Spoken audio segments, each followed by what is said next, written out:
the experience that blew away my expectations. And lastly, Advanced Hair's Advanced FUE begins regrowing your own natural hair the very next day. It is quick, simple, and easy. Now, if you have a flexible schedule this summer and you've been waiting for that special savings opportunity, well, it's here. Advanced Hair's Summer Savings Event will get you the most hair for your dollar. It's their best offer ever. For details to schedule your free consultation, call 425-449-8185. One-day treatment, life-changing results.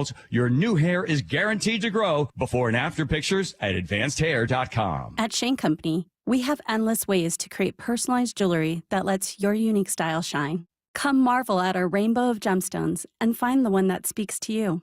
Customize your ring setting and add a personal touch to it, like an engraving on the band. Stack rings and layer necklaces to create your signature look. At Shane Company, we're dedicated to creating unique jewelry you won't find anywhere else. Let us help you find a piece that feels like it was designed just for you. Shane Company, your friend and jeweler. Motorcycle riders, Bob Stelton here. I love this time of year. The weather's nice. I'm out on the bike as often as possible. And knock on wood, I've never been in an accident. But maybe you have. And if you have, you need to call 1-800-LAW-TIGERS. First of all, your case evaluation is completely free. They don't get paid until you get paid. And they should be the first call you make after a motorcycle accident. And I'll tell you why. Because they fight for you, the motorcycle rider, and your family to get you the compensation you deserve. With over 20 years of experience, they're going to handle your case with the respect and dignity you deserve. The insurance company wants to get away with paying out the lowest settlement they can as quickly as they can. With the Law Tigers, you don't have to handle your motorcycle case alone. So why should you hire Law Tigers after an accident? They can help you get your motorcycle and gear repaired or replaced. Law Tigers knows how important your motorcycle is to you, so after you've been in an accident, give them a call at 1-800-LAW-TIGERS. They will get you the help that you need. Again, that's 1-800-LAW-TIGERS or lawtigers.com. The Law Tigers, Washington's motorcycle lawyers, Mateer Law Firm, LLC. So, how's your research going? Surprising. After I figured out the top-rated TVs in our price range, I went shopping for deals. And who's the best? It wasn't the internet, and it wasn't the warehouse club. But? It was video only. They had better deals on the Samsung, LG, and the Sony TVs that got the highest scores. Better than online and at the club? I know! Video only beat them all. And now we can afford an even better model for the same price. My research really paid off. If we buy it video only. Exactly. Otherwise, we'll be sorry. At Video Only, you won't find huge stores with refrigerators or microwaves, but you will find the best deals on top-rated TVs, soundbars, and monitors. Shop around. Just make sure you visit Video Only, because if you don't, you'll be sorry. In South Center, Bellevue, Linwood, Federal Way, and Tacoma, Video Only. Let's go! This is Seattle Sports. Streaming through the Seattle Sports app. KIRO AM Seattle. KIRO FM HD2 Tacoma. Home of the Seahawks, Mariners, and everything Seattle sports. Seattle Sports Snapshot. The Mariners enter the All-Star break with a one-game lead in the AL West. That's good news if you ignore the fact that they once held a 10-game lead. Still, first place is the best possible place to be in. So we're going to be talking about the trade deadline plenty, as well as get a few MLB guests on here to talk about what's going on with this team. Finally, congratulations to Andres Munoz. The Mariners closer was named an All-Star replacement for Logan Gilbert, who also got his first nod this year. Snapshot, brought to you by Miller Lite. When it's game time, it's Miller time. This is Bump and Stacy On Seattle Sports. Streaming through the Seattle Sports app and at seattlesports.com. Now, here are your hosts, Michael Bumpus and Stacy Ross. Here we go now. It's the All-Star break. I think we're all ready for it, but do you feel good about where this team is right now? Join this conversation anytime on the Mac and Jack's text line 866-979-3776. Curtis Rogers in for Michael Bumpus today. Curtis, glad to have you with us always as a part of this show. Right, like I'm here every day. Exactly, but today you get a sound off even more than you normally would, All right. and while that seems like a task that you may not particularly enjoy the entire time, since there are some bad things to talk about when it comes to this team, there's also so much about it that's fascinating, that stumps me, that I can't help but just want to talk about. So Glad to have you here. The Mariners have entered the All-Star break in first place. Hey, first place. they did it. That's great news. And if you were to tell me, hey, Stacey, the Mariners, come July 15th, are going to be in first place in the AL West, and guess what? They've been there since like May. I'd be like, you'd taken that. That's amazing. What do you Every mean? time. They've been in first place for weeks? For weeks? We're talking months? Yeah. What do you mean since May? And they have one of the best rotations? Oh my God, and everyone's healthy. Seems like a formula you'd be happy with. Not a drop of sweat on my brow. Now, if you were to tell me all of that without any other context, that is how I'd feel. With all the context, I don't feel great, Curtis. Yeah, I don't feel fantastic. I don't feel spectacular about the trajectory of where the Mariners are right now, especially because of how big the lead in the American League West was at one point. Yes, they are still in first place at the All-Star break. You cannot take that away from them, but they don't hang banners for being in first place at the All-Star break.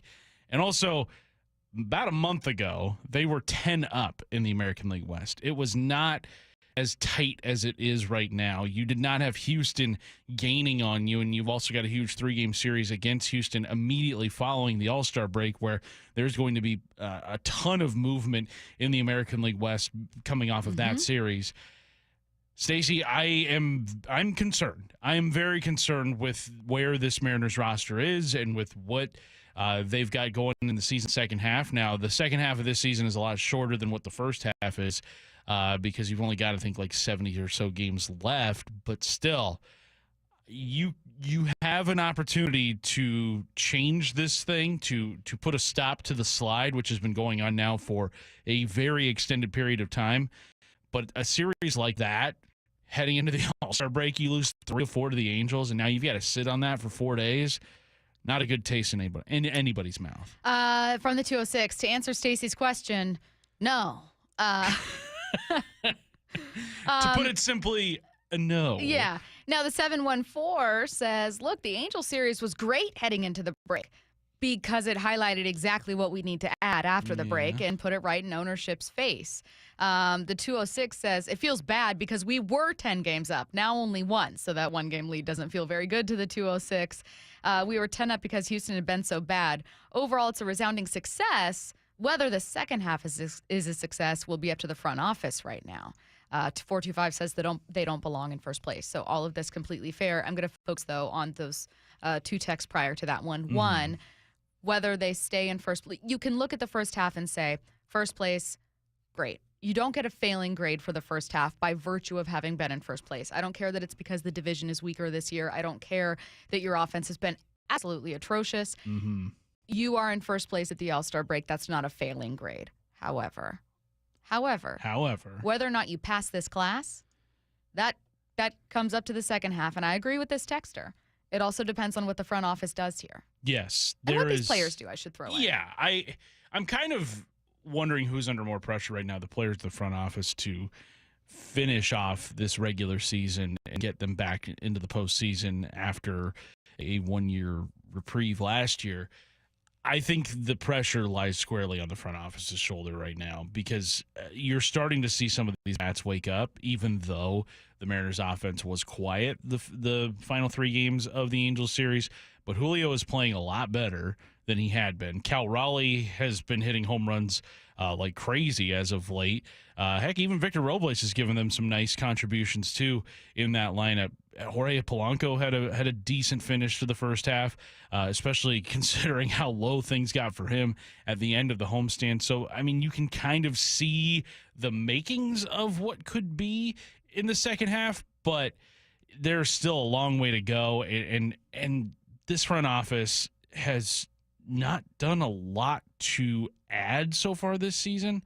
I mean, they added Robles, they added Mike Bowman, but like, there has not been really any difference-making addition so far this season. Now, granted, everybody else in baseball hasn't really made any trades either. The Luis Arias trade is probably the biggest one that's been made so far in 2024. But this Mariners team has an opportunity to win the division. And I think winning the division is probably their only route to the playoffs, because that wild card race has passed everybody in the AL West by. They have not, you're right, done much to add bats at all. While they have added, it's been mostly like moving stuff around, maybe calling up someone as an injury replacement, with, you're right, Victor Robles being kind of like the, quote, biggest addition that they've made. I can't blame them in a seller's market. I can't blame them with the deadline looking like it has, with the NL wildcard race looking like it has. So to me, what I turn to in terms of trying to pull anything from it is, number one, the subtraction they made. I would never root for anyone to lose their job, but firing Brant Brown to me was at least something. This is not typically a reactionary team and a reactionary organization. They kind of let things sit for a long time, including problems. They clearly felt pressure to do something and did something. Whether or not it was Brant's fault, we'll never know. But that is an organization that had a reaction on purpose. This was not something that I think they would ever just do typically, I guess. The other one is that interview with the Seattle Times with John Stanton. Doesn't mean that I read into it and think that every single thing that ownership says they're going to do. No. But I do think that when you create a path for public accountability, like saying we expect to win the West, well, you've kind of opened up the floodgates, and now we have all kinds of questions like, what happens to Jerry and Justin and Scott if you don't win the division? What happens if you don't make the playoffs? I'm sure they felt that their seats got hotter. Well, now it's completely fair for reporters to ask you at the deadline, are you going to make moves? You wanted to win the West. Like, it does create a road through which people can hold them accountable. That is still a tool. I like that you bring up Stanton's comments from about a month or so ago in the Seattle Times saying that he expects the Mariners to win the AL West, and they had a much larger lead in the division when those words were said. But there's a lot that everybody can do to ensure that. There's a lot on the guys in the lineup to perform. I mean, the bullpen, you've got to close out games. The coaching staff, you got to make those right in-game adjustments to ensure victory. The front office, supplement this roster with some help. Like, there needs to be moves made in order for this team to get back to the playoffs, because I think you and I and a lot of people agree that as currently constructed, this team's ceiling is very limited. I don't think they can get to more than maybe a wild card round, maybe sneak into the divisional round as currently constructed. I get that the pitching staff is amazing and has been fantastic for all of the first half. But as currently constructed, they're just not going to reach their fullest potential. And that falls on the front office, that falls on the lineup, that falls on ownership, that falls on everybody in this organization in order to right this thing, because you lose 9 games in your division in the span of a month. That is a huge Did it even red take flag. a month? I don't think it did. I think it was like 4 weeks. Scott Service knows that the focus needs to be on improving offensively. Yeah, we're going to come out strong. We need a break. There's no doubt. Our bullpen is a little banged up right now, a little bit short, and we play a lot of really close games. But it's ultimately going to come down for us at generating more offense. That's what it's going to come down to, because our pitching is certainly good enough. That might mean adding. The 253 says they need to add during the break. We will not be in first place by Sunday if they don't add. I do agree with you that I don't see them improving exactly the way they are. I know that there was that interview that Jerry DiPoto had on Sirius XM. What was the actual show? I want to give them the credit. front office. The front office on Sirius XM. I know there was that interview he had where he said, look, our most important improvements are probably going to have to come from within. I think that was him taking measure of the trade market and being honest about it not being something that was very easy to navigate right now, and knowing that the most important thing for us is that Cal, that Julio, that the pieces we turn to improve. He's not wrong there, but it also will take more than that.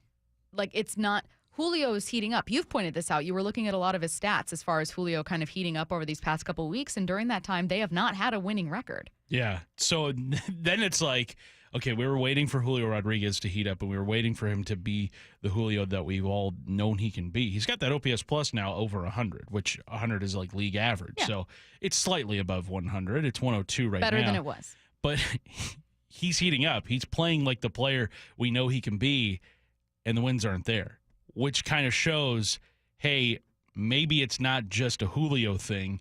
Maybe it's the other 8 guys in this lineup, too, that need to produce in order for this thing to get going. Because Yeah, I mean, we've seen it time and time again. Look at like the Angels, for example. All those years they had Trout and Ohtani doing what they did, hitting 40, 50 home runs a season, and they never made the playoffs because it was just two guys.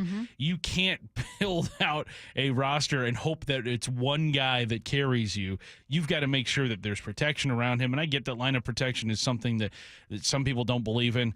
I believe in it. I think that there is a real thing. I mean, look at Teoscar Hernandez's numbers in L.A. this season. I mean, he's got tons of protection. He's going to be in the home run derby. Exactly. You're going to see him tonight.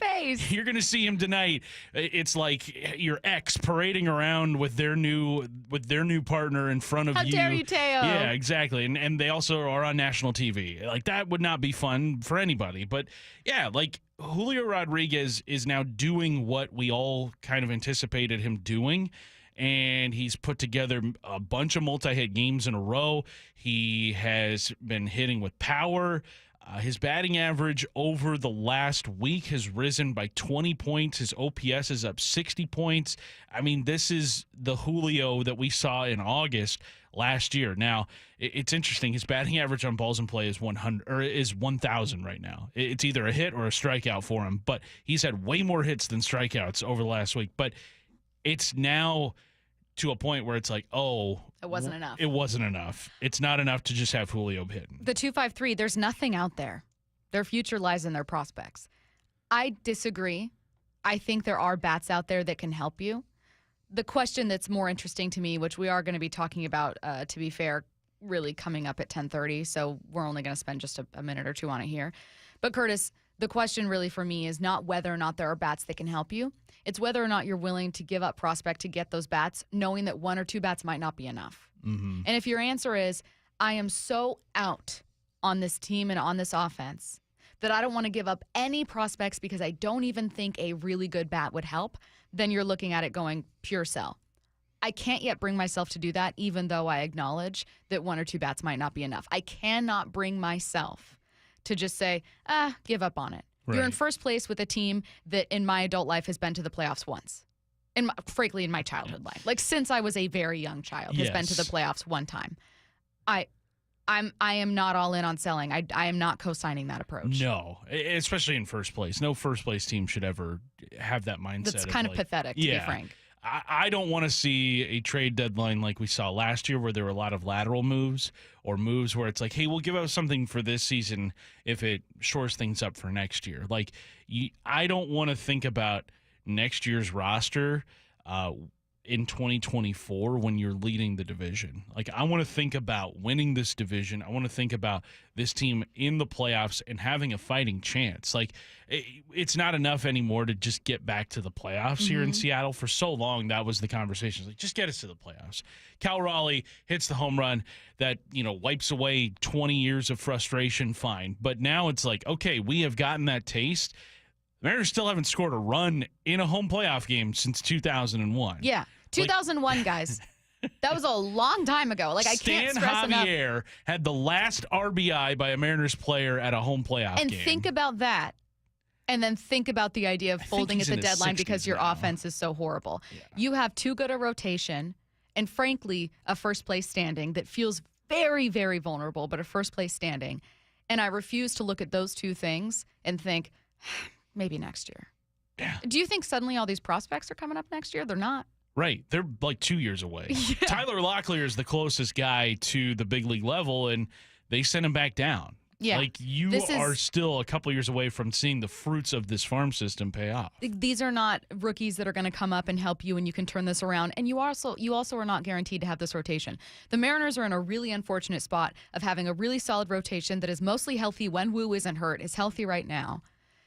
And then having one of the worst offenses I've ever seen constructed here. Truly. It's atrocious. And we'll spend parts of the show wondering, like, what's wrong?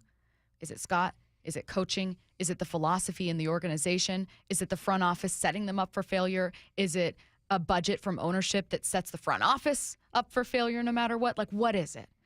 Really, it's multiple things when you have a problem this big. But it is not one that makes me kind of wash my hands clean of it and move on. Again, kind of getting back to this part of the conversation in terms of a trade target, there is a new one linked to Seattle coming up in 15 minutes right now. Let's get to headline rewrites. Extra, extra, read all about it. Headline Rewrites. We must make headlines. The real story behind the headlines in today's news with Bump and Stacy. Mariners drafted Mississippi State switch pitcher Durangelo Sanja with their 2024 first-round pick. What's the real headline? Interesting, because switching pitchers cost the Mariners a win yesterday. Dang. Matt is mostly laughing because he didn't. Matt is mostly laughing. Curtis is mostly laughing because he was excited for you to pronounce. Did I this get name. it right? You got it Was I right. even close? Yeah, You did. you nailed it. I mean, it was Yeah. pretty. It's Sanja, right? Sanja. Yeah. Is that what I Yeah. said? Yeah. I can't think remember. so. It was really You close. got you knocked probably it, as in close my as mind. anybody will get the first time they pronounce it. In my mind, you knocked it out of the park. When Curtis gave me the phonetical spelling of his name, I was like, he's setting me up for failure. There's no way this is correct. Because it doesn't look anything like his last There name. was some doesn't. turbulence, but you landed the plane ultimately. You We did. got there. We Yeah. got there. It was a bumpy landing, but it was like, I can feel the ground. We're back on the ground. Yeah. People were clapping at the end of the flight. Let's if you Switch want pitcher. if you want to talk about Sanja, feel free. Curtis, also feel free to roll with the Logan Gilbert approach here. That was a huge topic of conversation yesterday. Yeah, I had to do post game yesterday, Stacy, and I checked the text line briefly just to kind of gauge how hot the people were feeling. How hot yesterday. were they? They were steaming mad. Okay, yeah. It was a memorable post game show for sure. But yeah, I like the pick of Sanja. Jim Callis, he joined me on Extra Innings last week to talk about Sanja and just kind of his profile of him. He says he thinks his future is best as a righty. Here's the conundrum a little bit. From the right side, he's a starting pitcher. It's up to 98. It's a good slider. It's a changeup that can get lefties out. From the left side, it's more of a lower slot relief pitch look. It's more up to 92, 93 with a sweepy rather than a powerful slider. He's a great story, and he's legit both ways. But Sanja, honestly, and this won't be a popular opinion. If it were me, if I drafted him, especially in the first round, I would tell him you're pitching right-handed because he gets compared to Marcus Stroman right-handed. I mean, he's got that kind of stuff. And lefty, he's more of kind of a, like I said, a low slot reliever. And I think he'd be better off focusing on pitching right-handed and improving that stuff. And he can get left-handers out from the right side. I still think it'd be fun if he went both sides all the way to the big league level. It'd be really cool. We've only seen it I've only ever seen it one other time. I know it's happened a couple of times in baseball history, but yeah, just one time here. I think you just try it out a little bit. You know, like remember Just when dabble. Adley Rutschman hit from both sides of the plate in the home run derby, and it was like the coolest thing you'd ever seen. Yeah. Kind of like that, where it's like just do it for fun. You don't have to make it a funsies. regular thing, Yeah. but like just once in a while to show off just the rare athletic freak What's that the best you can be as a professional player. What do you do anything with your opposite hand? No, I learned what being ambidextrous was in 5th grade, and because I wanted to be special and I am very artistic, I was like, I'm ambidextrous. And so I decided to write with my left hand and could not do it. I can confirm, having tried very hard, that I cannot do anything as well with my left hand. I can only click a mouse with my right hand. I am a lefty. 'Cause you're a through and southpaw. through. I am southpaw. I can't do anything with my right hand except for click a mouse. I like the idea of being a lefty through and through. I'm a lefty through and through. That's it's me. woven into my fabric. I'm a lefty. Headline Rewrites. Andres Munoz was named an all-star replacement for Logan Gilbert. What's the real headline? Right now, I'm still pretty sensitive about replacing Logan Gilbert. Once again, once again, you are triggering me with these headlines, Matt. God. 7 shutout innings yesterday, So Stacey. I do want to say one thing. I think 0.1% of people think Logan removed himself from the game. I did see like 2 texts about it. Logan did not remove himself from the game. No. Most of you were like, duh, but I just had to put that out there. Secondly, there have been many times when I have backed Scott Service and come out and said managing a baseball team is so much different than not just coaching football, obviously, but different than what managing a baseball team used to look like. And there are so many decisions that are made with way more people behind the scenes than Scott Service, and where these decisions have been talked through in advance. I don't know that this was one of them. I don't know, genuinely. Yeah. This one was like why? 87 pitches. That's I mean, all he he looked had good. thrown. He wasn't struggling. He had retired 20 of his last 21 batters faced. 87 pitches through 7 innings. I mean, even if he gets in trouble with the first batter, you have a full bullpen to go to. I know Stanek's injury threw everything off. I also didn't understand going to Austin Voth for the third day in a row, especially when you have Gregory Santos. I know the plan right now is to give Santos 2 days off in between appearances, but you've got a 4-day break coming up. I think yesterday the Mariners could have managed it a lot differently, especially with that 4-day break where everybody's going to be at full health come Friday, no matter who pitches on Sunday. And Voth had already struggled in this series. He gave up the walk-off home run to Calhoun on, Friday night? Yeah, you could make an argument where taking Logan out wasn't a cardinal sin. You can say, he's pitched a ton of innings. Your strength as a team is your starting rotation, so you don't want to dig too much into that. You're coming up on the break. This is a bad team you should be able to beat theoretically. You can make all of those arguments, and I get them. I just also think that you are not a team that can afford to lose with how Houston was closing in on you. A bullpen meltdown is going to happen for even the very best teams. It just stung knowing that I really do think Logan could have gone another inning. I think so. Another half inning.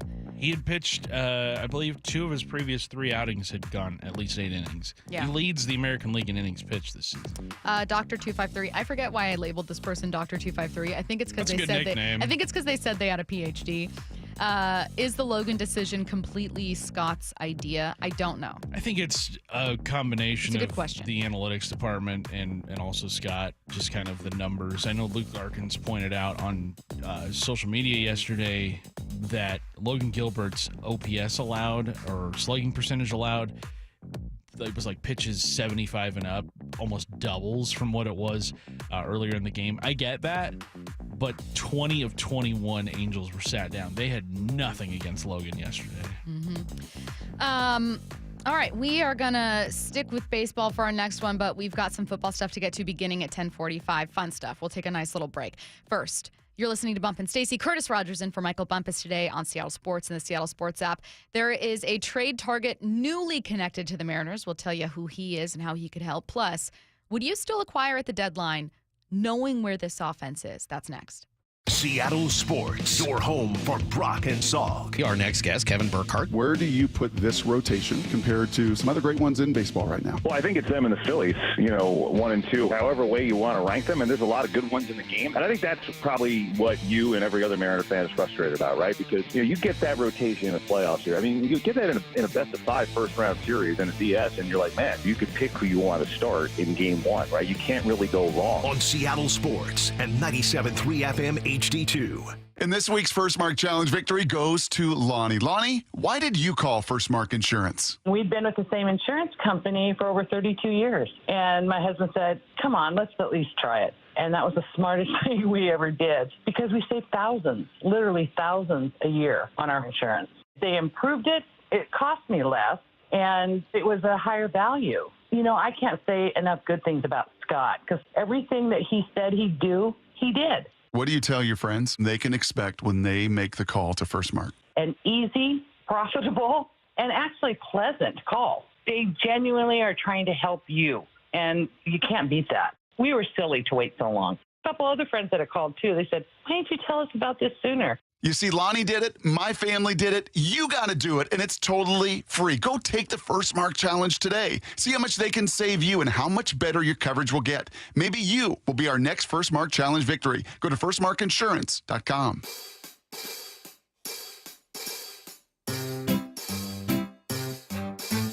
1-877 Cars for Kids. KARS Cars for Kids. 1-877 Cars for Kids. Donate your car today. 1-877 Cars for Kids. KARS Cars for Kids. 1-877 Cars for Kids. Donate your car today. Donate your car today at carsforkids.org. That's cars with a K. Your car, running or not, can be picked up as soon as the next day. You'll get a maximum tax deduction and a vacation voucher. 1-877 Cars for Kids. KARS Cars for Kids. 1-877 Cars for Kids. Donate your car today. Now accepting donations of land, homes, buildings, or any kind of real estate. For eligible individuals, 18 and older only. Results vary. See website for details and important safety information. How are your hearing aids sounding now? A little tinny. Okay, 2 seconds. With Jabra Enhanced Selects Premium Package, better hearing doesn't happen in a doctor's office. It happens at home, all done remotely from initial testing to adjustments. How are they sounding now? Fantastic. So much better. You get the same advanced hearing aid technology and professional support you expect from a clinic at a fraction of the cost. And if you have any issues, we'll make adjustments 7 days a week, no charge. Oh, you people are wonderful. Our premium package includes hearing aids, 3 years of follow-up care, plus a 3-year warranty with loss and damage coverage, and a 100-day money-back guarantee. I hear better than I ever thought possible. Save $300 on Enhanced Select 500 hearing aids automatically at checkout. Just go to jabraenhance.com/try. That's JABRA enhance.com/try. JabraEnhance.com/try. Paid political announcement. A Bob for Bob update. Public transparency is for other Bobs. Did you know Attorney General Bob Ferguson's office averaged 80 days to respond to public records requests? 78 days more than the average Washington government office. Can you afford that type of response from your governor as a Washington voter? You heard it here first. Bob wants you to vote Bob because he doesn't have time to respond to you. Paid for by the Bob for Bob Committee, 1283 Puyallup, Washington, 98371. Top 4 donors, Steve Gordon, Fremont Dock Company, Brian Haywood, and Susie Burke. We are Seattle Sports, the home of the Seahawks, Mariners, and everything Seattle sports. Watch your favorite show live at seattlesports.com. How do you deal with the negative reviews? Sometimes they just eat me up. We love our marketing director, and she excels as a leader and loves being part of our Lee Johnson team, except when she's reading a negative review. I don't get a lot of time with Justin. Last year, I rode with him just a half an hour. I never get that time with him. And I said, how do you not let it eat you up? I said, sometimes I feel so responsible. I have nothing to do with it. I wasn't there, but I feel so responsible. And his answer was, I just look at it as an opportunity. We need that feedback to learn and to do better. I'm grateful for the feedback. I won't ever forget that conversation, and I have to remind myself of it. The LJ way is the Lee Johnson Auto family.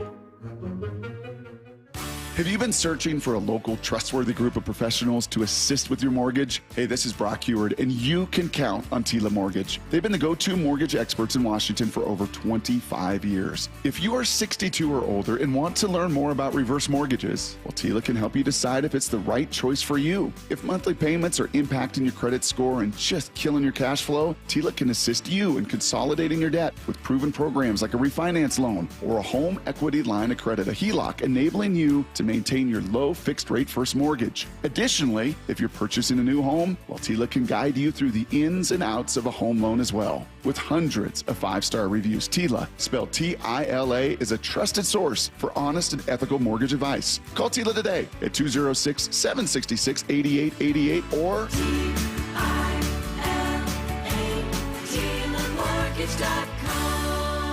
Tila Mortgage LLC is a mortgage broker. NMLS 2472046. You're listening to Bump and Stacy. Weekdays 10 to 2. On Seattle Sports and 97.3 FM HD2. Bob Nightingale of USA Today has the Mariners linked to a new trade target. From around the base paths, his little notes section after his columns on USA Today, he says, the Miami Marlins, you can guess now, have been hoping they could trade center fielder Jazz Chisholm all season, with the Seattle Mariners emerging as the favorites to land him. Is he a fit? Here's what Adnan Verk has to say. The other guy everyone's talking about, I don't necessarily see the fit is Jazz Chisholm, only because I'm like, to me, I just look at your team and say, God, you're so power deficient. Just give me home runs. And Jazz is not hitting 30 home runs. But he's a fun, young, dynamic player. He can hit. He's got charisma, and I know he's going to get traded. Like, the one thing is you have to look at which teams are definitely making moves. The Marlins and White Sox absolutely are. Now, Curtis, to be fair, I do think even though Adnan looks at it and says, give me home runs, you're so power deficient, and I agree with him, I do see a lot of fans that are like, look, I'll take anything. If your batting average is close to 250, come on down. It's gotten to that point. Which is 249 for Jazz this year. Do you have at least 10 home runs? He has 12. Come on down. Is your WAR positive? Come on down. His is We've 1. got a spot for you. So again, do you have a decent number of stolen bases with 18? Come on down. Are you slugging above 350? Join the squad. Is your OPS a league average 7 something? You've got it. So again, Jazz is the profile of average right now. Yes, you mentioned all of those numbers, and it's like he meets the minimum requirement. Truly. For everything that the Mariners are probably looking for. And when I say the minimum, I mean like the exact minimum. All those numbers you point to, Stacey, like he's got an OPS plus of exactly 100. He has not been all-star caliber for about 2 years now. He's only 26, which is good. I do find it interesting, too, that the Marlins recently had him play a game at second base, a spot that he has not played in since 2022. Because, wow, the Marlins have had Luis Arias for all those years, but it's interesting that they're kind of trying to show off his positional flexibility again. The Mariners are a team that needs a second baseman. I could definitely see why they would do that, but when I look at the potential of him in a Mariners uniform, I just kind of see a guy that's probably going to have the same kind of struggles that a lot of other bats have had coming here, specifically like Jorge Polanco. I think they kind of profile very similarly. Chisholm is walking more this season, but he's already striking out a ton.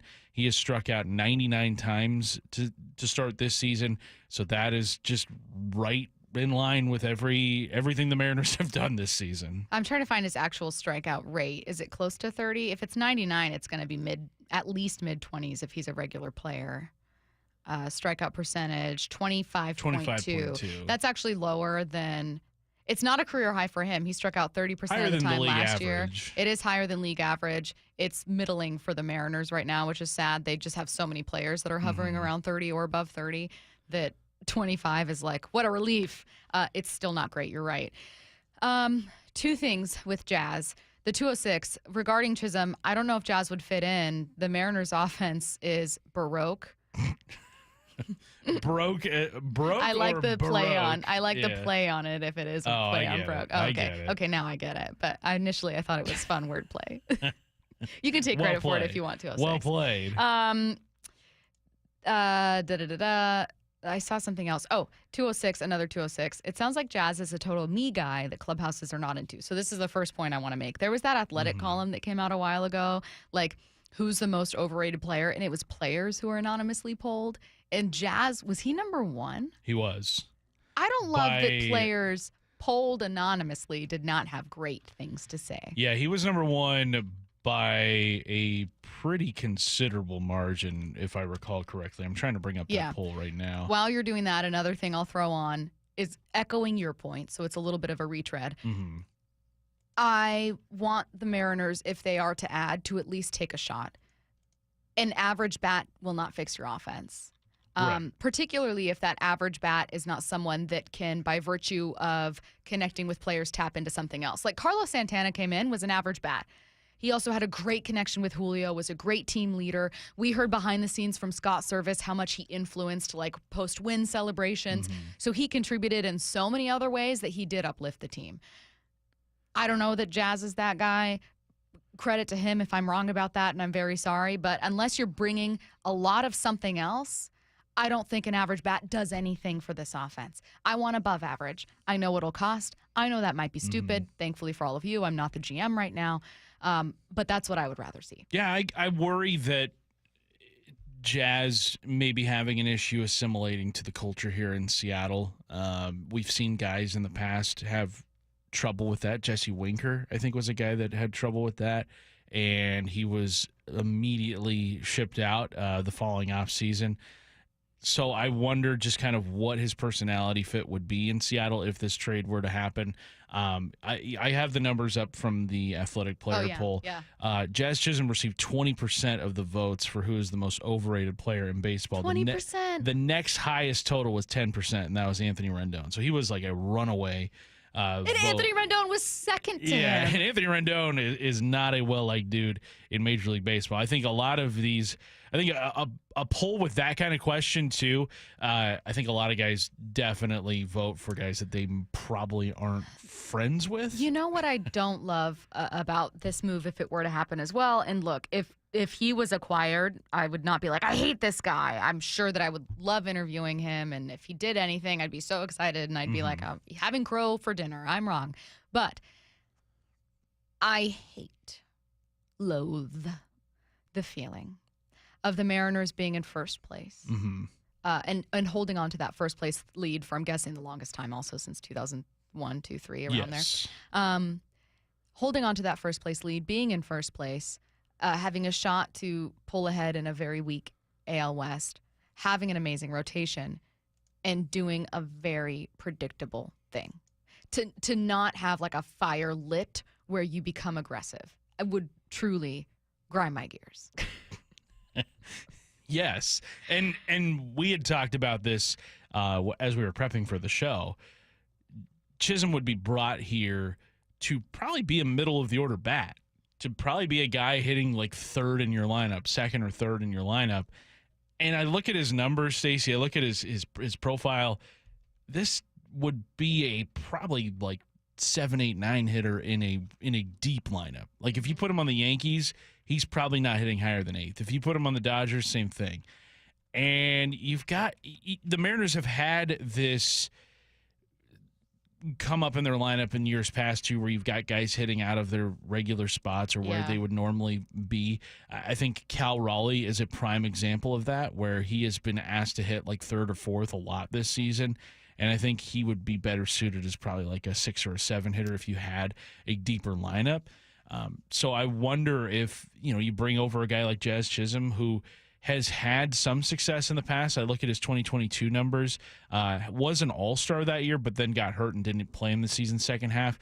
Those are great numbers. Had an 860 OPS at age 24. But again, and also injuries are a big part of Chisholm's game too. He has never played in more than 124 games in a season. I don't. And that was in 2021. I don't love it. He has not missed much time this season. He's got 93 games played. Which I love. I love that too. For him. Yes. If you are going to take a risk on a injury-prone player, Luis Robert is the guy you should be acquiring. I absolutely agree. Not Jazz Chisholm. Yeah, and his injury history makes me very uncomfortable as well. But I know that the upside is so much higher. Yes. The last thing I'll say is I really, and maybe we'll get back to this, I really wanted this conversation to be, because I thought that listeners might really want to chime in about this, about whether or not you'd still add. I'm just seeing so many people more split than they used to be. I feel like when they were 10 games up, it was add, spend, go get a bat. You have no excuse. This could be the year that you finally try to punch your ticket and see how far you can go. And pitching is the most important thing when you get to the playoffs. So obviously you felt like you had at least a good hand heading into it. I'm now seeing it pretty split. Not evenly, but much more split opinions on whether or not they should sell, whether or not they should add. And so I just kind of wanted to get a temperature check on how people were feeling about it. And so last thing is I'll just turn to you and I'll point out what Scott Braun told us of foul territory, which was the Atlanta Braves made a number of moves at the deadline, and that brought them to a World Series. They're in a very different place. Right. That trade deadline was very different in 2021 than it is now in 2024. Yeah. I recognize context has shifted and the baseline of these two teams is different, but it is possible to take a big step forward at the deadline. Yeah, and one thing that Braves team did is they didn't sacrifice a ton of their future, and also they also had a farm system deep enough to where you could make a lot of those moves, and it wasn't going to tank your sustainability. What you have spent years and years building. I think if the Mariners were to depart with a couple of these prospects that are near the top of their farm system rankings, I don't think it would tank what this team can still be in 25 and 26 and 27. Like, I think you can still be great in 2024 and also be great in 25. You know how Mount Rushmore conversations always get a lot of people going? Yes. I think this might be kind of like that. One of those conversations where if you're listening with your friend, both of you are like, what are you talking about to each other? Because there's only one answer you can choose. And that's what makes this tricky. I'm not asking you about the 4 best Seahawks players ever, that kind of Mount Rushmore approach. Instead, I'm asking you to have one answer to this question. What's the best decision the Seahawks as a franchise have ever made? That's next. Get the national perspective on the Mariners. Swing and a miss and a slider, strike 3. With Jeff Passan, Tuesday mornings at 8:30. The Mariners have arguably the best pitching staff in baseball. I think I'm probably taking the Mariners at the end of the day over every team in the American League right now. And John Morosi, Thursdays at 5 p.m. This is the team to beat in the division. And it's not just a hot take. That's what the numbers say, that they're the team to beat in the division. We are Seattle Sports, the home of the Mariners. Matt Coker here with West Coast Men's Health. In the past 5 years, we've seen thousands of men at our clinics. Most guys tell us the same story, that in their early 50s, it's not that they couldn't function, they just needed help. They started taking Viagra, and it worked great at first. But after a few years, it stopped working. The problem is that their arteries had become more restricted since they started taking it, because Viagra does not unclog arteries. Here at West Coast Men's Health, we use acoustic wave therapy to target the real problem. We break down plaque and clear up the arteries so blood can flow like it did in your 20s. This restores function. And guys, listen to this. You won't have to take a pill anymore. So if this sounds like you, give West Coast Men's Health a call today and see how we can help. With clinics in Redmond and Tacoma, call 206-519-6541. That's 206-519-6541. 206-519-6541. Online at westcoastmenshealth.com. 2 things you're looking at when you're shopping for a new car or SUV. Choice and exceptional deals. Visit our friends at Mazda of Everett and you'll be satisfied with both. Which Mazda moves you? Find out at Mazda of Everett. Choose from over 600 new Mazdas in stock, and right now, they're offering 0% financing on all new Mazda CX-5s, CX-30s, CX-50s, and CX-90s on approved credit. Need more reasons? They also treat you like family and want you to drive away happy. See for yourself at MazdaofEverett.com. If your home has air conditioning, congratulations, because it looks like this summer is going to be a scorcher. But to make sure your AC system is working at its best, Deere Services is offering an inspection and tune-up with a no breakdown guarantee and no service fee for just $49, a $129 value. Assure yourself of a comfortable, cool summer. Visit DEARservices.net, make an appointment, and we'll be there within 3 hours or give you a $100 credit. Deere Services, there when you need us most. Lead generation is one of the most important aspects of any marketing campaign. So let us help you identify your target audience and market your products or services to them. Go to aimyourdigital.com today. aimyourdigital.com. For generations, Shane Company has had a passion for gemstones. We've worked with the same diamond sources who reserve the best rough stones just for us. Once cut and polished, we take our time to handpick the best of the best. We're known for our rainbow of colors, 16 different shades of natural sapphires. At Shane Company, we truly obsess over cutting each stone to reveal its richest color and vibrancy. And we'll continue to source the most beautiful gemstones on earth so that you can always shine bright.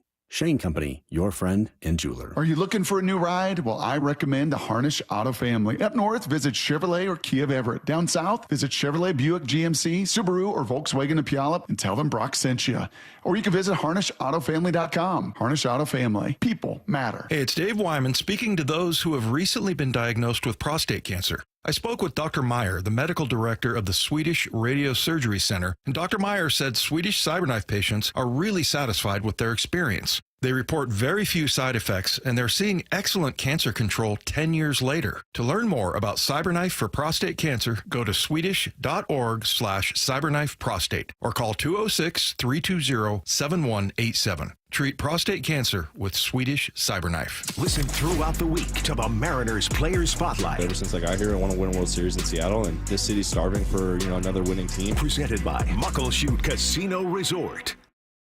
Hey, it's Mike Salk here. Just want to brag, if you don't mind, about my guys for a sec at Riverside Roofing, because they just closed a multi-million-dollar roofing project on the east side, and I'm just incredibly proud. But to be honest, not at all surprised. It speaks to the trust and the reputation that Riverside Roofing's established throughout this market with exceptional work, honesty, and just positive word of mouth. Riverside Roofing can handle any roof, any job. I've seen it with my own two eyes when they worked on my project at my house. Riverside Roofing are also certified Tesla roof installers. So go to riversideroofingllc.com and get a free quick quote on your roofing project within just 60 seconds. Don't wait, because right now is the busy season for roofers, and you're going to want to get your project scheduled while there's still time. Consider Riverside Roofing for your roofing project this summer. They're family owned. They serve all of Western Washington. Ask for a veteran's discount as well, and even a referral bonus. Go to riversideroofingllc.com. It's Riverside Roofing, the roofing company you can trust. X marks the spot. Now through September 21st, get 150 megabit Xfinity internet for 12 months with a 1-year contract for just $15 a month. You can add the new Stream Saver that includes Peacock, Apple TV Plus, and Netflix. That's Xfinity internet and Stream Saver for just $35 a month. All of your favorites, all in one place, only for my friends at Xfinity. So go ahead and binge some shows, stream some movies, and save some money all at the same time. For more watching and less spending, X marks the spot. Switch to Xfinity, the network made for streaming, and bring on the good stuff. Go to Xfinity.com, call 1-800-XFINITY, or go visit a local store today. Restrictions do apply. Internet offer requires paperless billing and auto pay with stored bank account. Equipment taxes and fees extra after promo. Regular rates apply. Currently $54 a month. Actual speeds vary. Stream Saver requires Xfinity internet or TV, and price subject to change. So make the call to 1-800-XFINITY. You're listening to Bumpin' Stacy. Weekdays 10 to 2. On Seattle Sports and 97.3 FM HD2. I flipped a bad article on its head. I read it yesterday. It got me in a down mood. I started ranting and raving, so then I decided to try to put a spin on it. Courtesy CBS Sports, they ranked the biggest do-over for every team. You can guess. It will take you all of 1 second to guess Seattle's biggest do-over. Curtis, do you want to wager? Probably Super Bowl 49. Super Bowl 49, the interception thrown by Russell Wilson, intended for Ricardo Lockett, intercepted by Malcolm Butler, we all remember. Just so everyone knows, every single moment on this is heartbreaking for every single team. You know what I mean? The Bills are on here talking about their worst Super Bowl moment. The Bengals, like every single person, every single team is on here with a heartbreaking moment that every fan can recognize. So even though, Tennessee Titans being 1 yard short, like those Kevin moments Dyson, clutter this list. So instead of lamenting Super Bowl 49 once again, that was 10 years ago. Let's do something else. This is more exciting for me, more fun for me, and there are far more possible answers. That's the only answer. If you said, what's the worst thing, the biggest do-over moment for this franchise, there is one answer that everyone has. Right. If I flip it, I actually think there's a million possible answers. So this is my question. What's the biggest redo? What is the single best decision, the single best move, the best decision, the best thing that this organization has ever done? And just before anyone sends it in, I don't mean like, won a Super Bowl, like that. I mean a decision. Signing a player, trading a player, hiring a coach, doing whatever it is, a decision, a move that they made. Curtis, I got a ton on the Mac and Jack's text line already. A lot of what good do you ones. The best decision the Seahawks have ever made, I think, is hiring Pete Carroll as their head coach and football president of operations, whatever his official role was. President Emeritus, whatever it is now. But I think that set in motion the greatest era of Seahawks football we've ever experienced. And because of his influence in the organization, we get all these great players and memories that we will talk about for decades and decades in this town. Heck, you still see his fingerprints are all over the organization. He brought in John Schneider. Yeah, John Schneider is still there as general manager. So I think the decision to hire Pete Carroll back after the 2009 season, especially because Jim Mora had been hired the year prior as head coach, and for them to pull the plug on that year that they had been kind of building towards, because Mora had been named the coach in waiting for the Seahawks for a couple of seasons as Holmgren was, sort of dragging his feet a bit on when he would retire. For them to pull the plug on Jim Mora and say, all right, we don't need you anymore. We've got Pete Carroll coming.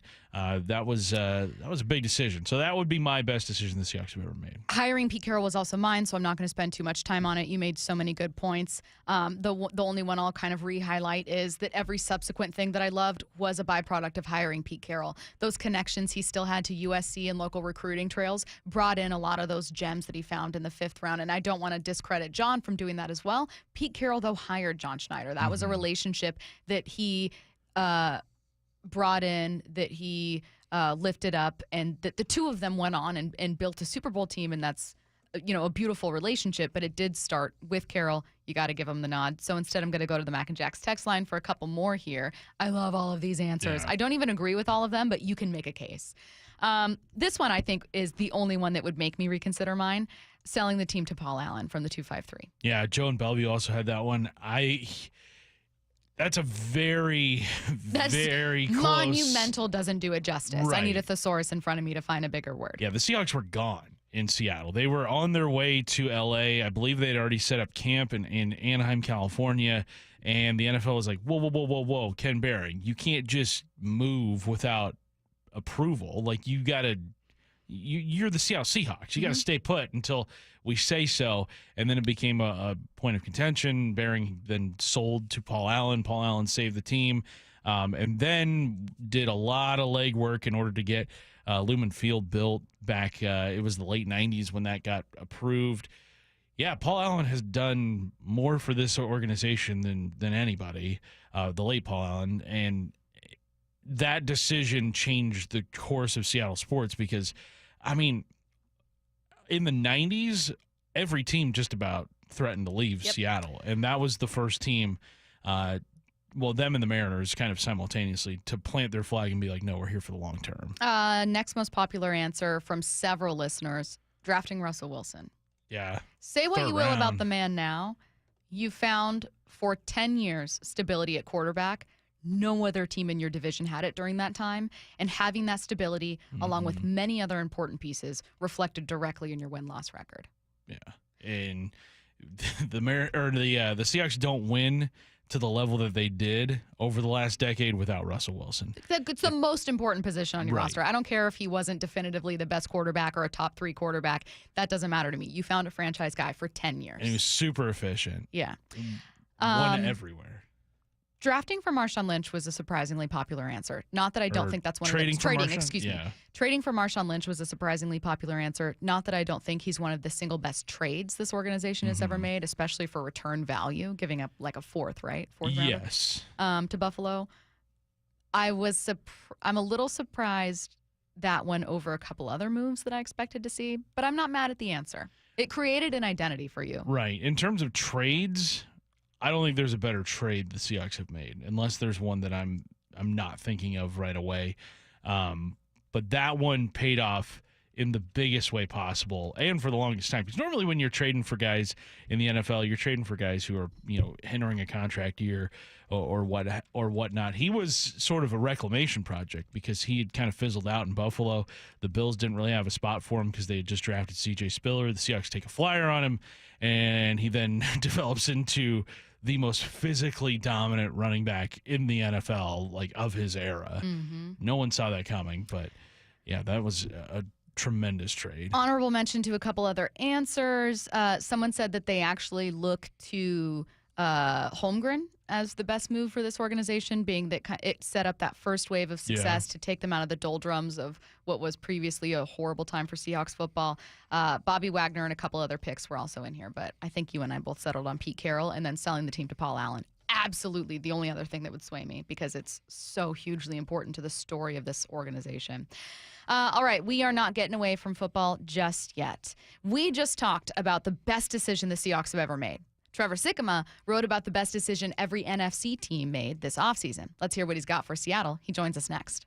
Seattle Sports, your home for Wyman and Bob. Realistically, who would you like to see the Mariners go after? Weekdays 2 to 7. A lot of people talking about Luis Robert Jr. Sorry, I just can't get past the fact that he doesn't play every game. He's not healthy. That's a hard no from me anyway. For me, it's about what is he going to cost in the way of prospects and, from your big league roster perhaps. Pete Alonso, that's a rental. What are you comfortable giving up for a guy who's going to be here for a couple of months? On Seattle Sports and 97.3 FM HD2.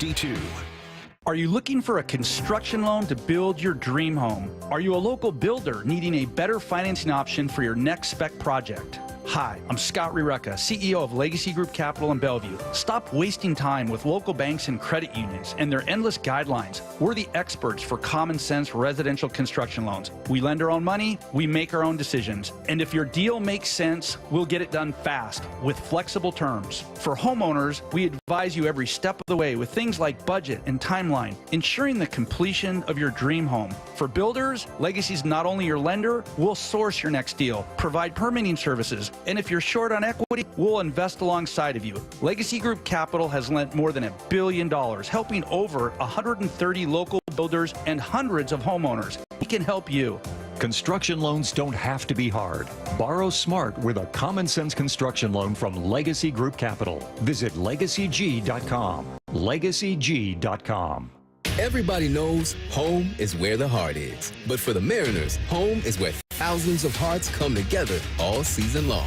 It's also where the no-fly zone is. Julio jumps, makes the catch. Where that barehander beyond belief is. Rojas, barehand play for him, the stretch, and they got him again. It's where the never give up, no matter what inning it is. Luke Bradley does it again. The Mariners are right back at it. And where 100-plus mile-an-hour game-over magic is. Julio strikes out the side, and the ball game is over. It's T-Mobile Park, where Seattle is. Mariners baseball, tried and tough. This Friday, the Mariners kick off the second half of the season at T-Mobile Park with back-to-back AL West showdowns. Be here as the squad squares off against the Astros Friday the 19th through Sunday the 21st, and the Angels Monday the 22nd through Wednesday the 24th. You won't want to miss these divisional matchups. Get your tickets today at Mariners.com. From whiplash to herniated discs, there are a few car accident injuries we've all heard of. JP Pendergast with Pendergast Law explains that even the most common injuries differ from one another. Pre-existing conditions, health history, beginning of treatment. There are hundreds of factors that make every person and every injury unique. While these variables aid medical treatment, the strongest case recoveries must also take them into account. Could you explain a little bit more? Our team at Pendergast Law is obsessed with turning over every stone to differentiate each case. This requires thorough investigation, diligent listening, and relentless research. We never pursue cases with a one-size-fits-all approach. We built our success by treating every injury and every case with the individualized attention our clients need and deserve. Pendergast Law's individualized approach to even the most common injuries makes the difference in case outcomes. It's another reason why I can't recommend them enough. If you or a loved one has been injured in a car accident, call Pendergast Law. We can help. Guys, did you know your testosterone level impacts your energy, libido, sleep, weight, hair loss, mood, and even ED? And right now, Revive Men's Health Seattle will check your testosterone for free. They've helped thousands of men since 2011 feel and perform better. They're so confident they can help you, they even guarantee it. Schedule your free testosterone test, exam, and consultation today. Call 206-529-1111. That's 206-529-1111. Or visit ReviveMen'sHealth.com. You're free now. Free to fill your feed with impossibly chonky chonkers who chonk harder than you ever thought possible. Cats, corgis, babies, baby penguins, baby pandas, chunky baby pandas. Free to make your smart devices do silly things. Free to open a world of remote work and portal into Gametopia. Who's the boss now? Free to be everything you imagine, and then some. That's how it feels to have Quantum Fiber Internet.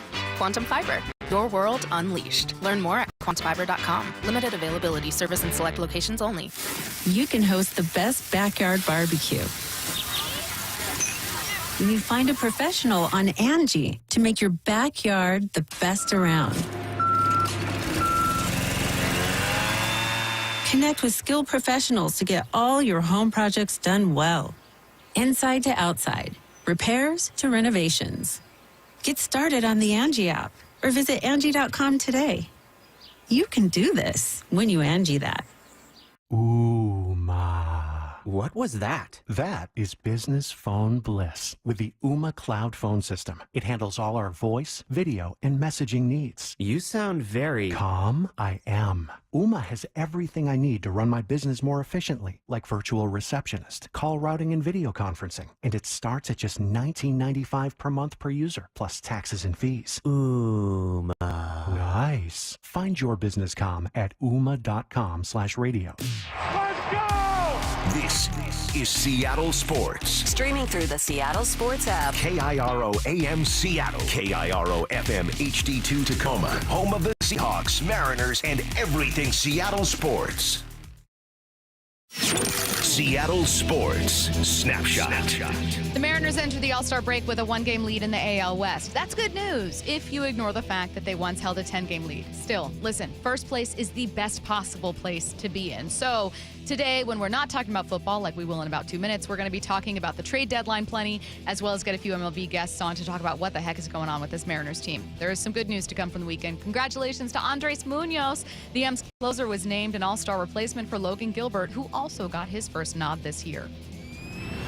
Snapshot, brought to you by Miller Lite. When it's game time, it's Miller time.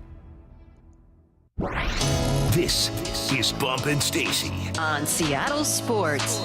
Streaming through the Seattle Sports app and at seattlesports.com. Now, here are your hosts, Michael Bumpus and Stacy Ross. Here we go now. Pro Football Focus's Trevor Sikkema joining us now on Emerald Queen Casino Sportsbook Hotline. Hey, Trev, how's it going?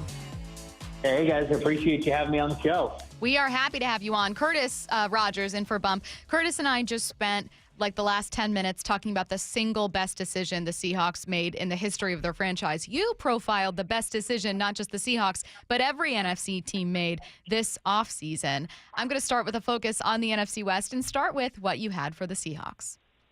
Yeah, so my top move that I think the Seahawks were able to make this offseason was hiring Mike McDonald to be their head coach.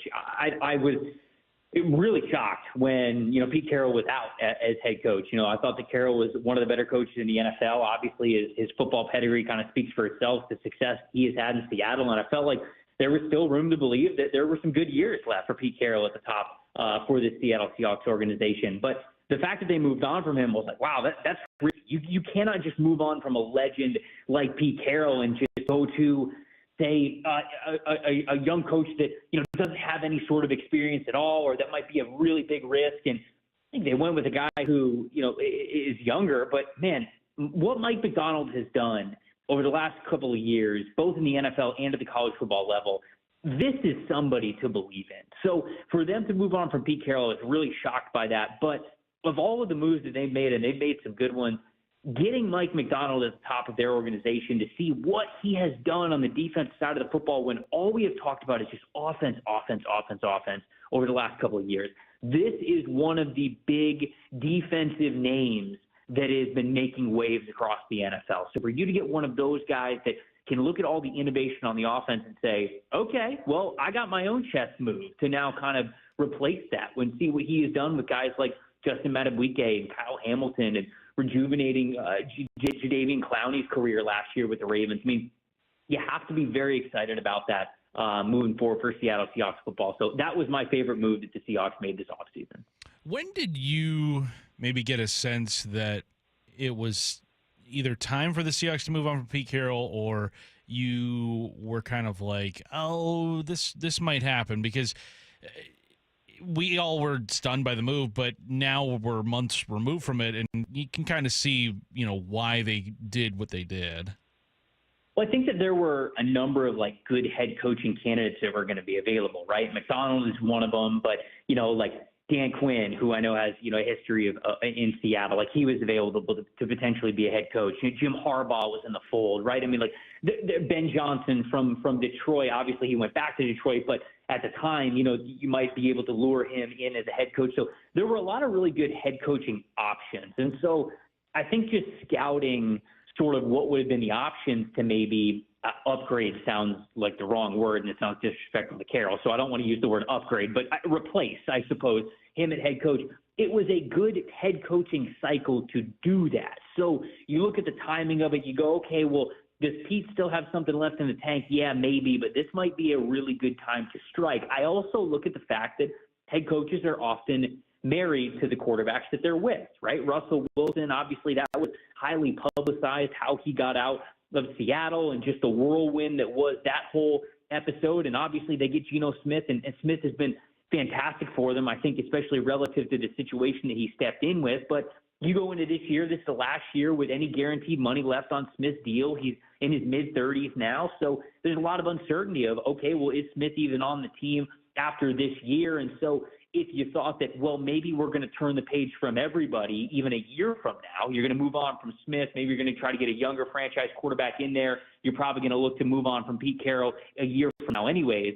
If you liked the head coaching cycle, like I said, that was this past one in 2024, sure, it might look like it's a little early, or it might have a little bit of shock value, like you mentioned, but that part of it, I guess, does make sense. So to answer your question, this was not in my mind. I did not think that this was going to happen for Seattle, but like you said, now that it's had a little bit of time to breathe, you could look back on it and say, okay, it was a little shocking, but at least you can see some logic as to why they made the move when they did.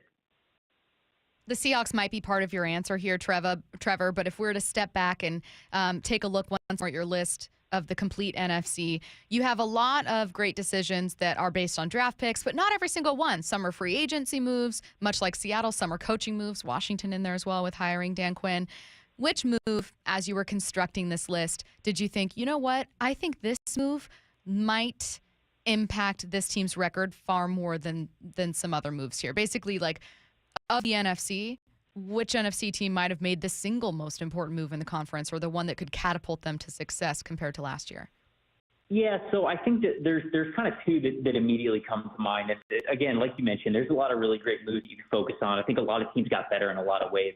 I think a really sneaky one is Minnesota signing Sam Darnold, and that's because they put themselves in a situation to where they don't have to start J.J. McCarthy right away, who is one of the youngest quarterbacks in the draft class. You know, Minnesota's sitting there right outside of the top 10. You know, they get a lot of ammunition and potentially move up for a quarterback. But let's even say if Minnesota would have gotten what they wanted and maybe been able to move up to number 3 and, you know, taking a guy like Drake May, well, you don't know if you want to be able to start him right away. And we've seen time and time again that sometimes these teams, they throw these young quarterbacks out to the wolves before they're ready. And sometimes that can really hurt their confidence. It can really hurt their outlook with the team. And I think Minnesota did a really good job, especially getting a great option in there like Sam Darnold to play what I think is probably going to be the first 6-7 weeks of the season, get you to that bye week and stay competitive throughout. I think it gets the best out of Sam Darnold. It gets the best out of J.J. McCarthy's situation. So do I think that the Vikings are getting over the hump to the Super Bowl because of that move? No, but that's one that really stands out to me. I also really like the Green Bay Packers. This is one that actually could have some playoff implications.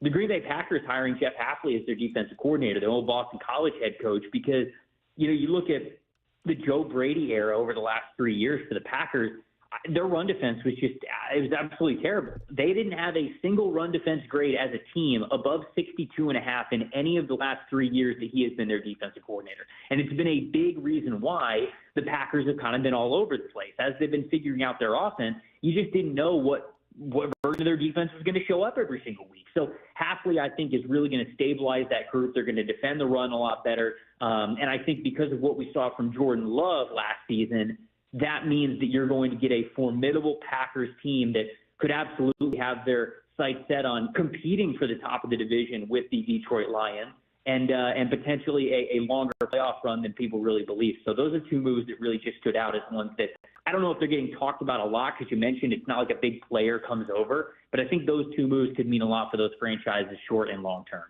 Trevor, you also wrote a column about the best offseason moves made by every AFC team. So I want to look at the league as a whole. When you were compiling these two columns, which team did you have the hardest time finding a best offseason move for?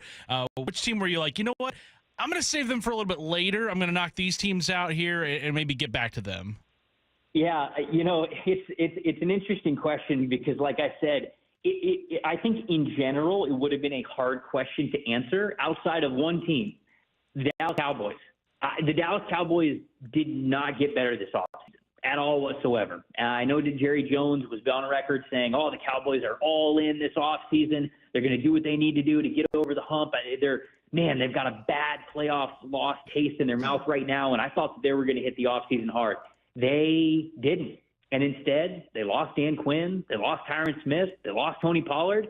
They didn't replace them with really anybody of note. And it's hard to look at this Cowboys team that really did not play well in that final game of the season, hosting a playoff game as the division winners, losing as poorly as they did to the Green Bay Packers, and think, yeah, I've got more confidence in this Cowboys team. So the move that I actually noted for them is one of their mid-round draft picks. It's drafting Cooper Beebe, because I think that the offensive lineman from Kansas State has a lot of versatility for you. He can play guard, he can play center, he can even moonlight a tackle for you, and they obviously need that with Tyron Smith now no longer there, and they kind of got to shuffle their offensive line. Tyler Biotish isn't there as well. So there's a lot of different moves, and that's the one that I picked because it gives them, I guess, the most versatility along the offensive line. But it's really hard to look at what the Cowboys did this offseason and think that this team got any better, or that you would have more confidence in the Cowboys for 2024 than you did in 2023. Do you think that the quarterback talent overall in the NFC is just going to be a little bit richer this year compared to I was going to say previous seasons? There's been amazing talent, but perhaps last season. Yeah, I mean, I think that it is a really exciting time for quarterback talent, and I think especially because you've got some of those, new quarterbacks that are now in the NFC from this past draft class. I mentioned J.J. McCarthy. I'm not sure when he's going to start, but obviously I think that he is going to be somebody who we're going to be talking about in the NFC for a while. J.D. Daniels, I think, should be the starting quarterback for Washington sooner rather than later, maybe even week one. We know Caleb Williams is going to start week one for the Chicago Bears. And so, when you throw in the fact that Kirk Cousins came over as well, so now not only do you have an exciting young quarterback in Minnesota, but now Kirk Cousins is moving on to Atlanta. And I guess you got to talk about Michael Penix, too, as the number 8 overall pick, sitting there as well. But you hope that Bryce Young takes a step forward for Carolina. And so I think that Kyler Murray is going to have an even better year this upcoming year, full year recovering from that injury. So, yeah, I think that it's hard to look at any team in the NFC right now and just say, yeah, I mean, we don't really have to worry about their quarterback. I mean, the New York Giants, maybe that's the only team. I think when you look at Daniel Jones, you think, all right, well, I don't know how much longer Daniel Jones is going to be the starter, but there's not really any other team. I guess, New Orleans is a little bit shaky with Derek Carr, but Derek Carr has shown that he's played in this league at a high level before, so he could again in 2024 with Clint Kubiak now there as their offensive coordinator. So just all around, I mean, I think, yeah, it's a great question. It's a great observation that just this conference, it isn't talked about as strong team to team wise as the AFC is. But in terms of quarterback play, I mean, there's just rarely are you going to find an NFC team that you're playing every single week that you go, yeah, we're not really afraid of their quarterback. I think they're very formidable, and there are a lot of guys that can get it done. One of your best offseason moves was the 49ers drafting of Ricky Pearsall. I mean, 49ers deep in their wide receiver core, Deebo Samuel, Brandon Ayuk, George Kittle, Jawan Jennings. They had a first-round pick in Pearsall. What do you see in him that has you so high on that move by the 49ers? Yeah, so I'm a Florida Gator grad, so I don't know. There might be a little bit of bias there, but I have enjoyed watching Ricky Pearsall over the last couple of years, and it's not just because he's a Florida Gator that I like this move. I liked it a lot for San Francisco because they have a ton of talent on that roster already. And some people might look at that and say, well, that's a little bit of embarrassment of riches, right? That's a luxury pick. You don't really need that. Well, here's the thing. When you're a team that's got a lot of top-tier talent like the San Francisco 49ers have, there's going to come a day where you can't pay all these guys, right? Where contracts just aren't going to add up, even if you want to get as creative as you want to. And right now, I think they're staring that in the face with the Brandon Ayuk situation, who is proving to be a top 10 wide receiver in this league. And I think it's a no-brainer for a team in a winning window to try to hold on to him. But sometimes you got to be able to look into the future as well. Sometimes you don't just want to hold on to a guy for a year for him to simply be disgruntled because he doesn't have a long-term contract, and then you lose him next free agency for nothing. Yeah, okay, you get a comp pick back for it, but still, you're a top 10 receiver in the league, a high-impact offensive player. And so, by drafting a guy like Ricky Pearsall, you give yourself so much flexibility long-term in what you do with Brandon Ayuk, because perhaps, the situation becomes one that is tough to resolve. And maybe Ayuk just becomes very unhappy in San Francisco without a long-term contract. Well, then you could sit there and you could say, okay, fine. We will deal you. We will trade you. We'll get whatever it is, a second-round pick back for you. And we know we've got Pearsall sitting right there who can step up. So you got Juwan Jennings, you got Deebo Samuel, and then you're throwing in Ricky Pearsall. Because think about it, San Francisco's got the best offensive weaponry to throw the ball to in the NFL. They have the number one skill unit. I rank them number one in my receiver core rankings.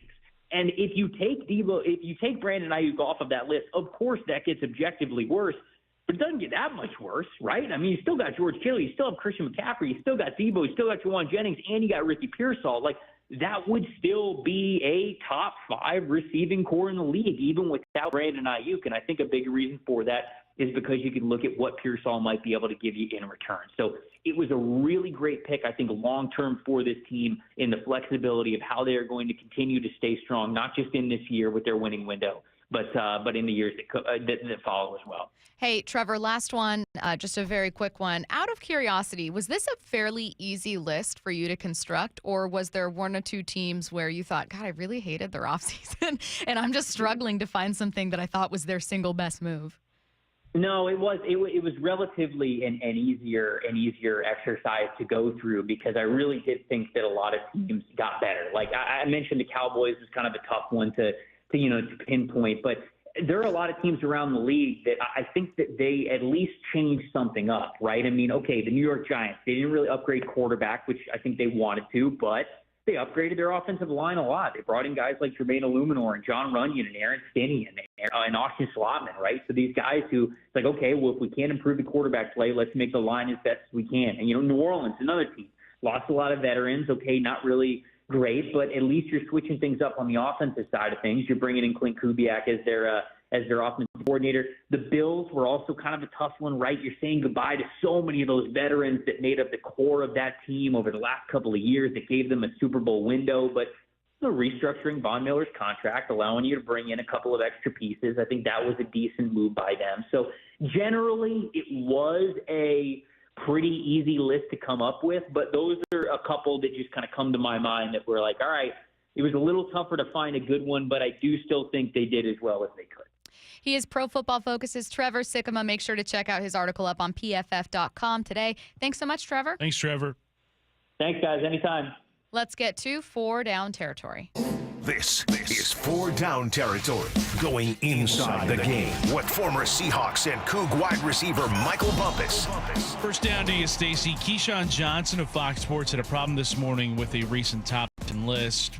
What happened? And is he right? So the top 10 list was from ESPN. It was brought up on Undisputed. It's not their list. The list was instead put together by Jeremy Fowler, who interviewed executives, coaches, scouts, and ranked the league's top passers. I'll tell you who the top 10 are, but first, here's what Keyshawn had to say. Offense, new coordinator, defense, 2 coordinators in 1 year. And so it kind of got all messed up, and then they went on the slide. They slid. And we act as though Jalen Hurts can't play the position all of a sudden. Jalen Hurts was just the number 2 quarterback. Finished second in MVP. He was just the number 2 quarterback. How does he go from that to, it doesn't work like that. Justin Herbert is on a list above them, and the dude surrendered a 27-0 lead at halftime to Trevor Lawrence and the Jacksonville Jaguars. That I agree on. No. Some of the way that these anonymous executives and coaches are anonymous.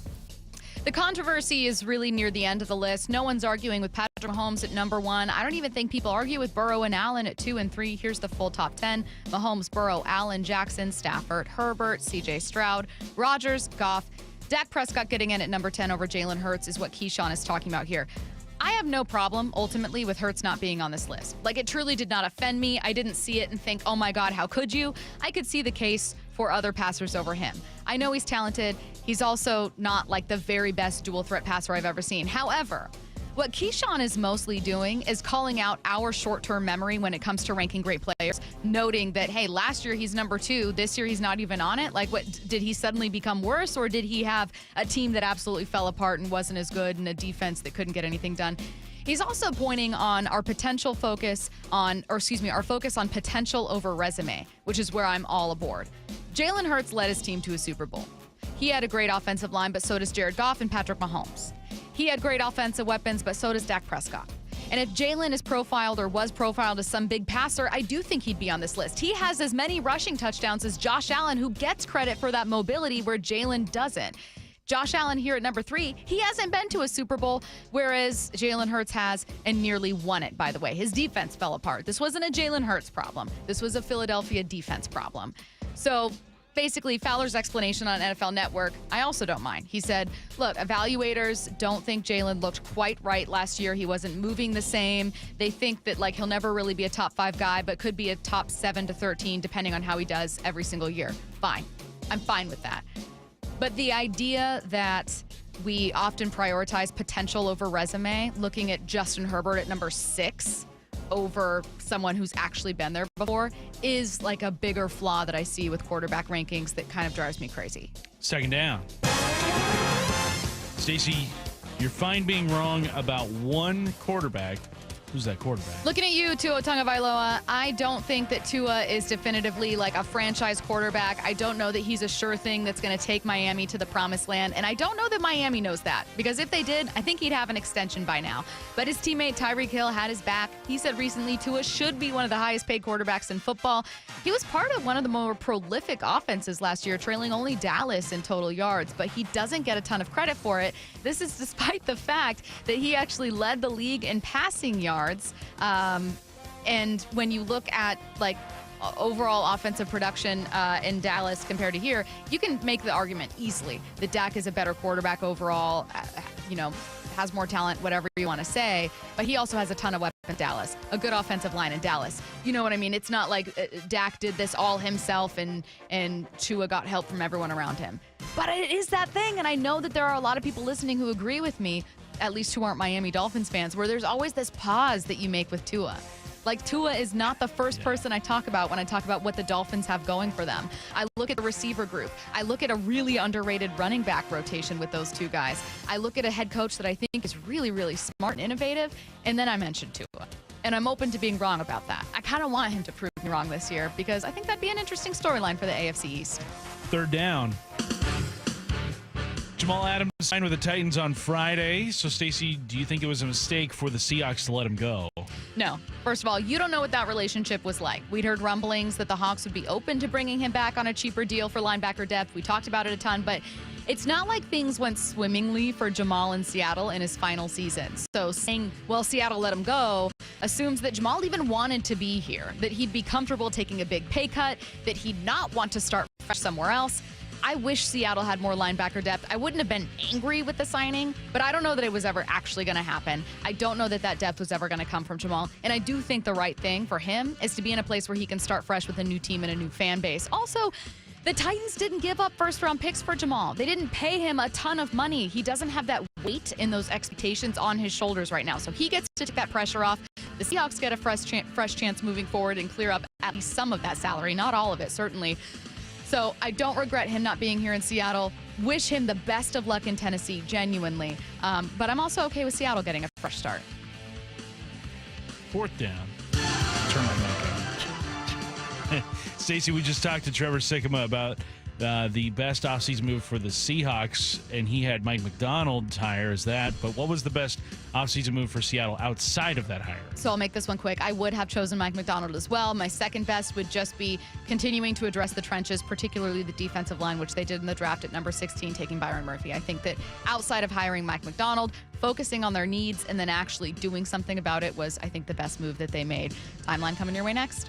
Seattle Sports, your home for Brock and Salk. All right, how do you feel about Super Athletics' switch-handed pitcher? The Mariners just made one, their first pick in the draft at number 15. Welcome to the system, Jurangelo Saintcha. So if you're just watching the draft, you hear a switch-handed pitcher, tell me that doesn't make your head immediately look up like, excuse me, what did he say? Aside from being unbelievably ambidextrous, he's athlete with a capital A. Oh, yeah. Just continuing to stockpile as they did a year ago, a bunch of athletes. Yeah. On Seattle Sports and 97.3 FM HD2. X marks the spot. Now through September 21st, get 150 megabit Xfinity internet for 12 months with a 1-year contract for just $15 a month. You can add the new Stream Saver that includes Peacock, Apple TV Plus, and Netflix. That's Xfinity internet and Stream Saver for just $35 a month. All of your favorites, all in one place, only my friends at Xfinity. So go ahead and binge some shows, stream some movies, and save some money all at the same time.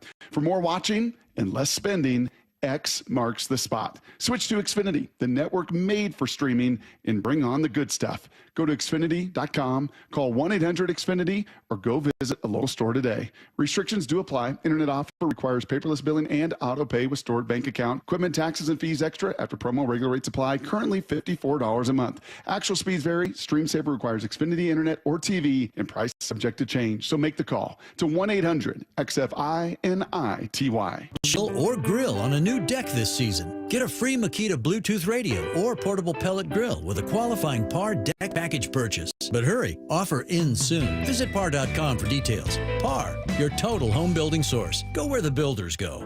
We all know a cancer diagnosis is physically and emotionally challenging, but it can also be financially devastating. That's why Northwest Hope and Healing is here to help. I'm Dr. Suzette Miranda, a plastic surgeon who is proud to be part of Northwest Hope and Healing's mission. We provide a lifeline for breast and gynecologic cancer patients by covering essentials like food, utilities, and childcare, so patients can focus on healing. Since the year 2000, Northwest Hope and Healing has distributed over $2.5 million to thousands of local cancer patients, and you can help us make an even greater impact. Mark your calendar for Life in Color, a summer brunch, auction, and fashion show on August 18th at the Golf Club at Newcastle. It'll be an unforgettable afternoon of hope and inspiration, celebrating local cancer survivors. Get your tickets now for Life in Color on August 18th. Go to nwhopeandhealing.org to learn more. That's nwhopeandhealing.org. Hey, it's Amanda. See life better with LASIK from King LASIK. And this month, you'll save $1,000. Plus, with 0% financing for 24 months, OAC, LASIK from King LASIK is just $188 a month. Start with a free Zoom consult at kinglasik.com. Wayscar Ford Isuzu in Auburn is celebrating 102 years of serving its customers. I'm here with my friend Mark Clymer. And Mark, I might give you a hard time and say, do you remember when you guys first started? Yes, I remember, young lady, when it started. No, of course not. But yeah, I've been around a while, and 102 years is something special, and it's quite a milestone. It's because of the service that we give our customers. So every car that we sell comes with a 5-day or 500-mile, 100% money-back guarantee. Change your mind for any reason, not a problem. Bring it back for a full refund. If I sell you a car and you want to bring it back as you change your mind and I don't take it back, are you ever going to do business with me again? Or your friends, your families, your coworkers? Of course not. You're our most precious asset. We want to take care of you. Come down and see us. It's our giant 102nd year anniversary sale. Great prices, great people. With that kind of attention, that kind of care, no wonder it's been 102 years. That's Wayscar Ford Isuzu in Auburn, wayscarford.com. Listen throughout the week to the Mariners Player Spotlight. Ever since I got here, I want to win a World Series in Seattle, and this city's starving for another winning team. Presented by Muckleshoot Casino Resort. It's not too late to become a 2024 Mariners season ticket member. Check out a Mariners Flex membership, a great option for fans who want the flexibility to choose their games and seats all summer long, while still enjoying the perks of being a member. With a Flex membership, you'll receive benefits like savings of 10% or more on tickets with no fees, access to exclusive pre-sales, year-round discounts at the team store and the box yard, and so much more. Go to mariners.com/flex to learn more about becoming a part of the Mariners family. Have you considered surgery or even joint replacement? Hey, it's Dave Wyman. Before you make that decision, see Dr. Mark Wagner, MD, at Seattle Sports and Regenerative Medicine. Why? Because he gives it to you straight. Dr. Wagner said my right knee needs replacement, and I appreciate his honesty and expertise. My left knee is fine right now, but the minute it isn't, I'm heading to Dr. Wagner for his expert opinion.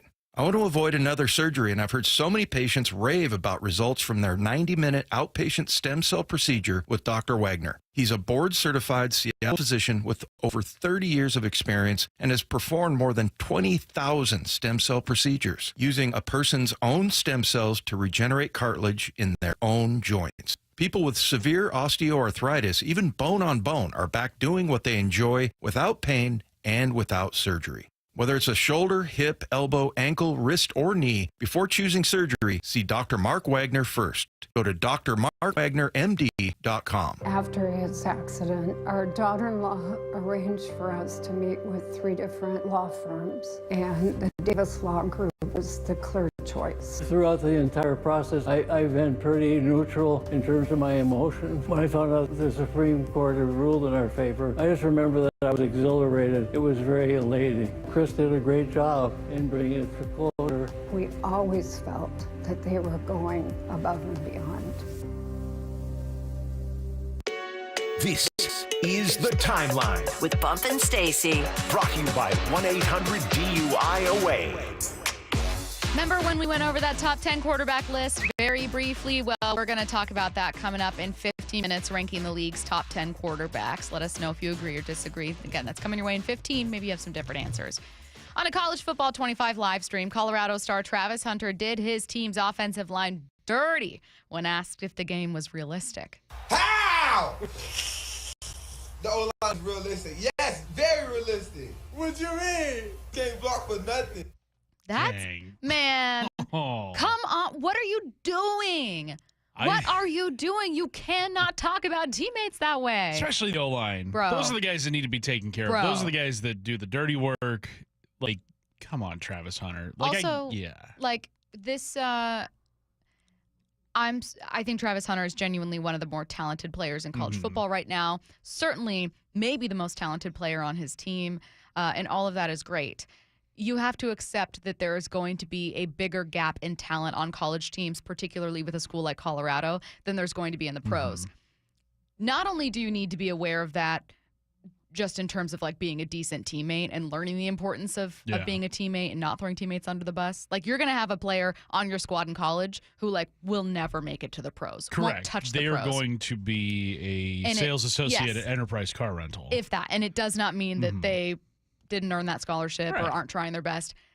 But also because you never know when you're going to be humbled, man. Right. You never know when you're going to go to the league and then be that guy to someone else. Yeah, when you enter the NFL, Travis Hunter, you are not going to be a star right away. You're not going to be the best wide receiver. No, you're going to have some name recognition, sure, but you are not going to be the guy in your locker room.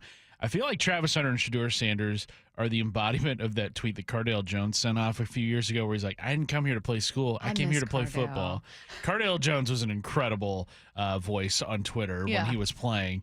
I didn't come here to play school. I came here to play football. These guys are so gone from Colorado as soon as they're draft eligible after this season. I don't know how, or I'm not in the locker room at Colorado. I don't know what that locker room culture is like.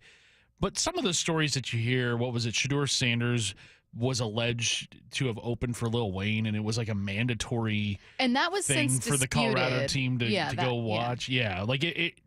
But then you have stuff like this where Travis Hunter is saying in public, and he may not have thought it was broadcast anywhere. But I mean, if you're Travis Hunter, you got to know you've got a following, and anything that you say is going to be newsworthy, especially if it is you, even if it was a joke, saying that your offensive line, was terrible and they couldn't block. Dude, like, you got to be cognizant. That's something you can say privately. You can even say it to their face. Yes. You can even to their face say it if you really felt it was necessary, or maybe if that's how you guys, like play, or that's how you guys joke with each other, is just constantly clowning on each other, and that's fine. But A, if you don't have that relationship, and B, certainly publicly, you should not be dogging your offensive line. Next up, ESPN's Nick Saban. It's weird to say ESPN's Nick Saban. Nick Saban was turned away at the door for his first SEC Media Day appearance. Why? Well, it's a little different. I've never won a credential in my life and was always, for 17 years, able to get into SEC Media Day without a credential. I had to go back to the room today and get my credential to get in. So that's one of the biggest changes I see. It's not like it used to be. I know that we want rules for everyone and all, blah, blah, blah. I get that. What person turned Nick Saban away and said, I'm so sorry, sir, you need a media credential? You know exactly who he is. And in fact, if he wasn't part of media and was just there as Nick Saban, independent former coach, he should still be let in. He's just there to take in what? He's a core part of your entire conference. It's the SEC media day.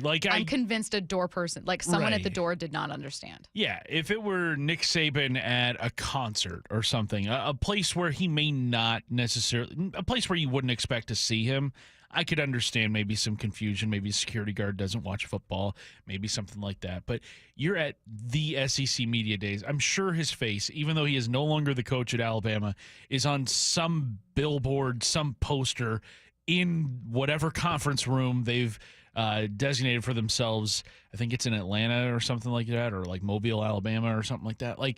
This guy is still the face of college football, even though he is not coaching anymore. How do you not recognize this guy? I don't think that this, maybe it was this playful kind of hey, sorry, coach, you got to get your badge so I can scan Everybody's got to do it. I'm sure there's a chance that that's all it was. If it was indeed something where he got turned away by someone who had no idea who he was, those tend to be my favorite stories because it reminds me of the cop that was 20 and pulled over Justin Timberlake and had no idea who Justin Timberlake was because he was too young. The tour. What tour? The World Tour. Next up.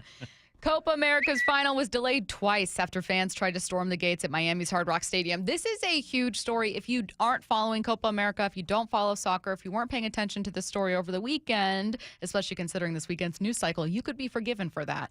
However, this was a big deal, and it made me upset for a couple reasons.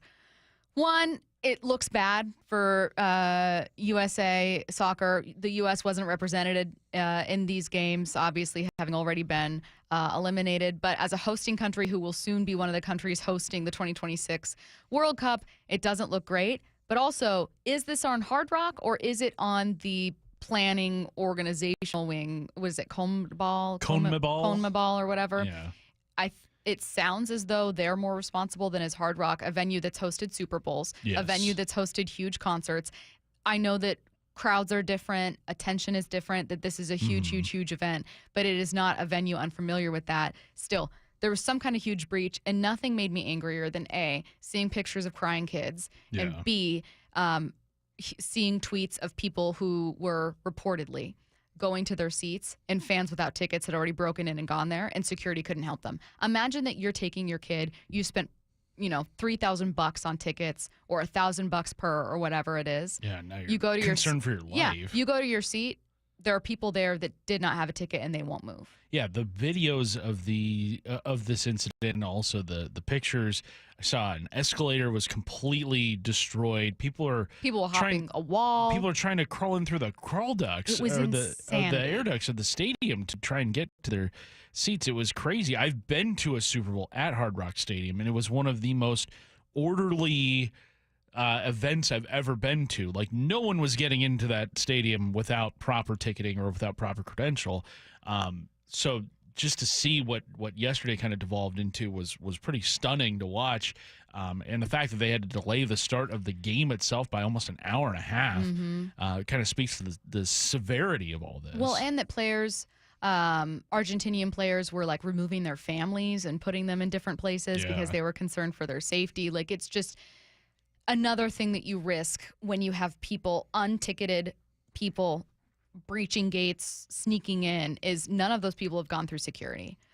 All it takes, and thank God we didn't hear any instances of this, all it takes is one instance of someone having a weapon in there or someone getting hurt before it's a lawsuit. Right. It made me think of that Hillsborough documentary with Liverpool FC that was ESPN 30 for 30, where I think it was 96 people were trampled at a European soccer game in the late 80s. Luckily, it didn't get that serious, but those kinds of mass crowds where they're all moving in one direction towards the stadium, that could be really, really scary for everybody involved. All right. We are talking Mariners. Back to Mariners at noon. Future Star Series, Joe Doyle's joining us to talk about not just MLB's draft this past weekend and some of the Mariners' future moves, but also what's going on with the Mariners, how they can improve, possible moves at the deadline. We'll cover our bases there, no pun intended. Again, that's coming up in 20 minutes. Curtis Rogers in for Michael Bumpus. Coming up next, I have an easy task for you. So easy. Who are your top 5 quarterbacks in the NFL? Don't go anywhere. Seattle Sports, your home for Brock and Salk. Our next guest, Kevin Burkhardt. Where do you put this rotation compared to some other great ones in baseball right now? Well, I think it's them and the Phillies, 1 and 2, however way you want to rank them. And there's a lot of good ones in the game. And I think that's probably what you and every other Mariner fan is frustrated about, right? Because, you get that rotation in the playoffs here. I mean, you get that in a best-of-5 first-round series in a DS, and you're like, man, you could pick who you want to start in Game 1, right? You can't really go wrong. On Seattle Sports and 97.3 FM HD2. We meet by accident, fixing every last bit, Accurate Auto Body. If you've been in an auto accident, you have the right to take your vehicle to any repair facility. Accurate Auto Body has been family-owned and operated since 1994, and they work for you, not your insurance company. Your insurance company may not love them, but you will, because We meet by accident, fixing every last bit, Accurate Auto Body. Matt Coker here from West Coast Men's Health. Guys, if you're taking Viagra or any other pill for ED, I want you to ask yourself this question. Do I want to continue to do this for the rest of my life? If you're like most men, the answer is no. Here at West Coast Men's Health, we can restore blood flow naturally without pumping your body full of chemicals like you've been doing. Guys, you need to come in today and fix this problem now. Why are you putting this off? Viagra's not going to magically start working next week, and you don't want to use shots or go under the knife. Call us today and speak with our clinic manager. Ask him any question you like, how it works, the science behind it, and even the cost. Change your life today like the thousands of men who already have. If you're tired of dealing with ED or Peyronie's disease, then call West Coast Men's Health. With clinics in Redmond and Tacoma, call 206-519-6541. That's 206-519-6541. 206-519-6541. Online at westcoastmenshealth.com. Hey everyone, it's Ted from Consumer Cellular, the guy in the orange sweater, and this is your wake-up call. If you're paying too much for wireless service, you don't have to keep having that nightmare. Consumer Cellular has the same fast, reliable coverage as the leading carriers for up to half the cost. So why keep spending more than you have to? Seriously, wake up and call 1-888-FREEDOM or visit consumercellular.com. Savings based on cost of Consumer Cellular single line 1, 5, and 10 gig data plans with unlimited talk and text compared to lowest cost single line postpaid unlimited talk, text, and data plans offered by T-Mobile and Verizon January 2024. As a roofer, I'm always on the go, so I need to be able to get things done from anywhere. That's why I partner with Beacon. With the Beacon Pro Plus app, I've got the brands I depend on, like Certainty Landmark Pro, right at my fingertips. It's like having my Beacon rep in my pocket 24/7. I rely on Beacon because I never stop building, and neither do they. Now through November, purchase Certainty through Beacon Pro Plus and earn up to $750.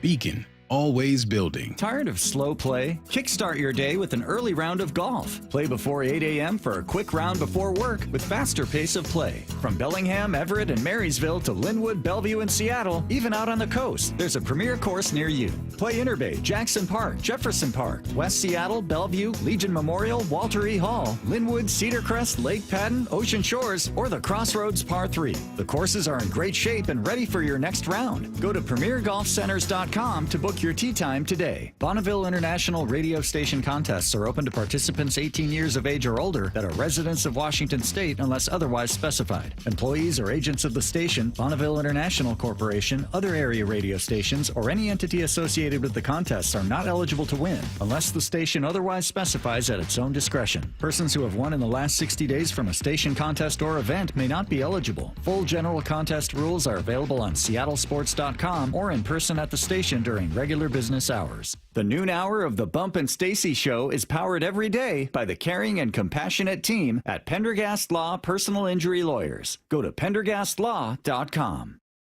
Hey, it's Dave Wyman speaking to those who have recently been diagnosed with prostate cancer. It's important to know you have several options for treatment. I'm here with Dr. Meyer, medical director of the Swedish Radiosurgery Center, to talk about one of the best and technologically advanced treatment options, CyberKnife.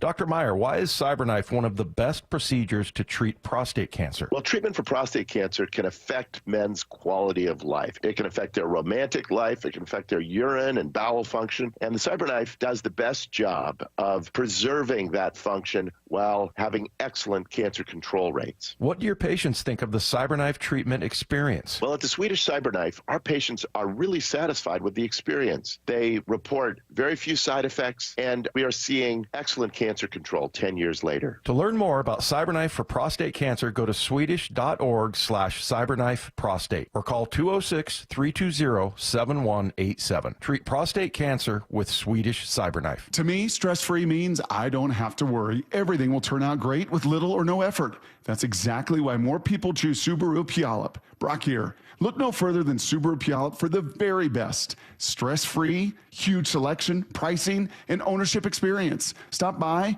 or if you know what Subaru you want, choose Subaru Puyallup's stress-free direct online car buying right there at SubaruPuyallup.com. Part of the great Harnish Auto family. It's my friends down at Subaru Puyallup, your stress-free dealership. Shane Company loves Seattle so much, we decided to open another jewelry store in the area. Come say hi at our new South Center Square location in Tukwila. Shop our beautiful selection of fine jewelry or stop by our new Create Your Own station and make something one of a kind. You can also step into our pop-up radio booth to share a story about your jewelry for a chance to be featured on the radio. And of course, you can still visit us in Linwood too. We can't wait to see you. Shane Company, your friend and jeweler. This is Bumpin' Stacy Weekdays 10 to 2. on Seattle Sports and 97.3 FM HD2. Don't forget to rate, review, and subscribe to Bump and Stacy, the podcast. We're available wherever it is you get your pods, as well as on seattlesports.com and the Seattle Sports app. Curtis Rogers in for Michael Bumpus today. Hey, Curtis. Hey. I have an easy job for you and for all listeners. Rank the league's top 10 quarterbacks. Now, if you want to do just 5, the fun part is what happens after 5, particularly after 3 or 4. But you can start with 5 if you're like, I don't want to do 10. That's too much. I don't care. But go ahead and text in your answers, 866-979-3776. This is in part inspired by a controversial column from Jeremy Fowler on ESPN. Keyshawn Johnson was already complaining about it, I think fairly, on Undisputed this morning. This is the list that Jeremy Fowler put together. It's not just his opinion. It's based on interviews with executives, coaches, and scouts around the league to rank the league's top passers. 1, Mahomes. 2, Burrow. 3, Allen. 4, Jackson. 5, Stafford. 6, Herbert. 7, Stroud. 8, Rodgers. 9, Goff. 10, Prescott. So, curious to hear your guys' top 5 or your top 10, if you're willing to stretch it out that far. Curtis, you can use this list as a starting point if you want, or if you feel that many of them would be the same. But who do you have and who doesn't belong? Well, number 1, Patrick Mahomes. Easy. Duh. Let's move on. Number 2, they have Joe Burrow, and I think when healthy, yes, but 2 of his 4 seasons now, so half of his NFL career has ended on the injured reserve list. And yes, he has led in his healthy seasons the Bengals to the Super Bowl and then to the AFC Championship game. But I don't know if I can put him at number 2 right now, especially if you scroll down a little further on Jeremy Fowler's compilation. I think I would put Lamar Jackson as number 2 right now in the NFL. 2-time MVP, and is just such a threat every which way as a quarterback. He's a tremendous thrower. He's a tremendous runner. He can do it all, and is a huge reason why the Ravens are right now the best threat to Kansas City in the AFC. So I would have Lamar Jackson number 2. He has Josh Allen 3rd. I think that is a good spot to have, and I'll put Burrow 4. So I think the top 4 quarterbacks in the league are pretty consensus right now. Wouldn't you say? Yeah, I think consensus that they're in there and that Mahomes is number 1. Mm-hmm. And then following that are a jumble of, people having them at different spots. Some people might have someone in there in place of Allen or Burrow, maybe Jackson, though I think that's discrediting him. But I think where the controversy really starts for a lot of people is probably beginning at 5. Yeah, and this list after 5, 5, they've got Matthew Stafford at number 5. And I've been a Matthew Stafford doubter in the past, even when he won the Super Bowl. I was still kind of like, it's Matthew Stafford. I've come around to his talent. I've come around to his ability to impact the game for the Rams. I mean, they looked so much better with him last year than they did the year prior when he was out for most of the season. I don't think I would have him as the number 5 quarterback in the NFL heading into this season. I think the AFC, I mean, maybe it's hype, but I think C.J. Stroud right now is that guy in the NFL. Throws a very pretty deep ball, is going to have tremendous receivers to throw to this season.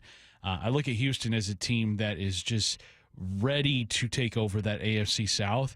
So I think I might put C.J. Stroud already heading into year number 2 at number 5. I still had Rodgers at 5. Aaron Rodgers, I know. really? Aaron Rodgers has not proven to me that he is not perfectly capable of looking like an MVP. All he's proven is that he wasn't healthy last year.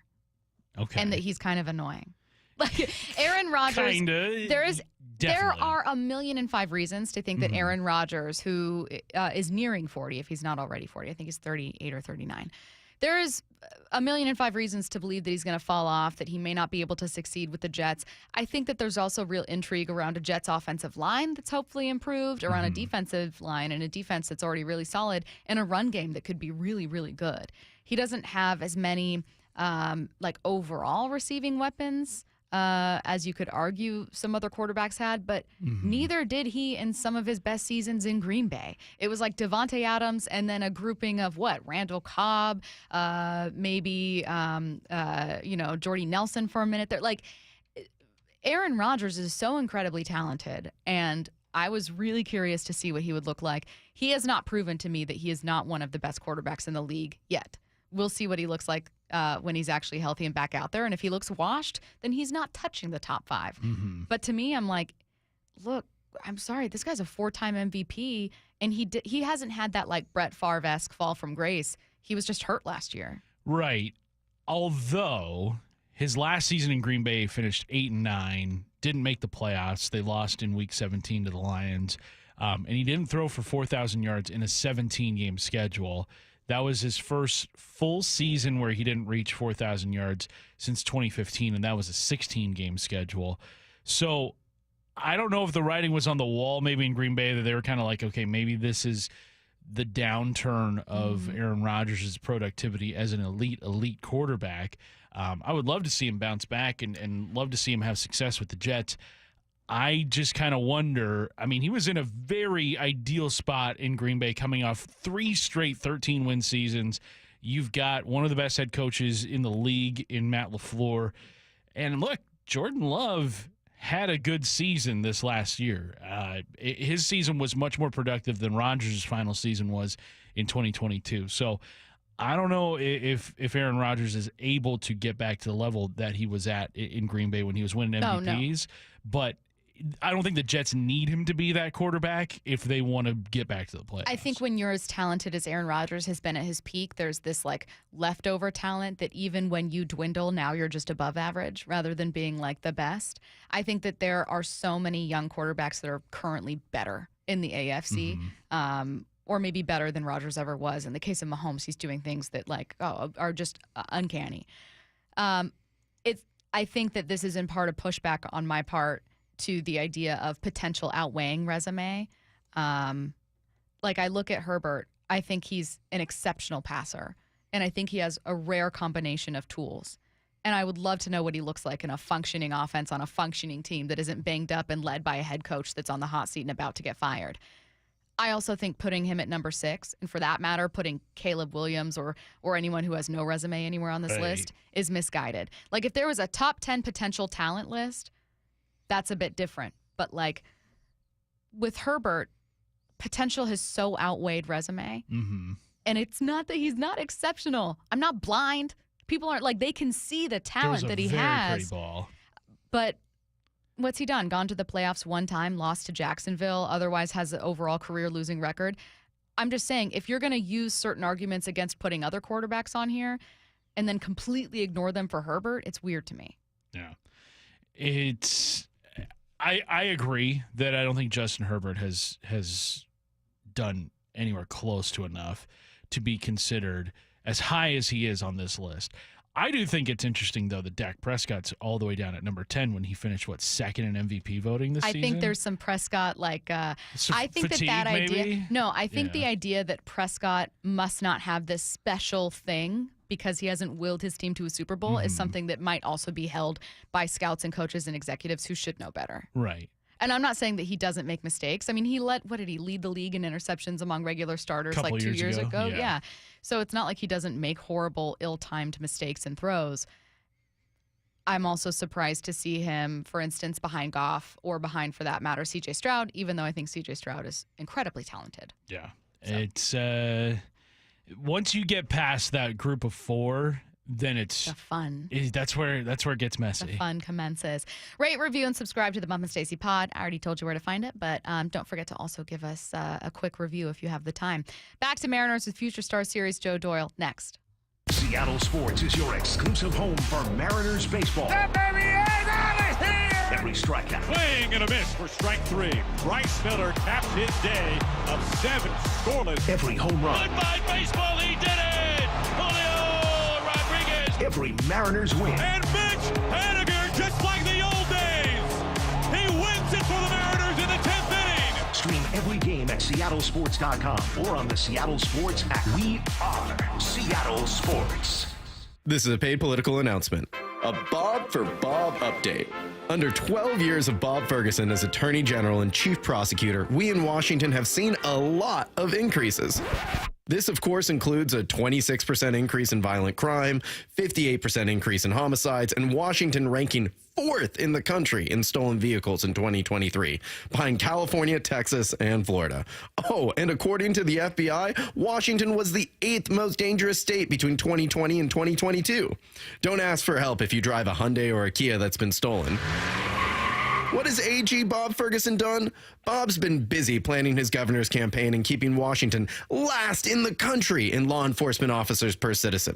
As the leader of the Bob for Bob committee, I encourage you to vote Bob if you want more of these crippling policies for Washington, so Bob gets what he's always wanted, governor. Paid for by the Bob for Bob Committee, 1283 Puyallup, Washington, 98371. Top 4 donors, Steve Gordon, Fremont Dock Company, Brian Haywood, and Susie Burke. It's time for Cookies Country Chicken gift card giveaway. Celebrate National Fried Chicken Day with Cookies. That's real good chicken. 3 lucky winners, 3 $100 Cookies gift cards. Enter today at seattlesports.com/win. Hurry. Contest ends July 21. Motorcycle riders, Bob Stelton here. I love this time of year. The weather's nice. I'm out on the bike as often as possible. And knock on wood, I've never been in an accident. But maybe you have. And if you have, you need to call 1-800-LAW-TIGERS. First of all, your case evaluation is completely free. They don't get paid until you get paid. And they should be the first call you make after a motorcycle accident. And I'll tell you why. Because they fight for you, the motorcycle rider, and your family to get you the compensation you deserve. With over 20 years of experience, they're going to handle your case with the respect and dignity you deserve. The insurance company wants to get away with paying out the lowest settlement they can as quickly as they can. With the Law Tigers, you don't have to handle your motorcycle case alone. So why should you hire Law Tigers after an accident? They can help you get your motorcycle and gear repaired or replaced. Law Tigers knows how important your motorcycle is to you, so after you've been in an accident, give them a call at 1-800-LAW-TIGERS. They will get you the help that you need. Again, that's 1-800-LAW-TIGERS or lawtigers.com. The Law Tigers, Washington's motorcycle lawyers, Mateer Law Firm, LLC. See life better with LASIK from King LASIK. And this month, you'll save $1,000. Plus, with 0% financing for 24 months OAC, LASIK from King LASIK is just $188 a month. Start with a free Zoom consult at KingLASIK.com. Guys, did you know your testosterone level impacts your energy, libido, sleep, weight, hair loss, mood, and even ED? And right now, Revive Men's Health Seattle will check your testosterone for free. They've helped thousands of men since 2011 feel and perform better. They're so confident they can help you, they even guarantee it. Schedule your free testosterone test, exam, and consultation today. Call 206-529-1111. That's 206-529-1111. Or visit ReviveMen'sHealth.com. At Fisher Investments, we may seem like other money managers, but we're different. Are you really that different than the rest of us? We are. As a fiduciary, we always focus on what's best for our clients. What services do you offer besides investing? We have a team of specialists in financial planning, estate planning, and more. Your clients rely on you for all that? Yes, we ensure clients receive unparalleled service at every step of the relationship. Okay, but you still sell commission-based products, right? No, because we believe that's a conflict of interest. We prioritize service over sales goals. So, then how do your fees work?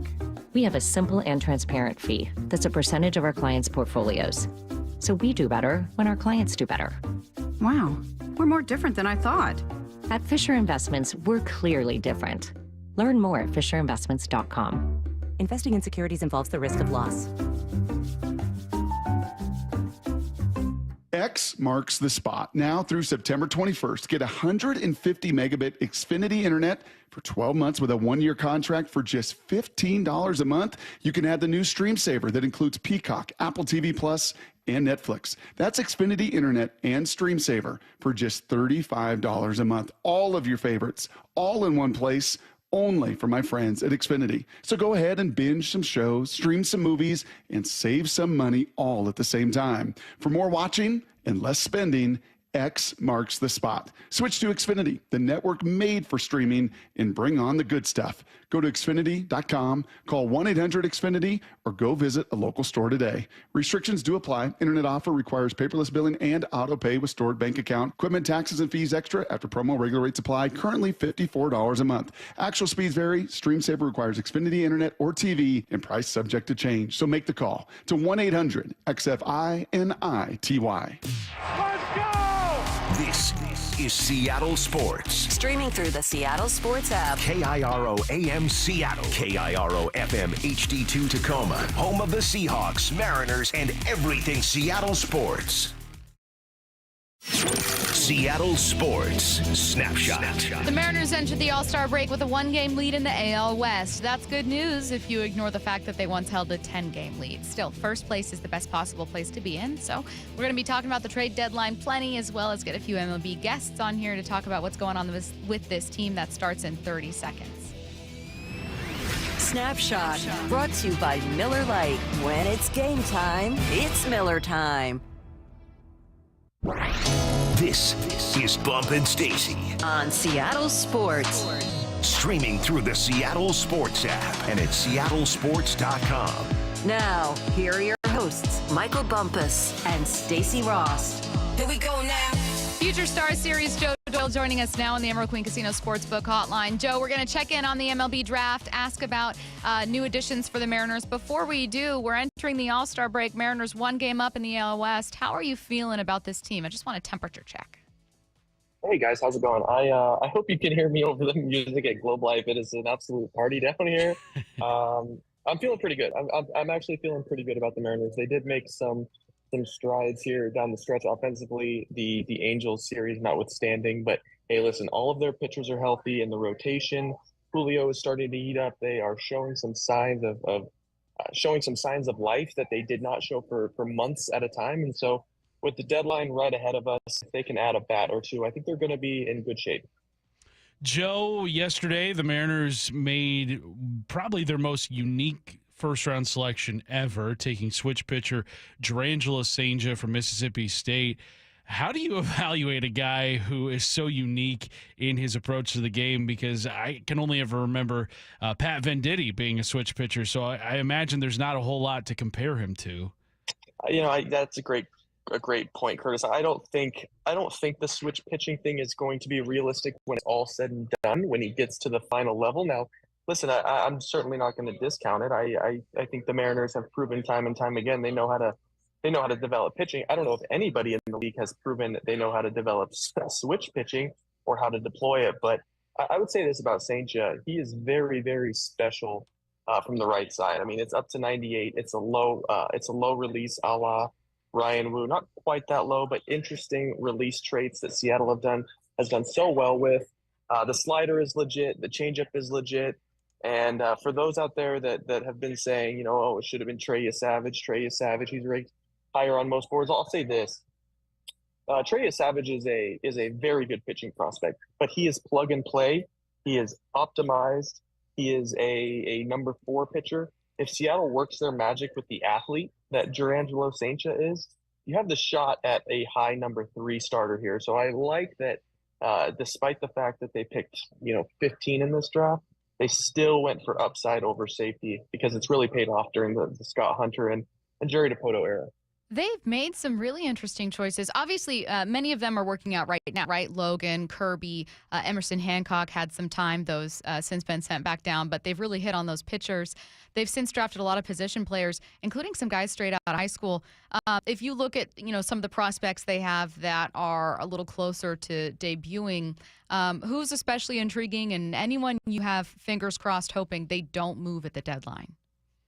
Yeah, I think the one that really stands out, at least for me, is Johnny Farmelo. And it's an absolute shame that he tore his ACL, and hopefully he's able to come back from that injury at full strength. But I can't stress how difficult it is to find 6'3", 210 pounds, left-handed swing, center field tools, raw power. I mean, when you're building, he's like a creative player. When you're building a center field prospect, he has all the ingredients to be special. I mean, to be truly a spectacular player if Seattle can continue to develop that hit pool. So he's the one that really stands out. I guess if there was another one, I would probably, of course, point to Colt Emerson, not just because of my interactions with him during the draft and just how put together he is between the ears, but that's as polished a high school bat as I have quite literally ever seen. And I think he's going to move really, really quickly when he gets by some of these durability issues that he's had this season.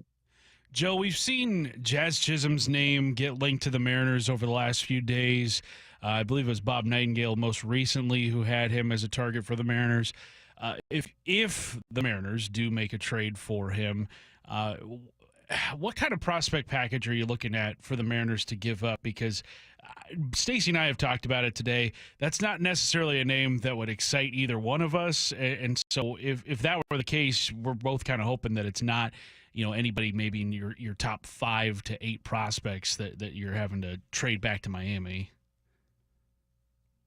Yeah, it's interesting. I think Jazz Chisholm is a guy that gets a lot of headlines for his name, for being on the cover of MLB The Show. But you guys, Josh Rojas has a higher FWAR than Jazz Chisholm this season. I mean, the Seattle wouldn't be trading for, and that's nothing against Josh Rojas. Of course, Rojas has been solid at points this season, but we can't act like trading for Jazz Chisholm fixes the offense by any means. I think if you're looking at what Seattle would have to give up, it is 2.5 years of a 26-year-old who plays up the middle of the field, who's left-handed, and that does cost something.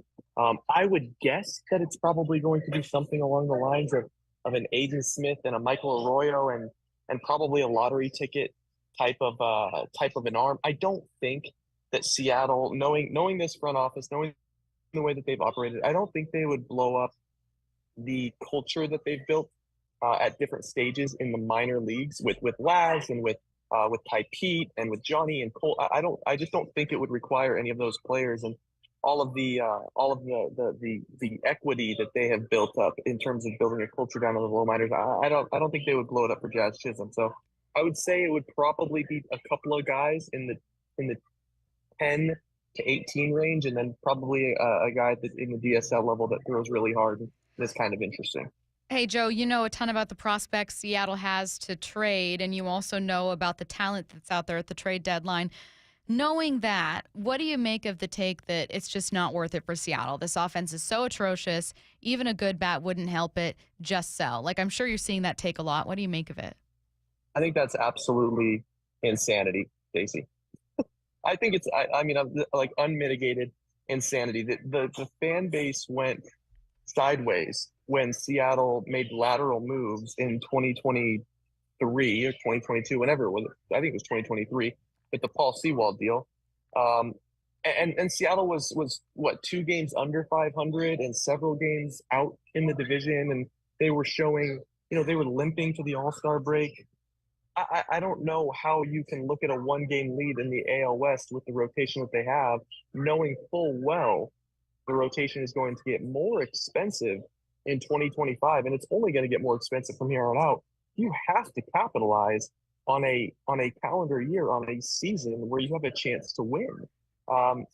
Believing that Colt Emerson and Cole Young and Harry Ford and all these guys are going to be the answer to a title in 2027 or 2028, and therefore not pushing a little bit of the chips in to try and win in 2024, I just think is pure insanity. These opportunities do not come up. You shouldn't take it for granted. Joe, the Mariners made an interesting pick in my point of view. In round 3, they took a reliever, Hunter Cranton from University of Kansas. I always feel like relief pitchers that get drafted early on in the draft are kind of quick to the big leagues. Do you think this is a guy we could see maybe before any other pick that the Mariners make in this week's draft? I don't think that's out of the question. I mean, I've talked to scouts who think Hunter Cranton has the best fastball in the entire draft class. In the entire class. Now he's going to be 24 years old in a few months, so he is on the older end, and he's mostly just 2 pitches. He does throw an upper 80s slider that has some pretty good movement traits. I think it would play pretty quickly in the big leagues. He is going to have to improve the quality of his strikes, commanding the pitch to the quadrant that he wants to do. That was my impression in watching his film, but he's in the zone. He's not going to walk a lot of guys. The quality of the strikes just need to improve a little bit. So given how old he is, it wouldn't surprise me whatsoever if Seattle, he only threw 25 innings. It wouldn't surprise me at all if Seattle said, hey, let's see what you can do in Arkansas the rest of the way. We might need some more bullets towards the end of the season. But yeah, to answer your question, Curtis, it is kind of a finished product as far as prospects go, and I would expect him to move really quickly. Hey, Joe, back to what you said about seeing some improvement from Seattle's offense, maybe hoping to take a silver lining into the All-Star break.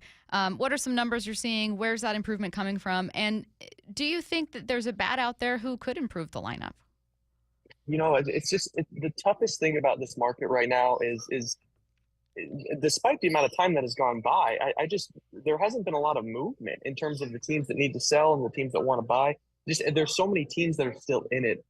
In terms of the numbers, there was a stretch, I think it was 3 or 4 games ago, where Julio had gone 3 games and he was like 8 for 13, and the only outs that he had made were strikeouts.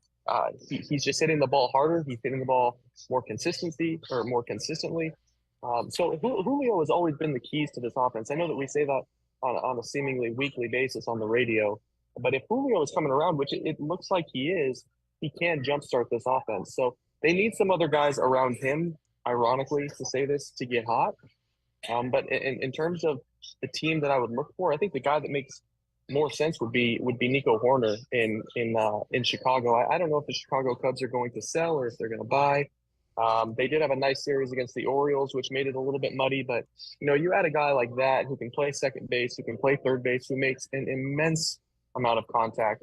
I would overpay for that type of a player at the top of the Mariners lineup, because I think it would unlock some other players that have been struggling. Getting back to some of these picks that the Mariners have made, second round, they go Ryan Sloan, a prep pitcher out of Illinois. Prior to the draft, Joe, I'd read a few previews having Sloan as a potential first-round pick. What did you make of him slipping to Seattle at pick 55? Yeah, I had Sloan as number 28 on my board, and I know that there were outlets that had him as high as 18 or 19. As far as high school pitching prospects go, the whole thing with high school pitching prospects, you look back at Walter Ford 2 years ago, it was like, oh, what is this kid going to become? He's so lean, he's so projectably so long. Ryan Sloan is as complete as it comes. I mean, he looks like Lance Lynn already, 6'4", 225, 230 pounds. I mean, he's 18 years old and he's bigger than every starter that's currently in the Seattle Mariners rotation. So I'm sure Seattle's going to send him to Modesto. They're going to work on commanding all of the pitches to different quadrants. Right now, it's just a command thing. He doesn't really walk too many guys, but it's a fastball with teeth. He can play it at the top of the zone. He can sink it when he wants to. The changeup is really good. The slider doesn't have a ton of interesting, it's not high level spin. So I don't think that the slider is ever going to be a special breaking ball, but that's really been the case with George Kirby coming up through the minors as well. He doesn't spin the ball particularly well either. So if they can get if they can get Ryan Sloan commanding all 3 pitches to the quadrants that they need, I think he's got the chance to be a really good number 3 pitcher, possibly a low number 2 if they can get a little bit more value out of that breaking ball. We talk about what Seattle does well, and we focus so much on some of the things they have, like that rotation. But they've been able to acquire young talent and build up their farm system fairly quickly after briefly depleting it. Is there an approach to a draft they take that you especially like? Do you think they've lucked into it? Or do you think that as far as player development goes or drafting, that they really have a good way about them? So that's a good question, Stacey. I think there's something that there's something people don't understand when watching prospects. It's a two-pronged thing. It's not just scouting. Scouting has to know what talent looks like, but scouting also has to have crystal clear communication and synergy with the player development department. And that's something that Seattle has done remarkably well. Every player that they pick, they have a plan, and so they're optimizing and getting the most out of all these guys that they're selecting. But the other thing that I would say, ever since I would say probably the 2020 draft, maybe the 2021 draft, when they started picking high schoolers and they could see the competitive window starting to open, they've gone for ceiling. Seattle's just been going for upside and ceiling and seeing what they can get out of these high school bats. And all turned into, what, their 85th to 90th percentile of what they could be as prospects to this point. So it's nice to see them shift back to some pitching, because it's been something that they've ignored since 2020, and there's obviously a void at the high minors. And with what they've done with all these different pitching prospects over the years, I'm excited to see what they can do with Saintia and with Ryan Sloan over the next couple of seasons as well. He is Future Star Series Joe Doyle, kind enough to join us to talk draft, prospects, and, of course, the trade deadline. Thanks so much, Joe. Thanks, Joe. All right, guys. Let's get to Headline Rewrites. Extra, extra, read all about it. Headline Rewrites. We must make headlines. The real story behind the headlines in today's news with Bump and Stacy. Andres Munoz was named an all-star replacement for Logan Gilbert. What's the real headline? Right now, I'm still pretty sensitive about replacing Logan Gilbert. In general, the topic still really upsets me, Curtis, after yesterday. Yesterday, 7 innings of shutty baseball. Yeah. 2 hits allowed, 9 strikeouts. Did not like the move. 87 pitches. I really like analytics in baseball. I love nerding out over the numbers. But sometimes I see a decision like that get made, and I'm like, do I? No, I do like the numbers in baseball. I love that all this information is so accessible to us now. But he was mowing down the Angels. 20 of his last 21 batters that he faced, he sat down. It was a pitching clinic that he put on yesterday, and it stinks that he did not have a chance to finish. Yeah, obviously the bigger story, or rather the main headline, is congratulations to Andres Munoz. It's deserved. I'm so excited that he's going to be going to the All-Star game, and obviously was excited for Logan to get the nod as well. So it's nice that both of them were able to have that honor this year. But if we're talking about kind of the joke lying underneath this and replacing Logan, there have been few things I've actually criticized Scott Service for, but this is one of them. And look, every game is important when your lead is narrowed to one game. Headline Rewrites. The Mariners drafted Mississippi State switch pitcher Durangelo Sainja with their 2024 first-round pick. What's the real headline? Interesting, because switching pitchers cost the Mariners a win yesterday. Oh, you thought we were done? Yeah, we're not done. We're not done. We're running it back. What'd you think about Sainja? It is a fascinating pick. I hope that he can continue throwing from both sides. I really do, because who can do that? No one can do that. That is such an advantage going forward, but it doesn't sound like that's going to be likely. Here's Jim Callis on Extra Innings last week talking about how he thinks Sainja's going to end up throwing right-handed. Here's the conundrum a little bit. From the right side, he's a starting pitcher. It's up to 98. It's a good slider. It's a changeup that can get lefties out. From the left side, it's more of a lower slot relief pitch look. It's more up to 92, 93 with a sweepy rather than a powerful slider. He's a great story, and he's legit both ways.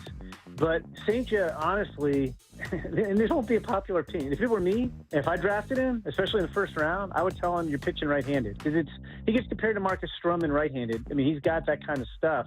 And lefty, he's more of kind of a, like I said, a low slot reliever.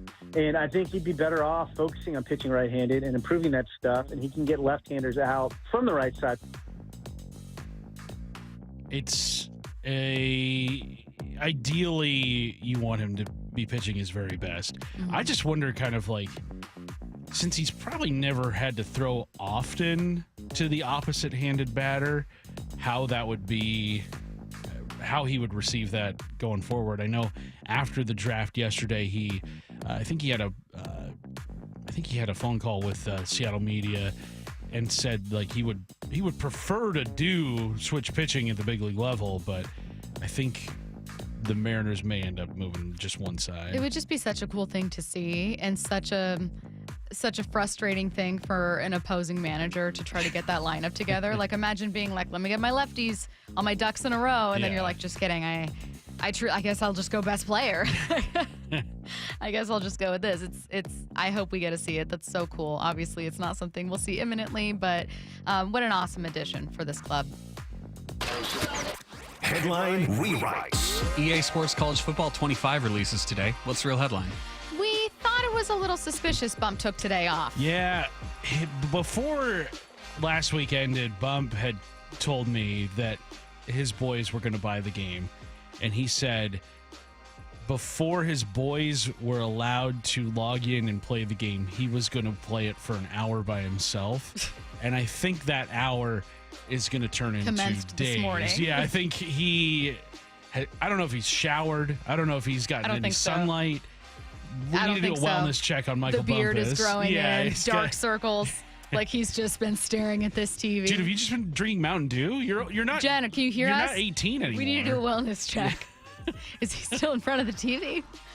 No, this is a really cool day. I'm sure you're so excited. Both of you have been talking about it endlessly. This game helped mold my sports fandom. You truly feel like you are running a college football program. And now, I mean, there's so much more to college football 10 years from the most recent video game. You didn't have the transfer portal last time. You didn't have as much conference realignment. You didn't have burner phones. You didn't have social media, I mean, you did, but not to this extent. It is a totally different world. And so for all of us college football nutheads out there, congrats to us. We made it through 10 years without our video game, and it's back. They should have like a 2005 version that lets you be a recruiter with the school, like a big school. So instead of playing and setting up teams and going through it from the football angle, you play the game as a booster. You play the game. Is it like I want like booster mode where you get to do like illegal recruiting practices where you're doing and it's handshakes with $100 bills? It's like The Sims. Like you click on a player and it's like offer $100,000, Yeah. offer a scholarship, put a briefcase on the table and wink. Like I think there's NIL in this game too, which is pretty crazy. That's so weird. What was it? Tosh Lupoy, who was known for leaving like coffee cups around when he was I think it was at UW, where there'd be like hundreds of dollars in each coffee cup. I know. I don't know if Bump ever got offered cash to commit to anywhere. I know Jake, when he was hosting the show, he definitely did. I believe that head coach is still out there. Of the school that offered him? Yeah. Yeah. Not at the school that they're. No, it's been He's a long not while. at that school anymore, but he's at a school. Salacious. Kind of getting back just for 1 minute to the Mac and Jack's text line about the Logan stuff. I think it's the last time today we'll talk about it. Someone said, well, in his last outing, Logan gave up a 2-run shot in the 8th. Maybe Scott was thinking about that. In his last outing, not this one. Yeah. I don't know. It's a fair thing to point out. I think it's just about load management. You know that I saw Shannon say he leads the league in innings pitched, but, and again, it's like there's a world where your bullpen doesn't fall apart and you're fine. Great. Right. Logan had a quality start. Bullpen didn't fall apart. You win. What would it have been? 2-1, something like that. 2-0. 2-0. 2-0 win, and you feel great. But the bullpen falling apart makes the decision so incredibly infuriating. And Stanek's injury too. Yeah. That was a big fly in the ointment. I wonder. The decision to go to Austin Voth was the most questionable one to me, because Stanek has proven more often than not that he's a reliable setup guy, and then Munoz is an all-star. Would you have gone straight to Munoz? What would you have done? Or what did you expect him to do? That would have asked Munoz to get a 6-out save, because Stanek was the first batter. Would you have gone with like Thornton? I think someone else. I mean, they want to give Santos a couple days off, but I think Trent Thornton is a guy who I probably would have gone to because he hadn't pitched since Friday. Or put Santos back out there and be like, forget it. Like dude, we need these wins. Yeah. All right, Curtis Rogers in for Michael Bumpus today. There's a Miami Marlin that's been linked to Seattle at the trade deadline. Let's learn more about him with Miami Herald's Craig Mish next. Seattle Sports, your home for Brock and Salk. All right, how do you feel about a super athletic switch-handed pitcher? The Mariners just made one, their first pick in the draft at number 15. Welcome to the system, Jurangelo Saintcha. So if you're just watching the draft, you hear a switch-handed pitcher, tell me that doesn't make your head immediately look up like, excuse me, what did he say? Aside from being unbelievably ambidextrous, he's athlete with a capital A. Oh, yeah. Just continuing to stockpile as they did a year ago, a bunch of athletes. On Seattle Sports and 97.3 FM HD2. This is Matt Coker from West Coast Men's Health. I'm proud to let you know that nationwide, our clinics have a 4.7 out of 5-star rating on Google. This tells you that our patients are really seeing results. Here's what some of them are saying.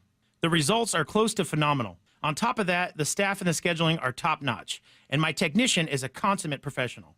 Another patient said, I called numerous clinics, and West Coast was by far the best.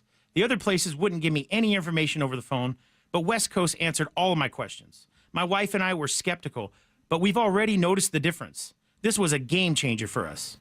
West Coast Men's Health has helped thousands of men reverse their ED using acoustic wave therapy. No pills or shots necessary. Give us a call today so we can help you too. With clinics in Redmond and Tacoma, call 206-519-6541. That's 206-519-6541. 206-519-6541. Online at westcoastmenshealth.com. It's time for Cookies Country Chicken gift card giveaway. Celebrate National Fried Chicken Day with Cookies. That's real good chicken. 3 lucky winners, 3 $100 Cookies gift cards. Enter today at seattlesports.com/win. Hurry. Contest ends July 21. Are you looking for a construction loan to build your dream home? Are you a local builder needing a better financing option for your next spec project? Hi, I'm Scott Rireka, CEO of Legacy Group Capital in Bellevue. Stop wasting time with local banks and credit unions and their endless guidelines. We're the experts for common sense residential construction loans. We lend our own money, we make our own decisions. And if your deal makes sense, we'll get it done fast with flexible terms. For homeowners, we advise you every step of the way with things like budget and timeline, ensuring the completion of your dream home.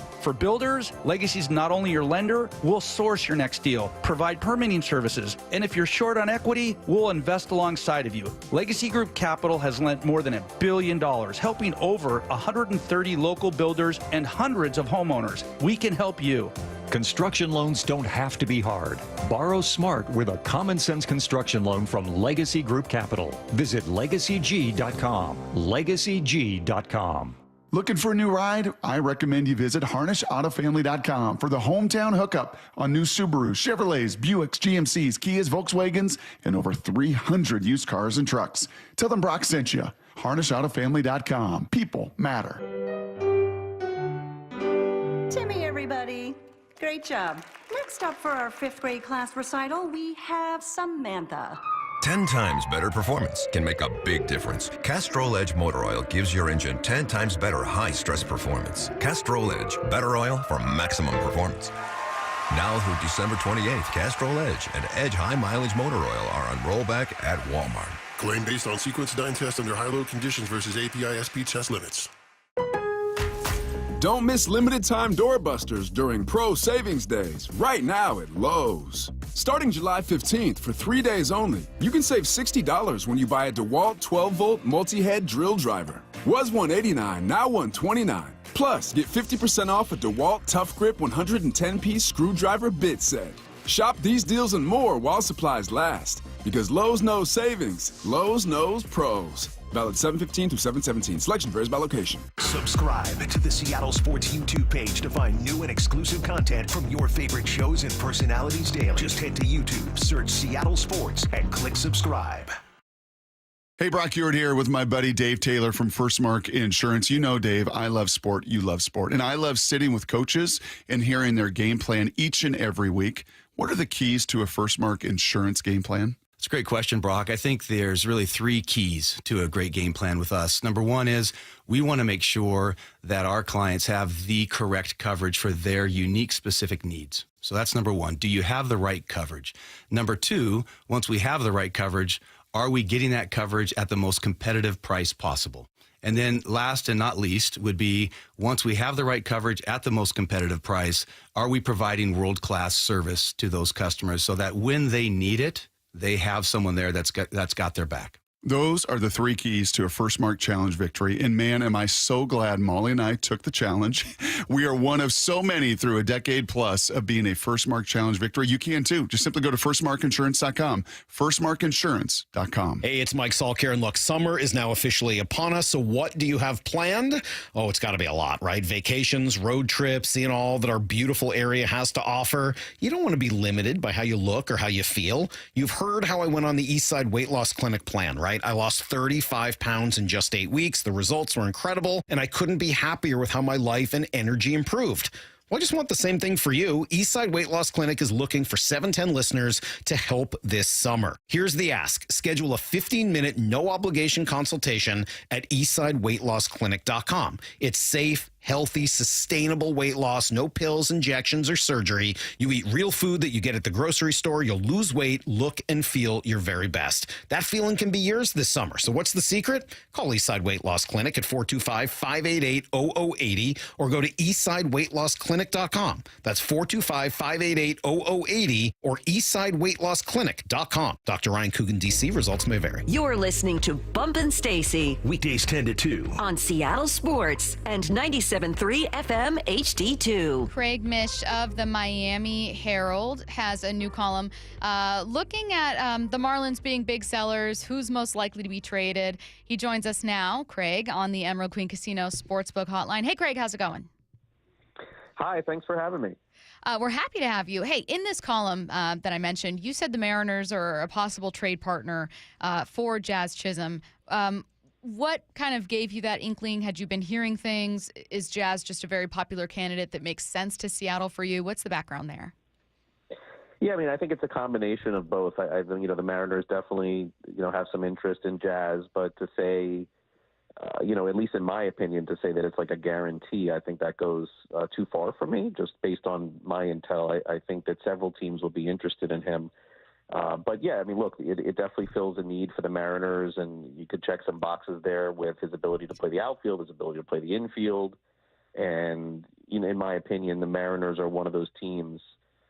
Now, again, what they do, I don't know, but that's one team that should not be sitting pat at the deadline. I mean, the fans really deserve a run here, I think, from that organization. It's been a while since they've gone deep into the playoffs, and the pitching is just too good, I think, to sit back. So, they do match up well. There are some prospects I think that would fit Miami, and I think Jazz would fit in well in Seattle. And I do think that there's certainly some legs to this, but we got still a lot.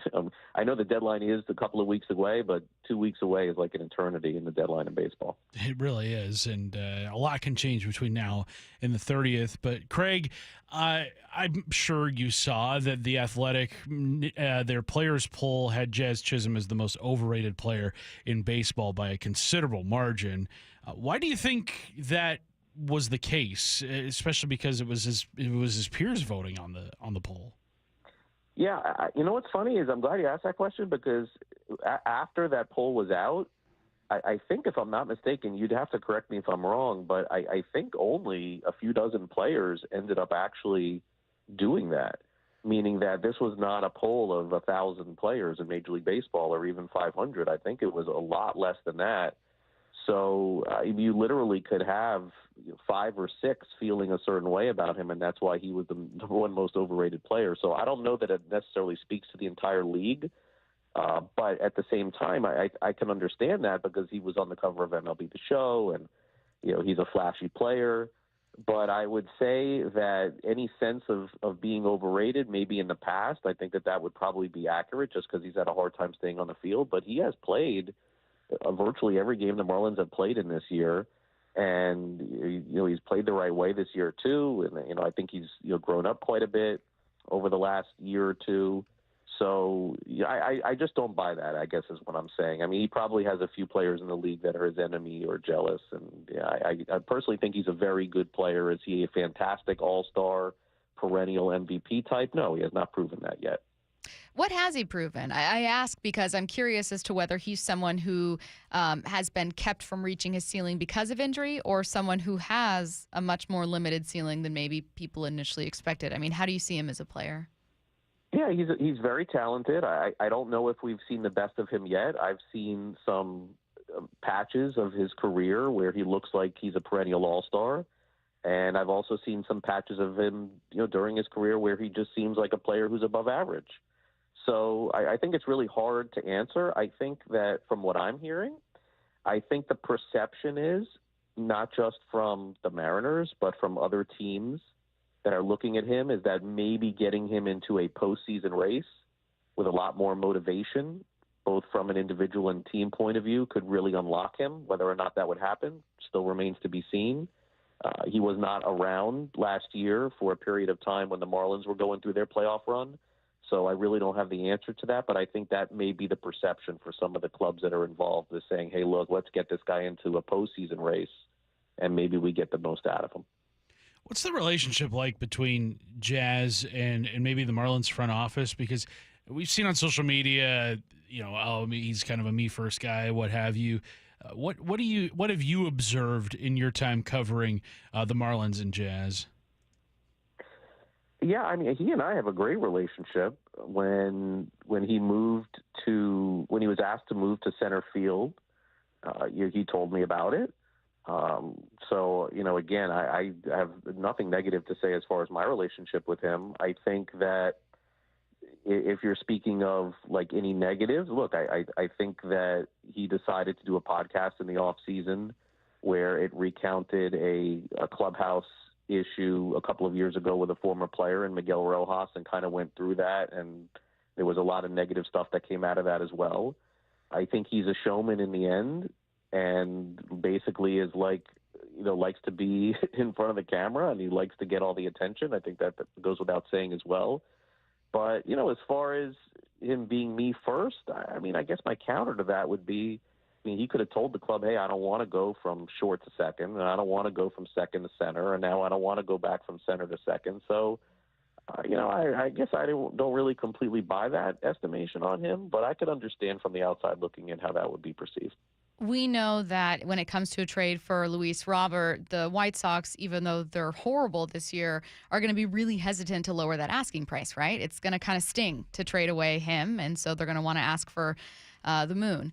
Where are the Marlins in terms of, high asking prices, what Jazz might cost a team, whether they're in full fire sale mode or, looking to make some moves? Like, where are they as an organization, and what might they be asking for?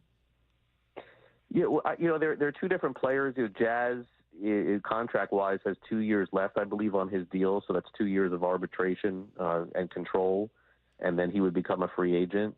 As far as like the types of players that they are, I can understand why some would feel maybe Robert is the more polished player, because he does have that pedigree. If you look at his past, I know it's kind of hard, to be honest with you, to look at Robert this year and even really know what's going on, playing on the worst offense in baseball. I think he's only driven in like 20 runs. I mean, it's sort of incredible to look at that with the home runs that he's hit.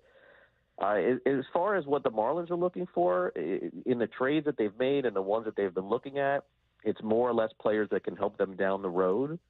So, as an example, if Seattle is willing to trade a top 100 prospect for Jazz, then it would probably be more along the lines of a player that is going to be in the minor leagues for a couple of years. I don't think they're looking for a player to come back in that trade and play either this year or next year. They haven't said that they're in a rebuild mode, but they are. And I don't think that the Marlins are going to be ready to compete for the postseason next year. I think that's pretty fair to say. So 2-3 years down the line are kind of the players that they're looking at. Craig, last one from me. Do you think Jazz is a player that has reached his potential as a big leaguer, or is there maybe still some more room for him to grow? Yeah, it's impossible for me to know. It's like the hardest thing about baseball is not hitting, pitching, or anything else. I think at the end of the day, what we forget so often is that they're human beings. And that's why predicting sports is like impossible. NFL, NBA, baseball as well. It's like, I mean, these are still humans like you and me at the end of the day, and we don't know what motivation is for a lot of them. And for Jazz, I do sort of buy into the fact that I think there's a chance that you get him into an environment where the team is fighting and you see the best out of him.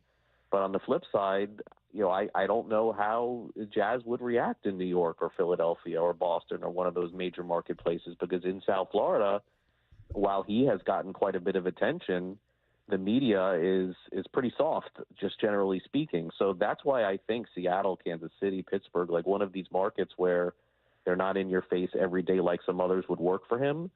But at the same time, a team like Seattle is going to have a lot of attention down the stretch because, again, fighting for the postseason. So don't know how to really answer that question. I tried to do the best that I could. But the prediction business is extremely difficult when you're dealing with human beings. That's what I've learned. He is the Miami Herald's Craig Mish, kind enough to join us to talk about a potential trade in Seattle's future. We'll see what comes of that one. In the meantime, a ton of really good information here about Jazz. Thank you so much, Craig. Thanks, Craig. All right, thanks for having me. You're listening to Bump and Stacy on Seattle Sports and the Seattle Sports app. Curtis Rogers in for Michael Bumpus. One wide receiver is in big trouble. Another is probably still upset. Plus, Jamal Adams finds a new home. That's next. Get the national perspective on the Mariners. Swing and a miss and a slider, strike three. With Jeff Passan, Tuesday mornings at 8:30. I don't think that it is unrealistic to believe that they have the talent and the ability to win a championship with this team. And John Morosi, Thursdays at 5 p.m. Their DNA remains intact. This is a rotation-dependent team. We are Seattle Sports, the home of the Mariners. Do you have a car you're thinking of selling? You want to get the most money for it, but you probably don't want to deal with the hassle of selling it yourself because that's annoying. Meeting some stranger in a store parking lot after work so they can test drive your car and negotiate on a price? No, thank you. So here's why you should sell your vehicle to my friends at Wayscar Ford in Auburn. They have a program that pays top dollar for your car up front, but it gets even better. Because when Wayscar Ford resells your old car, they split the profit 50-50 with you. Why? The money they save on auction buy fees, transportation costs, and travel expenses allows them to offer this program. They'd much rather split that money with you, the customer, rather than outside services. But are they going to offer you less? No. In fact, they encourage you to shop and compare. And in virtually every case, Wayscar Ford's been able to match or beat competitor offers. So if you're looking to sell your car, make sure you do it at Wayscar Ford in Auburn and get paid twice for it. Roof now, pay later. Hi, I'm Sam Thomason, owner of State Roofing. Take advantage of our zero down, zero payments, and zero interest for up to a year. We've partnered with leading lenders to make the replacement or repair of your roof affordable. Flexible financing options are available to take the worry out of an unexpected expense. Call us today at 866-ROOF-ROOF to schedule a free no-obligation estimate or visit us at stateroofing.com. That's stateroofing.com. State Roofing, the last roof you'll ever need. Summer is here. If you're dealing with a pest problem, get the relief you need and the long-term protection you deserve with Issaquah Pest Control. Look, rodents and bugs can ruin your insulation or the structure of your home or business. Before it becomes a more costly issue, call Issaquah Pest Control, the fast, kind, and professional pest control service. And if you're in the pest control business or have an interest, they're hiring, so join the team. Issaquah Pest Control, serving the entire Puget Sound. IssaquahPest.com. You're free now. Free to fill your feed with impossibly chunky chunkers who chunk harder than you ever thought possible. Cats, corgis, babies, baby penguins, baby pandas, chunky baby pandas. Free to make your smart devices do silly things. Free to open a world of remote work and a portal into Gametopia. Who's the boss now? Free to be everything you imagine, and then some. That's how it feels to have Quantum Fiber Internet. Quantum Fiber, your world unleashed. Learn more at quantumfiber.com. Limited availability, service in select locations only. 12s. Seahawks training camp powered by Boeing is on the horizon. Starting July 24th, join us lakeside at the Virginia Mason Athletic Center for the first of 9 practices. Get an up-close look at the new Seahawk head coach, Mike McDonald, and the next gen of Seahawk players as they take the field to prepare for the upcoming season. Summer in Seattle and Seahawks football, what's better than that? Register now at Seahawks.com/training camp. That's Seahawks.com/training camp. Did you know there's a revolutionary pediatric cancer treatment called immunotherapy going on at Seattle Children's Hospital? Kids with cancer know that true strength comes from within. And with immunotherapy, they can fight cancer from the inside out with their own superpower, their immune systems. However, pediatric cancer research and trials are severely underfunded. G. Scott here asking you to join the fight for all kidkind. Next time you're at Safeway checkout, please choose to make a donation. Thank you for becoming an immuno hero. 4 down territory, going inside the game with Michael Bumpus. I like this. More quarterbacks should start doing this. Every day at 11:15 and 1:15 on Bump and Stacy. It's Dave Wyman for R&R Foundation Specialist. Your home's foundation supports everything that sits on top of it. You know, the most common cause of a settling foundation is a condition in the soil called differential settlement. It goes back to inconsistent soil compaction when your home was first built, which in turn causes your entire home to bend and twist. And what you'll notice in your home when that occurs, sloped floors, bowed or cracked walls, or windows and doors that don't open and close properly. R&R Foundation Specialist raises and restores settling foundations by repositioning the load of your home onto steel piers that they drive deep into the ground. Then they gently lift it back into place with a hydraulic lift. It's a permanent solution to restore your home's foundation and its structural integrity. If you suspect your foundation is settling, do what I did. Have R&R Foundation Specialist come out for free. They'll identify the issue, and they will resolve it. Schedule your free estimate at rrfoundationspecialist.com. Summer is the time to feel and look your best, but I'm not talking about your abs or tan. Guys, I'm talking about your hair. Restore that bald spot, reverse your receding hairline, or add volume to thinning during Advanced Hair's once yearly summer savings event. Advanced Hair's simple one-day treatment begins to regrow your very own hair the very next day, and they guarantee your new hair will grow. They are the team that addressed my hair loss, and I recommend them to everyone. Take advantage of your flexible summer calendar and get the most hair for your dollar. Advanced Hair's summer sales event is on for a limited time. So get the details and schedule your free consultation today. 425-449-8185. One-day treatment, life-changing results. With Advanced Hair, your new hair is guaranteed to grow. Check out the incredible before and afters and make the call now while their summer savings event is still on. That's 425-449-8185 or advancedhair.com. This is Bumpin' Stacy. Weekdays 10 to 2. On Seattle Sports and 97.3 FM HD2. Taking a look around the NFL, we are going to start with Vikings wide receiver Jordan Addison, who was arrested near LAX for an alleged DUI. This is obviously not a great spot for him to be in. According to a police report, this is via ESPN. An officer found a white Rolls Royce blocking a lane of I-105 westbound. The driver was later identified as Addison, was asleep behind the wheel, according to the report. So he was arrested at 11:36 p.m., was released from custody at 1:36 in the morning. They've not said anything about his blood alcohol content, so we don't know it, but obviously we know that he was arrested and there's an active DUI investigation. Yeah, not a good look for him. This is also the second offseason in a row he has been pulled over. Last year, if you recall, July of 2023, he was pulled over for speeding. He went 140 miles an hour in a 55 mile an hour zone at 3 a.m. Addison told a police officer at the scene that he was driving at that speed due to a medical emergency involving his pet dog. So, okay, there's a reason, I guess, but 140 miles an hour in a 55 zone, that's a pretty scary. Not great. Yeah, not great. So, Jordan Addison's second off season in a row like this, buddy. I don't want to see him put himself in a situation like this because he is so talented. Nearly 1,000 yards last season, 10 touchdowns as a rookie. Big things are awaiting him in his NFL career. Don't do anything to throw it away. I mentioned one wide receiver is in some trouble. That's Jordan. Another wide receiver might still be bothered. That's T. Higgins. He will officially play the 2024 season on the franchise tag. T is in a unique spot. You're on a team where you are a very talented wide receiver, and maybe on another team you'd be getting a lot of money, but you're on a team with Jamar Chase, and they have to pay him. And so this is kind of where I see Brandon Ayuk as well, where you are that team's T. Higgins isn't the Bengals' best receiver, but Brandon Ayuk is technically their best receiver, but is he their best offensive weapon? No. And so you're kind of in this sticky situation of being like, I know my worth, but my team has some other options, and that's taking away from some leverage I have with contracts. Yeah, Higgins injured for portions of last season, only played in 12 games. His numbers through his first 3 years, though, Stacey, are ridiculously similar. Rookie year, 108 targets. Second year, 110 targets.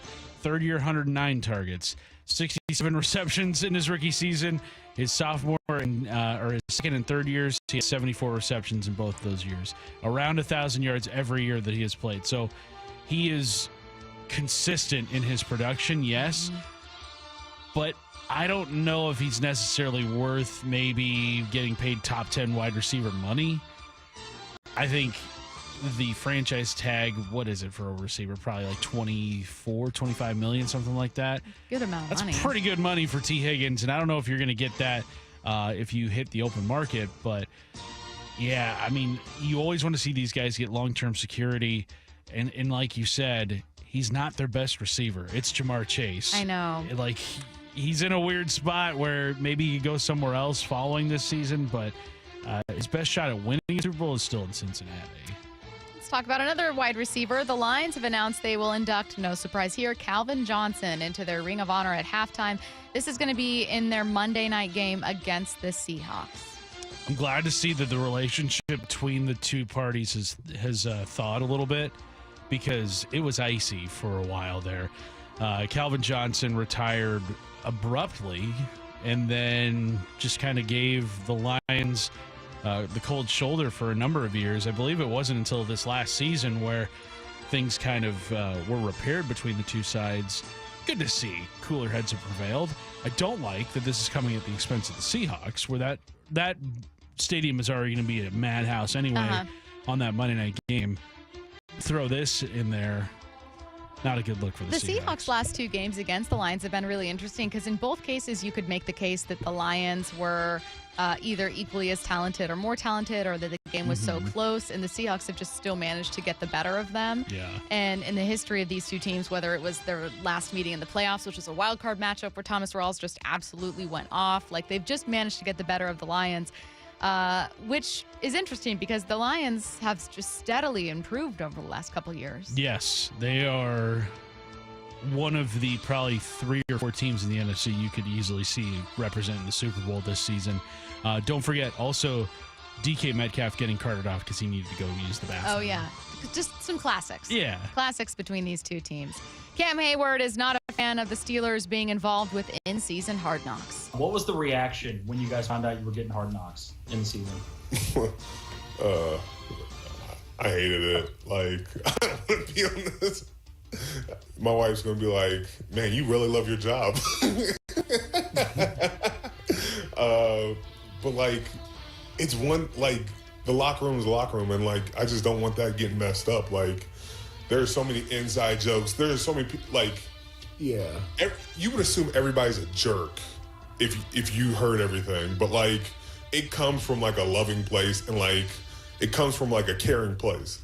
Like, we all want to get better, and we joke a lot. We poke and prod at each other, but, like, it doesn't come off that way always, and so that's the only thing I really worry about. Cam Hayward afraid of cancel culture. I'm just kidding. But what it's coming off as to me is him saying, look, there's going to be a lot of jokes and a lot of relationships that aren't going to be immediately obvious how innocent or friendly they are on camera. And I feel like people not understanding that is going to create a conversation that then changes the tone of the locker room. I don't think the cameras are that invasive on Hard Knocks. Also, the one thing I'll say, I don't think he's wrong about being worried about private conversations between friends in a locker room looking more inappropriate when they're publicized. Right. However, the primary consumers of Hard Knocks are going to be people that have either played, love football, or kind of understand that. And there might be one or two things that get to a much broader population or go viral. But I think most people understand that a locker room culture that jokes between boys, like, they're going to be clowning each other, they're going to be making fun of each other. Hard Knocks doesn't exist to paint teams and players in a bad light. It's an NFL Films production. Like, they're just doing this to give you unprecedented access to what's going on behind the scenes. If there's anything that comes up in the Steelers season where it's like, uh-oh, I don't know if the NFL is going to shine a spotlight on that as much as an independent film company would, or anything like that. So, Cam, I don't think you're going to have a lot to worry about this season with Hard Knocks. And, I mean, if you just kind of mind your P's and Q's, you don't have to worry about showing up on HBO. Our last one here, a very quick one, but worth paying tribute quickly. Ravens 2012 playoff hero Jacoby Jones passed away over the weekend at the age of 40. Let's not forget some of his best moments. So there's going to be a run back from 9 deep for Jacoby Jones. And look at him go.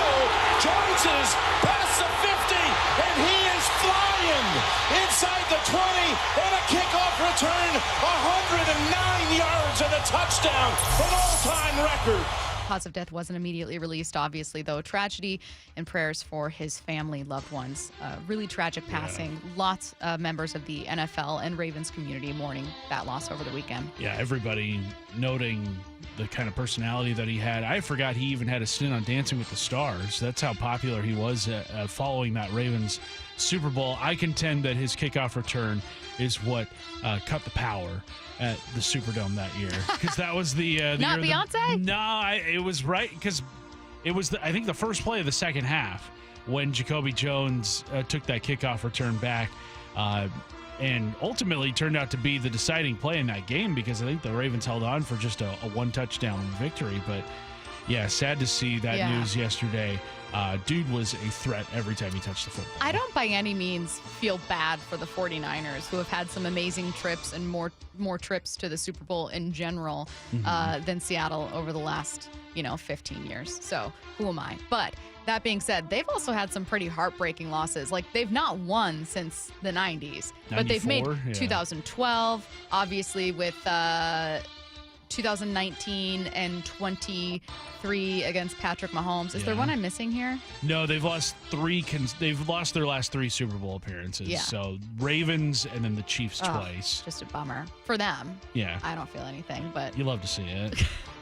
I think they should lose the Super Bowl more often. I think they should too. I don't think they lose enough in the Super Bowl. Opening up phone lines for you guys to call in. We kept this intentionally, Curtis and I, very, very general, because we want you to feel like maybe you're calling in and you're just getting something off your chest. What you're getting off your chest is how you're feeling about the Mariners at the All-Star break. 866-979-3776. Call right now. It's such an easy question to answer. You can go a number of ways. We just want to know what you think.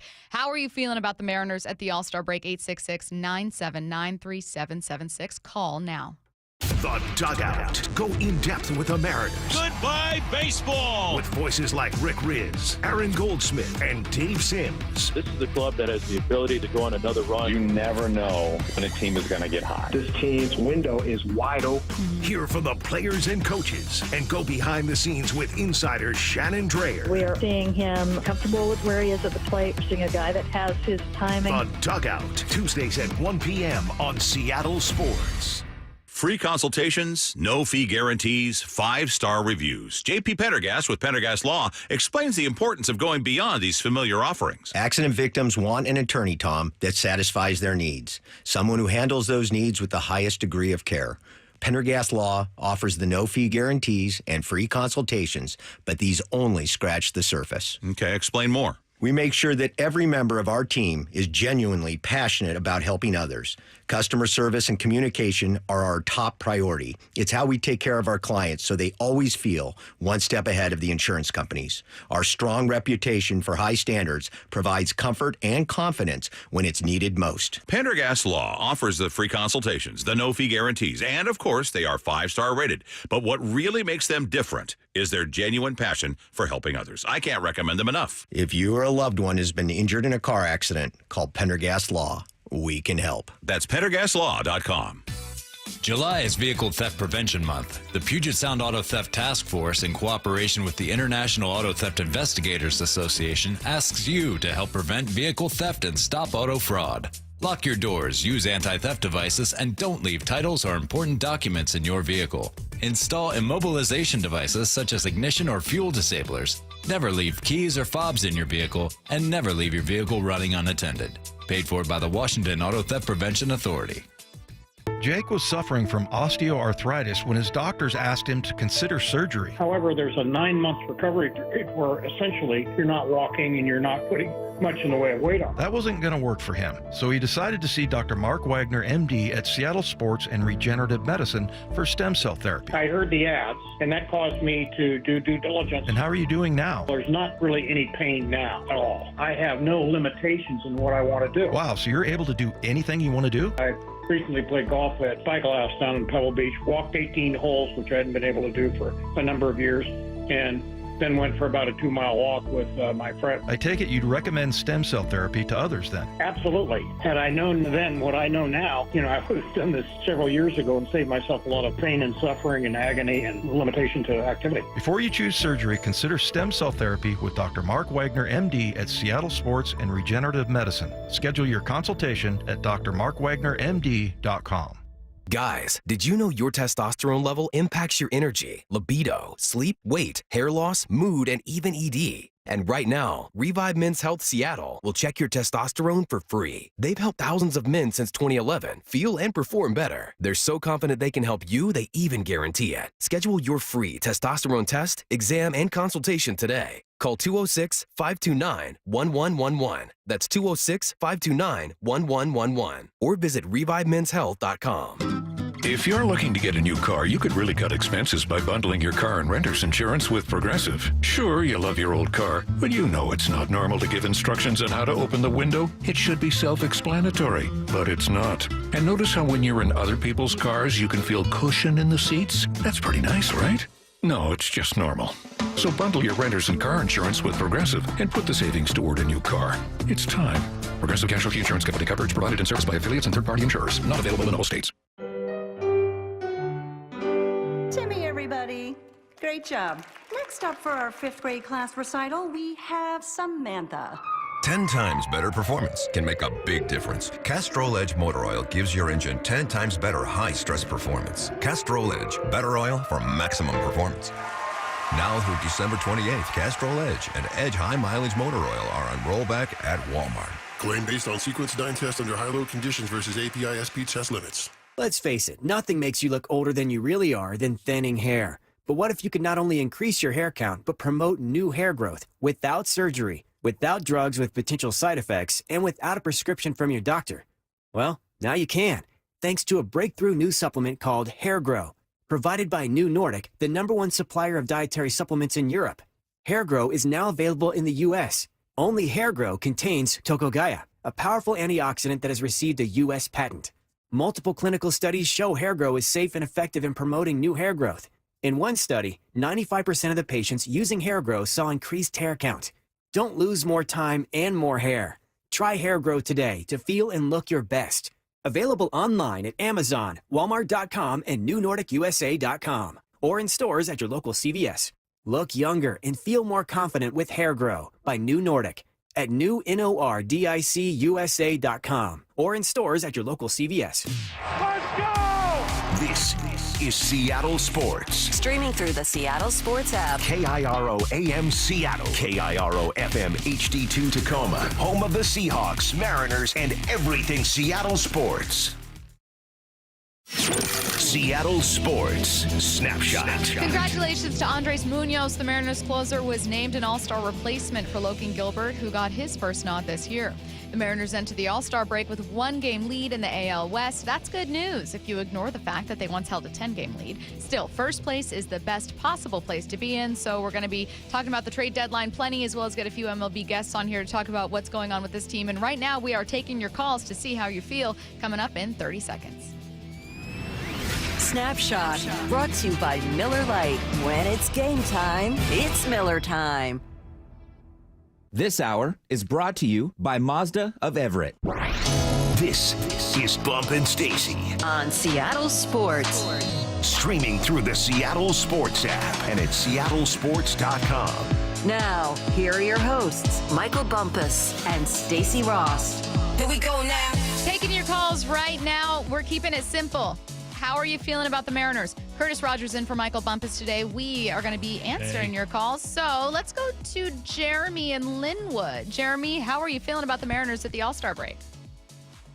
You know, I believe that they're not doing what they can do to win.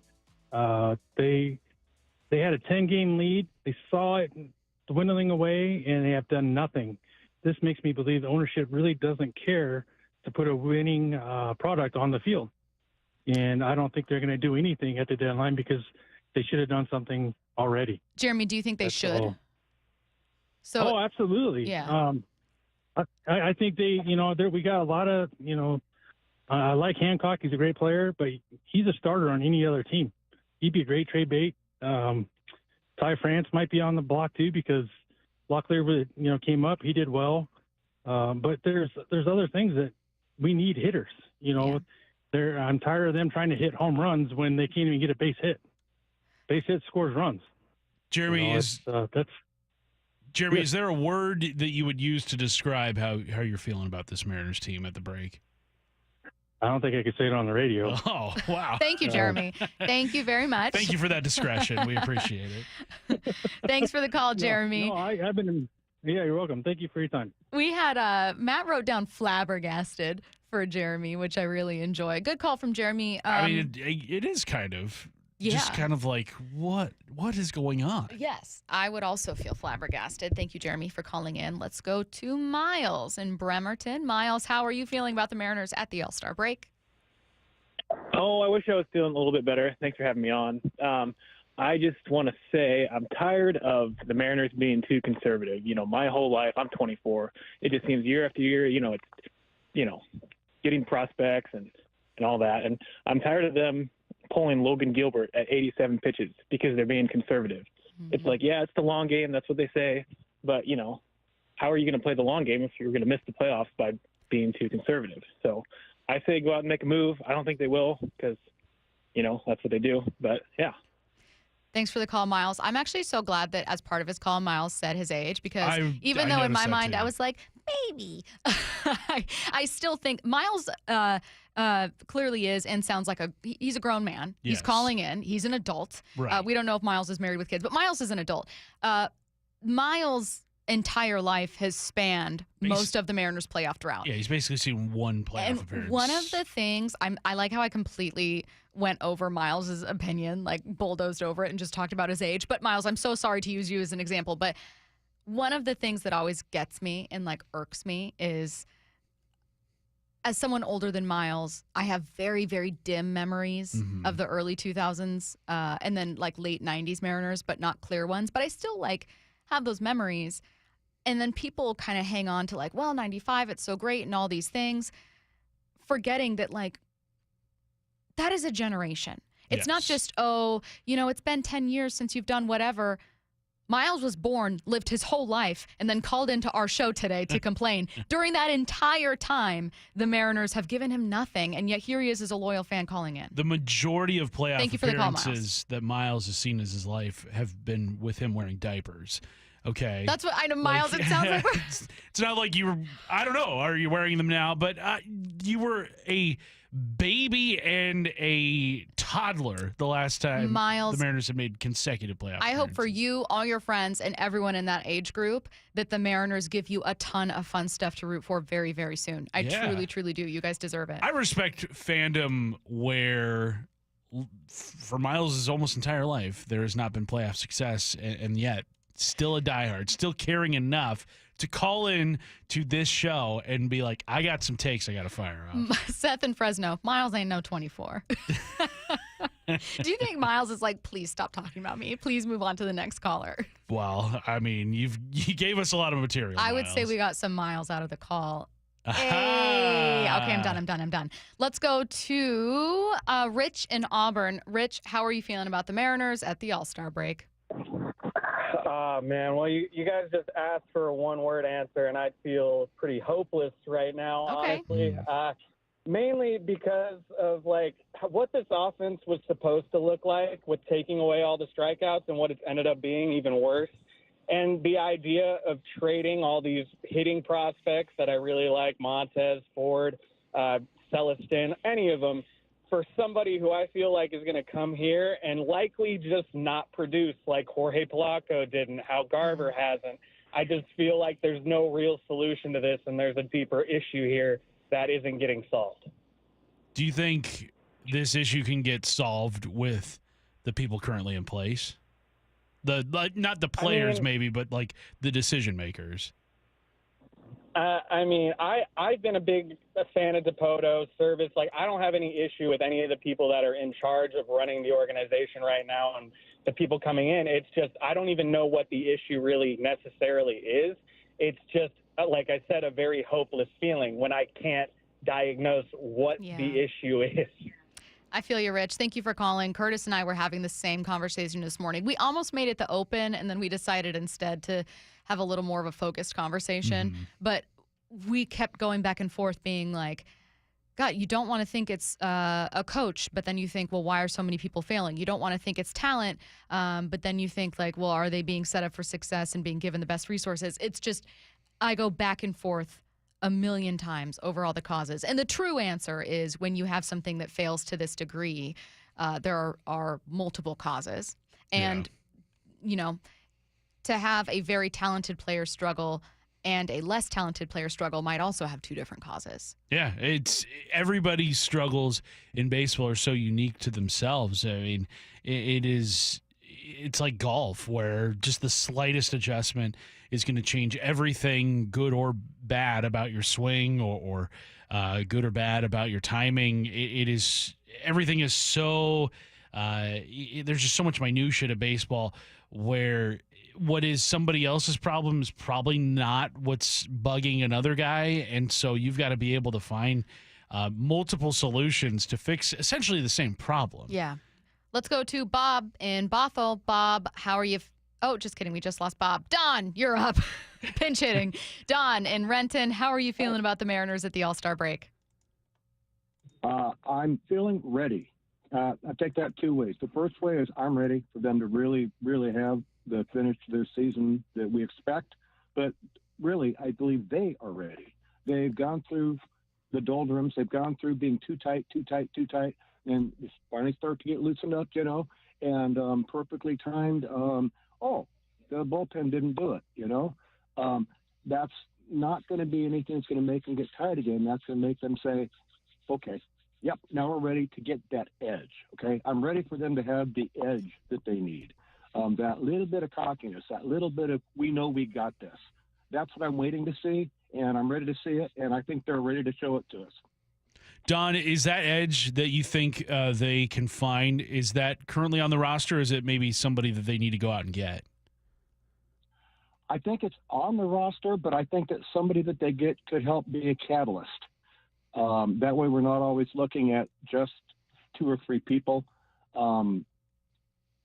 And one more person, that's only one more person. But, you know, as long as it's somebody who is a good, quote-unquote, clubhouse fit, I think it'd be a slam dunk home run.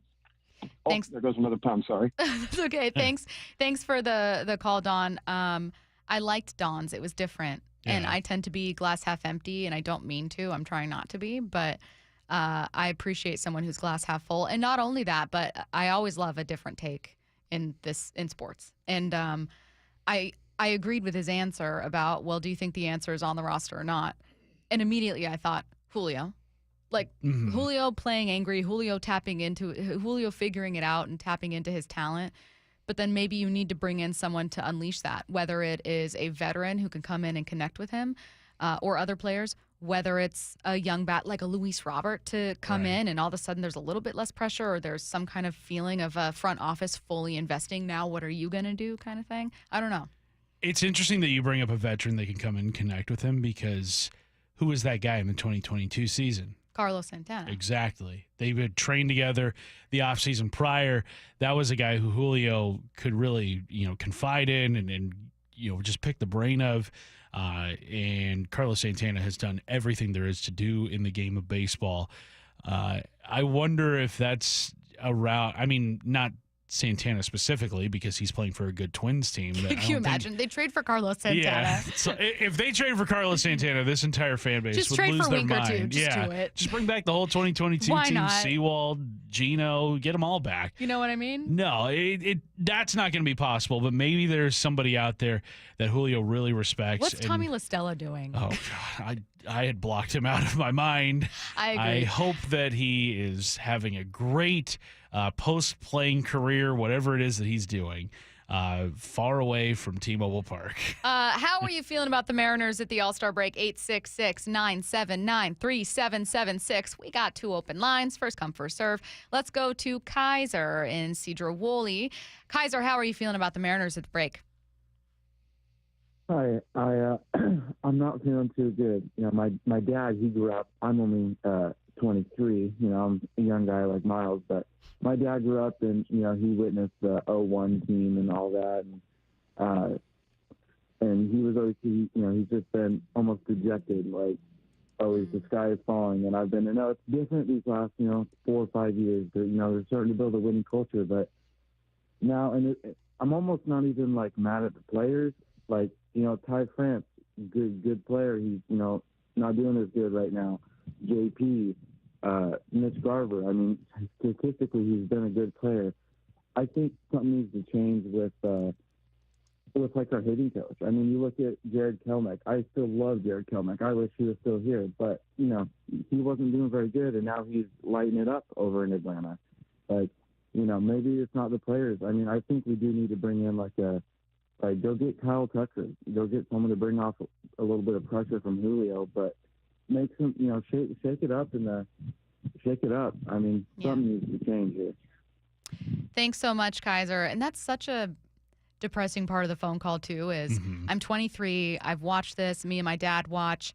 He kind of gets dejected, as the season goes on, and I feel optimistic, but now I'm kind of getting to the point where I think it's the same thing year after year. I hate that Kaiser's reached that stage of fandom. I don't blame him at all, but it's like, hey, Mariners, any organization, any sports organization, anywhere. You know how you keep fans alive and how you keep fans excited? First of all, baseball is deeply generational. Not always, right?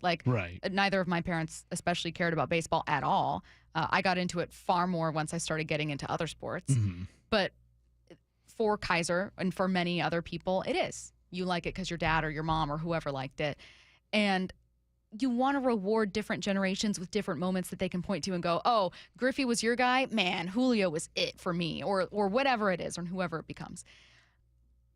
You're missing out on a chance. Yes, you absolutely are. You have proven that this is sustainable, sure, and that's a big part of what this front office has set out to do ever since they tore things down in 2019 is we wanted to build a sustainable winner. If you finish with a winning record this season, which I think is still a very real possibility, it's getting tighter right now as they kind of trend back towards 500. But if you have a winning record this season, you'll have tied the team record for most consecutive winning seasons. Like, you've proven sustainability can happen here in Seattle, but you have not proven yet that sustainability can turn into a championship ball club. So what is it that you need to do differently to go from this sustainable 88 to 90 win team every single season to go and go out and get a World Series trophy, something that has eluded every past version of this Mariners ball club? I just get so fired up for young fans. I think I have it's getting older. It's having a tiny mom chip inside of me too. But it's just this feeling of desperately wanting younger fans in their 20s. And then beyond that, fans I hope Willa, your daughter, I hope she grows up and she's like, this is my favorite Mariners team. Yeah. Because she's not going to know anything about these teams. She's certainly not going to know anything about 95. Right. She was born in 2020? 2021. 2021. She doesn't know anything about those teams. Give fans heroes. Give kids heroes. Give young adults people that make them excited to keep watching their team. Yeah. Give your fans something. Give generations something. I am begging you. That's why so many people of my age, of our age, who grew up watching 90s Mariners baseball are still huge fans to this day because we were watching Ken Griffey Jr., we were watching Edgar Martinez, we were watching Alex Rodriguez. But even then, you and I were very young. Yes. I get envious of people who are teens or adults and are like, oh, I was at that game. I'm like, I can't remember most things. I liked Gushers. I wanted a pizza pocket. Let's go to Demetrius and Kent. Demetrius, how are you feeling about the Mariners at the All-Star break? I'm going to try to condense a lot of points very quickly, but I have the same feeling as Don Wren. I am ready. I'm very intrigued. The 10-game lead allowed us to have a couple bad weeks of baseball. And the other reason why I'm very intrigued is because, unfortunately, with this last road trip, I would have been okay with. I would have been very fine with the series win coming up here against the Astros. I kind of need a sweep now. However, I look at the Astros schedule, and they play 18 straight games in August against the Phillies, Orioles, Red Sox, and Royals. And their pitching depth is not good at all. Yes, the Astros are a dangerous offense, but I don't see how they come out of that alive very well. And I will officially get concerned if we do not go out and get the two bats that we've all been talking about. If we do not get those, I get concerned.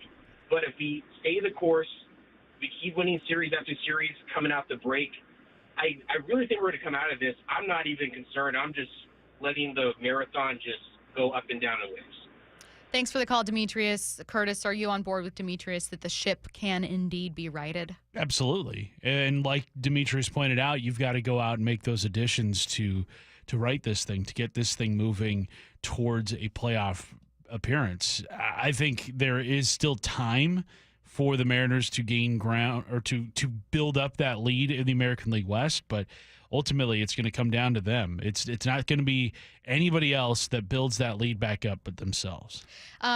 We are going to – do you want to carry callers into 30 as well? We have quite a few people on hold. We've got quite a few. Okay, so Glenn, Robert, Don, if you guys can hang in there. I am prioritizing you guys for our next segment here. I have time to hopefully get to two more, so we're going to go Isaiah, I'll get to you in one sec. Let's go to Nelson, who's been on hold the longest. Nelson, how are you feeling about the Mariners at the All-Star break? Hey, guys. So, listening to that last caller, there's really two sets of Mariners fans. I feel like you have a younger generation here that, they weren't in their 20s and stuff through the Zarenzik areas where maybe we believed in the hype and the prospects and we had more hope. So, they just know the long drought and they know that Jerry broke that. But the reality is that had that same playoff format existed under Bavasi and Zarenzik, they would have both had a playoff appearance. So I'm feeling exhausted. That's the word for me. I'm exhausted. Year after year after year, I have to watch this pathetic offense, the same issues, different players, and Jerry, his trades fail, so he's got to try to maneuver and find another way, and it doesn't work. And just we are wasting monumental pitching. And then Service, who I'm usually pretty defensive of because I feel he's been handed a pretty mediocre roster and found ways to get 88 to 90 wins out of these rosters. But, boy, he's made some decisions lately. You are saving Logan Gilbert for hypothetical games later on in the season or in the playoffs. You're saving innings for that might not even matter. You need to win those games now. You have the best pitching staff in the AL, top 3 in baseball. You got to lean on those guys. He admitted in his postgame yesterday the bullpen was thin. If it's thin, why are you pulling Logan at 87 pitches, man? Use your strength. You know that getting to Munoz has been hard. So he's making this man. I'm tired of calling you guys the same thing every single year. Don't people want to stop hearing me complain? I'm sick of it, guys. Thanks for the call, Nelson. I'm offended. Yeah, but okay. Wow. No, wow. we appreciate Matt, all go ahead of our and block callers. Nelson's number. No. How dare he not appreciate? No, calling but us. I totally get We're kidding, where Nelson. those feelings are coming from. That is a very common response that I see on social media. That is a common response I see on our text line every single day. I got to see the text line following the game yesterday. No one else did except for me. And let me tell you, it was great. it was a disaster It wasn't a safe zone. place. But yeah, I can completely understand why people are maybe losing a little bit of faith in this team, in how they want to get to becoming a World Series contender. How much longer is this whole sustainability phase going to last? Because it's okay, you've proven you can win. Now what? Isaiah from Tri-Cities, how are you feeling about the Mariners at the break? Hey, thanks for having me on, you guys. One word, I would say that I'm hopeful. Miles talked about, you guys mentioned his age being 24. I'm not going to be as fired up as that last caller, but I would say that I'm 35, and my wife and I have 4 kids. We got the chance to take our boys up to the Mariners this year for the first time. They're 8 and 7. And I grew up, fell in love with the Mariners in the 90s, just like you guys are talking about, right? Like, that's why so many of us have the hope that, we're going to be good. And we do have historical pitching right now that we do need to take advantage of. But I watch the Mariners. I'm never not going to love them. And it's one of those scenarios where it's like, yes, we strike out too much. Yes, we do need to go get a couple of at-bats. But as we've all been talking about, right, Scott Service and Jerry Dipoto are doing what they can with what they've been given. It kind of sucks because it's like it's twofold where we want to see them make these big moves and we want to see them do something. But do we really expect anything to change? Probably not. But if you told me at the beginning of the year that we were going to be in first place at the All-Star game, I would have been jumping for joy, realistically. But I want that for my kids. Like, I want them to be able to, I think, Stacey, you mentioned Julio, right? Like, I had Griffey. I want my kids to have Julio. I want them to have those experiences. I'm with you, Isaiah. Thank you for calling. I don't have as much time to react. We will include some of that call, though, when we get back here. So I see Ron. I see Glenn, Robert, and Don. If you guys can hang on, don't hang up. We're getting right back to your calls next. Don't go anywhere. Seattle Sports, your home for Brock and Salk. All right, how do you feel about a super athletic switch-handed pitcher? The Mariners just made one their first pick in the draft at number 15. Welcome to the system, Jurangelo Saintcha. So if you're just watching the draft, you hear a switch-handed pitcher, tell me that doesn't make your head immediately look up like, excuse me, what did he say? Aside from being unbelievably ambidextrous, he's athlete with a capital A. Just continuing to stockpile as they did a year ago, a bunch of athletes. On Seattle Sports and 97.3 FM HD2. Matt Coker here with West Coast Men's Health. In the past 5 years, we've seen thousands of men at our clinics. Most guys tell us the same story, that in their early 50s, it's not that they couldn't function, they just needed help. They started taking Viagra, and it worked great at first. But after a few years, it stopped working. The problem is that their arteries had become more restricted since they started taking it, because Viagra does not unclog arteries. Here at West Coast Men's Health, we use acoustic wave therapy to target the real problem. We break down plaque and clear up the arteries so blood can flow like it did in your 20s. This restores function. And guys, listen to this. You won't have to take a pill anymore. So if this sounds like you, give West Coast Men's Health a call today and see how we can help. With clinics in Redmond and Tacoma, call 206-519-6541. That's 206-519-6541. 206-519-6541. Online at westcoastmenshealth.com. 2 things you're looking at when you're shopping for a new car or SUV. Choice and exceptional deals. Visit our friends at Mazda of Everett and you'll be satisfied with both. Which Mazda moves you? Find out at Mazda of Everett. Choose from over 600 new Mazdas in stock. And right now, they're offering 0% financing on all new Mazda CX-5s, CX-30s, CX-50s, and CX-90s. On approved credit. Need more reasons? They also treat you like family and want you to drive away happy. See for yourself at MazdaofEverett.com. Hey, it's Mike Salk here. Just want to brag, if you don't mind, about my guys for a sec at Riverside Roofing, because they just closed a multi-million-dollar roofing project on the east side, and I'm just incredibly proud. But to be honest, not at all surprised. It speaks to the trust and the reputation that Riverside Roofing's established throughout this market with exceptional work, honesty, and just positive word of mouth. Riverside Roofing can handle any roof, any job. I've seen it with my own 2 eyes when they worked on my project at my house. Riverside Roofing are also certified Tesla roof installers. So go to riversideroofingllc.com and get a free quick quote on your roofing project within just 60 seconds. Don't wait, because right now is the busy season for roofers, and you're going to want to get your project scheduled while there's still time. Consider Riverside Roofing for your roofing project this summer. They're family owned. They serve all of Western Washington. Ask for a veteran's discount as well, and even a referral bonus. Go to riversideroofingllc.com. It's Riverside Roofing, the roofing company you can trust. Attention! If you owe money to the IRS, this is an urgent message. The IRS is cracking down by sending out heart-stopping letters, aggressively garnishing paychecks, seizing bank accounts, and putting liens on homes and businesses. They call it enforced compliance, and you better watch out because penalties and interest on unpaid taxes compound daily, making it seem impossible to ever get out of debt. Don't let the tax debt destroy your life. You need to call Optima Tax Relief, the #1 tax resolution firm. They're experts in the Fresh Start Initiative, one of the biggest breaks that the IRS has ever offered. If you qualify, you could save thousands. Optima's resolved over $1 billion of tax debt for their clients. A+ rated with the Better Business Bureau, they'll fight to get you the best deal possible. Call Optima now for a free consultation. Call 800-343-6460. 800-343-6460. 800-343-6460. Optima Tax Relief.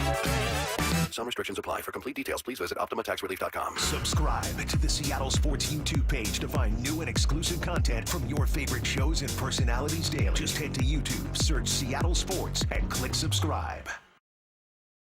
Have you been searching for a local, trustworthy group of professionals to assist with your mortgage? Hey, this is Brock Heward, and you can count on Tila Mortgage. They've been the go-to mortgage experts in Washington for over 25 years. If you are 62 or older and want to learn more about reverse mortgages, well, Tila can help you decide if it's the right choice for you. If monthly payments are impacting your credit score and just killing your cash flow, Tila can assist you in consolidating your debt with proven programs like a refinance loan or a home equity line of credit, a HELOC, enabling you to maintain your low fixed rate first mortgage. Additionally, if you're purchasing a new home, well, Tila can guide you through the ins and outs of a home loan as well. With hundreds of 5-star reviews, Tila, spelled T-I-L-A, is a trusted source for honest and ethical mortgage advice. Call Tila today at 206-766-8888 or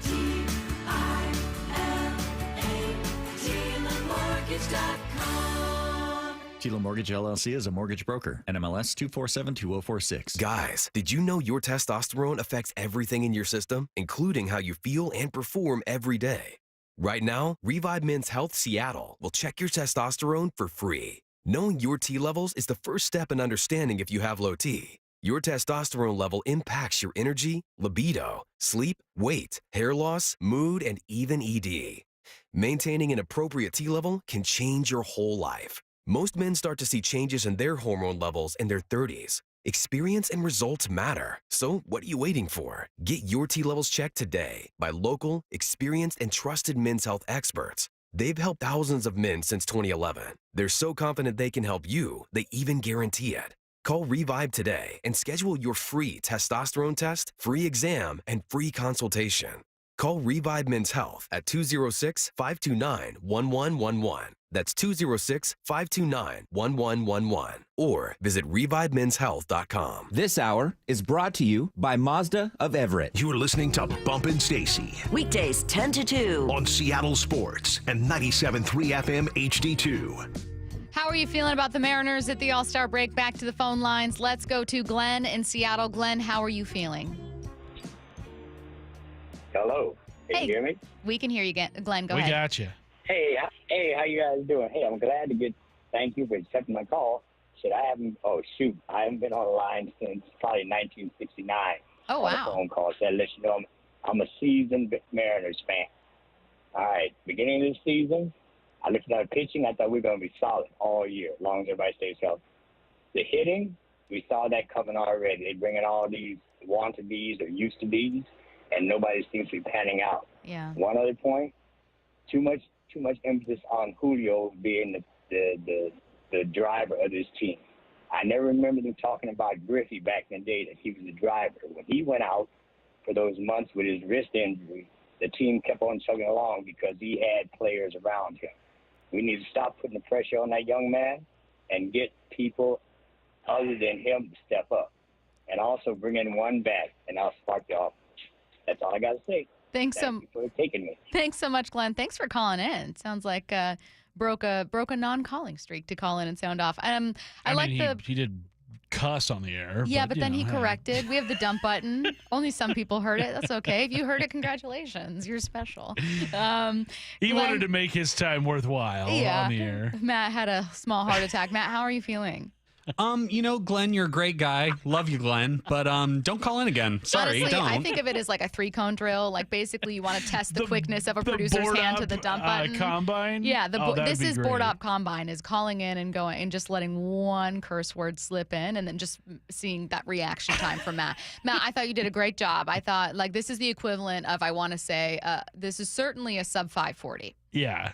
I got to say, I'm pretty good at reaching the dump button. Yeah, you did a great job. It's the one thing in my life that I can do quickly. I think Matt Nelson would ace the board up combine. In no small part, thanks to First Glenn. round draft pick. I like Glenn's point about taking pressure off Julio. I put so much pressure on him. He is a central part of my comments about this offense. But he's right. He's 23 years old. And I thought it was interesting hearing the perspective from a lifelong Mariners fan. Hey, I know that Griffey was a big deal, but I don't remember us talking about Griffey as some savior of the franchise. He has to get everything done himself and do it himself, and we're not adding around him. There was plenty of talent around Griffey, too. Yeah, there was a lot of talent around Ken Griffey. Maybe the most talent the Mariners have ever had offensively. And it wasn't just, it was guys that all kind of came up together, too. Jay Buhner, Edgar Martinez, Ken Griffey. Yeah, I think that's a really good point he brings up. Like, he didn't do it alone. Why are we asking Julio to do it alone? Why are we asking him? And I mean, he has Cal Raleigh there, but again, Cal kind of needs help too. He needs guys on base for him to be as effective as possible. So it is entirely a team effort offensively for Julio and Cal to reach their best potential. Yeah, let's go to Robert in Bellevue. Robert, how are you feeling about the Mariners at the All-Star break? Hi, Stacey. Thanks for taking my call. I appreciate it. I feel like Nelson. That was a mic drop and a half, and I hung on the line just to make another couple of points. I'm 61, but I'm told I look 41. Hey, congrats! And grew up in Burien, went to Kennedy Catholic, and I played baseball. And I would go down. I would shower after my games and go down and watch my brother, who pitched for the Mariners for 5 years, from '79 to '83. And so baseball is sort of a religion in my family. And what I'm seeing happen here is analytics. I'm seeing strikeout or home run baseball. So they're teaching lift and separation in the swing.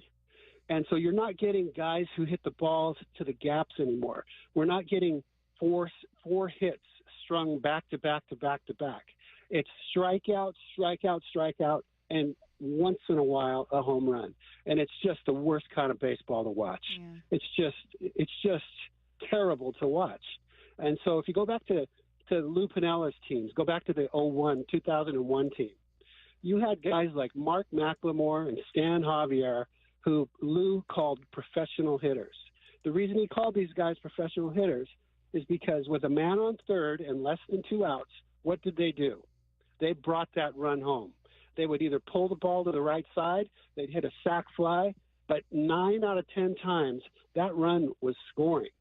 Now, it's 9 out of 10 times it does not score, and it's just hard to watch. I'm hopeful that they can turn it around, and I'm an optimist, and I love the sport. So with that, I think I'll leave it at that. Thanks for taking my call, you guys. Thanks for the call, Robert.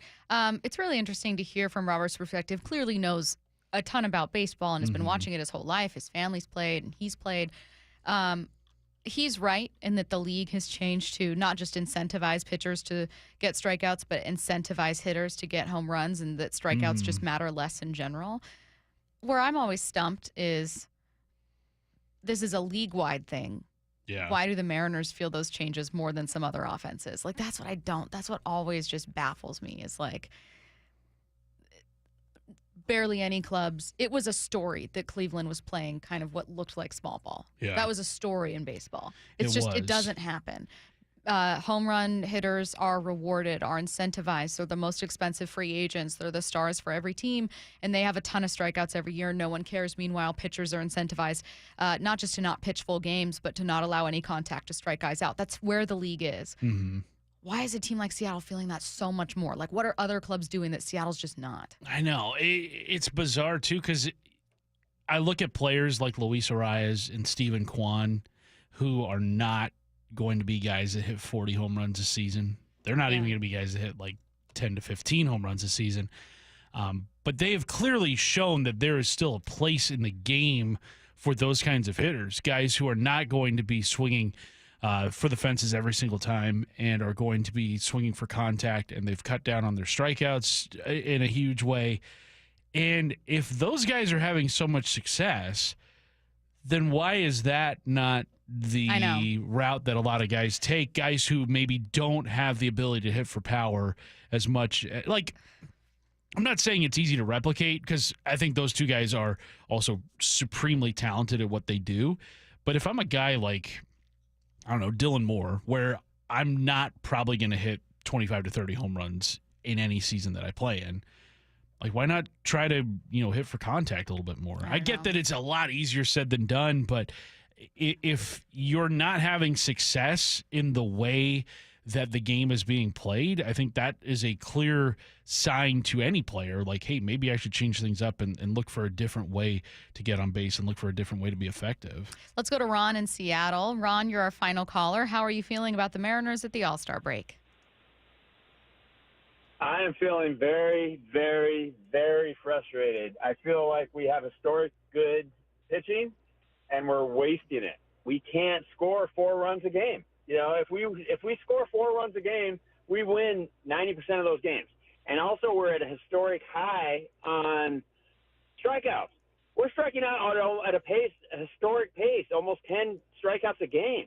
And there's only 27 strikes in a freaking game. We're almost a third strikeouts. Every single time we're up, a third of the time we strike out. Just get on base, score 4 runs a game. We'll be at a historic high win percentage. We're wasting this pitching, and we got to get at least 2 bats. 2 bats that can get on base and not strike out so much. Polanco hasn't worked out. Garver, he hasn't worked out. And also, who's the other guy we got? Mitch Haniger. Everybody this year, for whatever reason, we're striking out more than, are we number 1 or number 2? It's us or Minnesota. Yeah, it's 1 this year. Well, that's the thing, Ron, I got to hang up on you. And it's like, but you make a really good point. I'm going to expand on what Ron has to say. I have 10 seconds, sorry. What Ron's saying, 1,000% agree. I'm so glad he was the last call because that's the number one thing that needs to change ahead of this. I also feel really bad for hanging up. I'm sorry, Ron.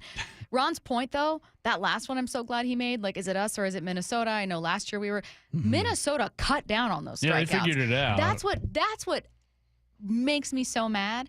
Is there was a club, and I'm not saying Minnesota's an amazing club this year, but Minnesota did like an addition by subtraction. Let's figure out what we have to change. The Mariners claim to be like looking for a way to cut down on the strikeouts, and they're up. Yeah. What did Minnesota do that you didn't do? You presumably took the same approach, which is addition by subtraction, moving on from your strikeout leaders. Minnesota figured it out. Yeah, the Mariners have about 250 more strikeouts than the Twins do. Twins are 23rd in baseball right now in terms of total strikeouts. The Mariners, I believe, became the first team in baseball history to have 1,000 strikeouts before the All-Star break. I know. I'm over the clock right now. Now I'm late. Okay, so let's go ahead and get to what I need to know. Send in your questions. Any question to the Mac and Jacks text line, 866-979-3776. That's next.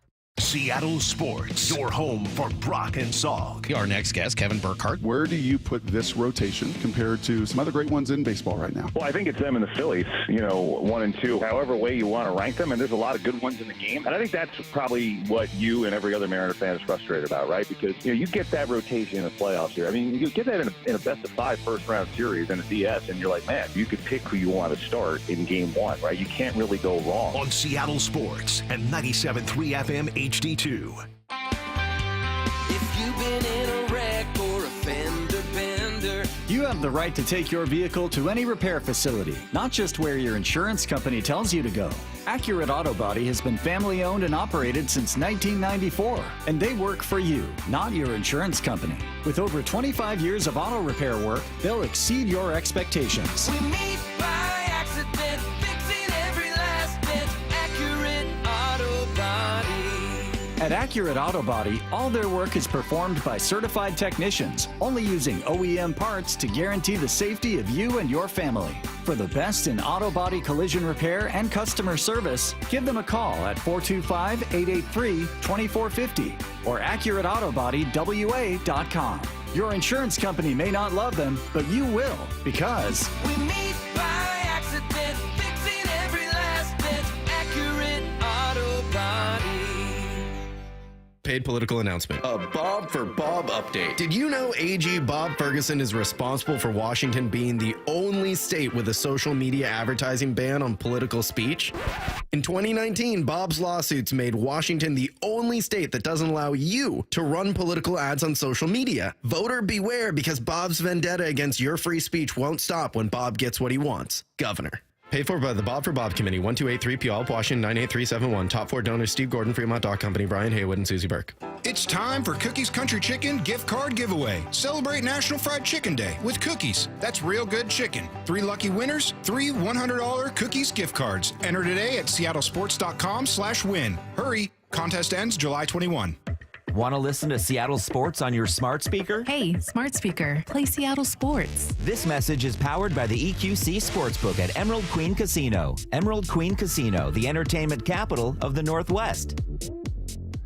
I'm Stacey Rost, and here with my friend Mark Clymer, GM of Wayscar Ford Isuzu in Auburn. Mark, I know for me, when I go to a dealership, I just don't want to feel pushed into buying something. Hey, I'm just like you, Stacey. I don't want to feel pressured when I'm trying to buy something either. So we understand that, and so do all of our employees. The bottom line is we'll give you the information that you want. We'll take care of you from beginning to end, and if it works out, great. If it doesn't, we understand. We only want to sell you a car if you want to buy one. I think the thing that I want most is to be able to trust the person I'm working with. It's a huge investment, and I got to be honest, I don't know a ton about cars. Second largest thing most people ever buy next to a home. So You're right. You want to make sure you're buying from a reputable place, you want a warranty, and you want to make sure you're covered for any reason you change your mind. And we offer that. 5 days or 500-mile, 100% money-back guarantee. Also, congratulations on 102 years. You got a big deal going on. Yeah, it's a 102nd year anniversary sale going on right now with great prices, so come see us. That's Wayscar Ford Isuzu in Auburn, wayscarford.com. You're free now. Free to fill your feed with impossibly chunky chunkers who chunk harder than you ever thought possible. Cats, corgis, babies, baby penguins, baby pandas, chunky baby pandas. Free to make your smart devices do silly things. Free to open a world of remote work and a portal into Gametopia. Who's the boss now? Free to be everything you imagine, and then some. That's how it feels to have Quantum Fiber Internet.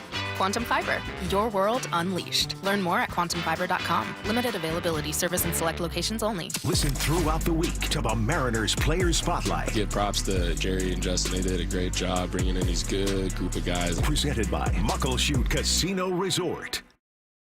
For over 111 years, Pacific Lamp and Supply Company has been your #1 lighting specialist in Washington. From the Space Needle in Seattle and now all the way to the Riverwalk in Spokane. With the largest lighting inventory in Washington, Pacific Lamp's knowledgeable and experienced staff can assist you with any lighting issue, as well as help with intricate lighting and control designs. Plus, they work with all utilities in Washington to get you the best available lighting rebates. Pacific Lamp and Supply Company, Washington's lighting expert since 1912. Visit pacificlamp.com. Well, I got to tell you, just walking in to record this commercial puts a smile on my face, makes me so happy. Every time I think about the great team and the environment, just brings a smile to my face. Well, yes, I'm talking about Volkswagen of Puyallup, of the Harnish Auto family. You see, when you love what you do, it shows. And because more people are happy about buying from Volkswagen of Puyallup, well, they're able to offer you one of the biggest selections in the state of Washington. It's Volkswagen of Puyallup. Leave happy. We all know a cancer diagnosis is physically and emotionally challenging, but it can also be financially devastating. That's why Northwest Hope and Healing is here to help. I'm Dr. Suzette Miranda, a plastic surgeon who is proud to be part of Northwest Hope and Healing's mission. We provide a lifeline for breast and gynecologic cancer patients by covering essentials like food, utilities, and childcare, so patients can focus on healing. Since the year 2000, Northwest Hope and Healing has distributed over $2.5 million to thousands of local cancer patients, and you can help us make an even greater impact. Mark your calendar for Life in Color, a summer brunch, auction, and fashion show on August 18th at the Golf Club at Newcastle. It'll be an unforgettable afternoon of hope and inspiration, celebrating local cancer survivors.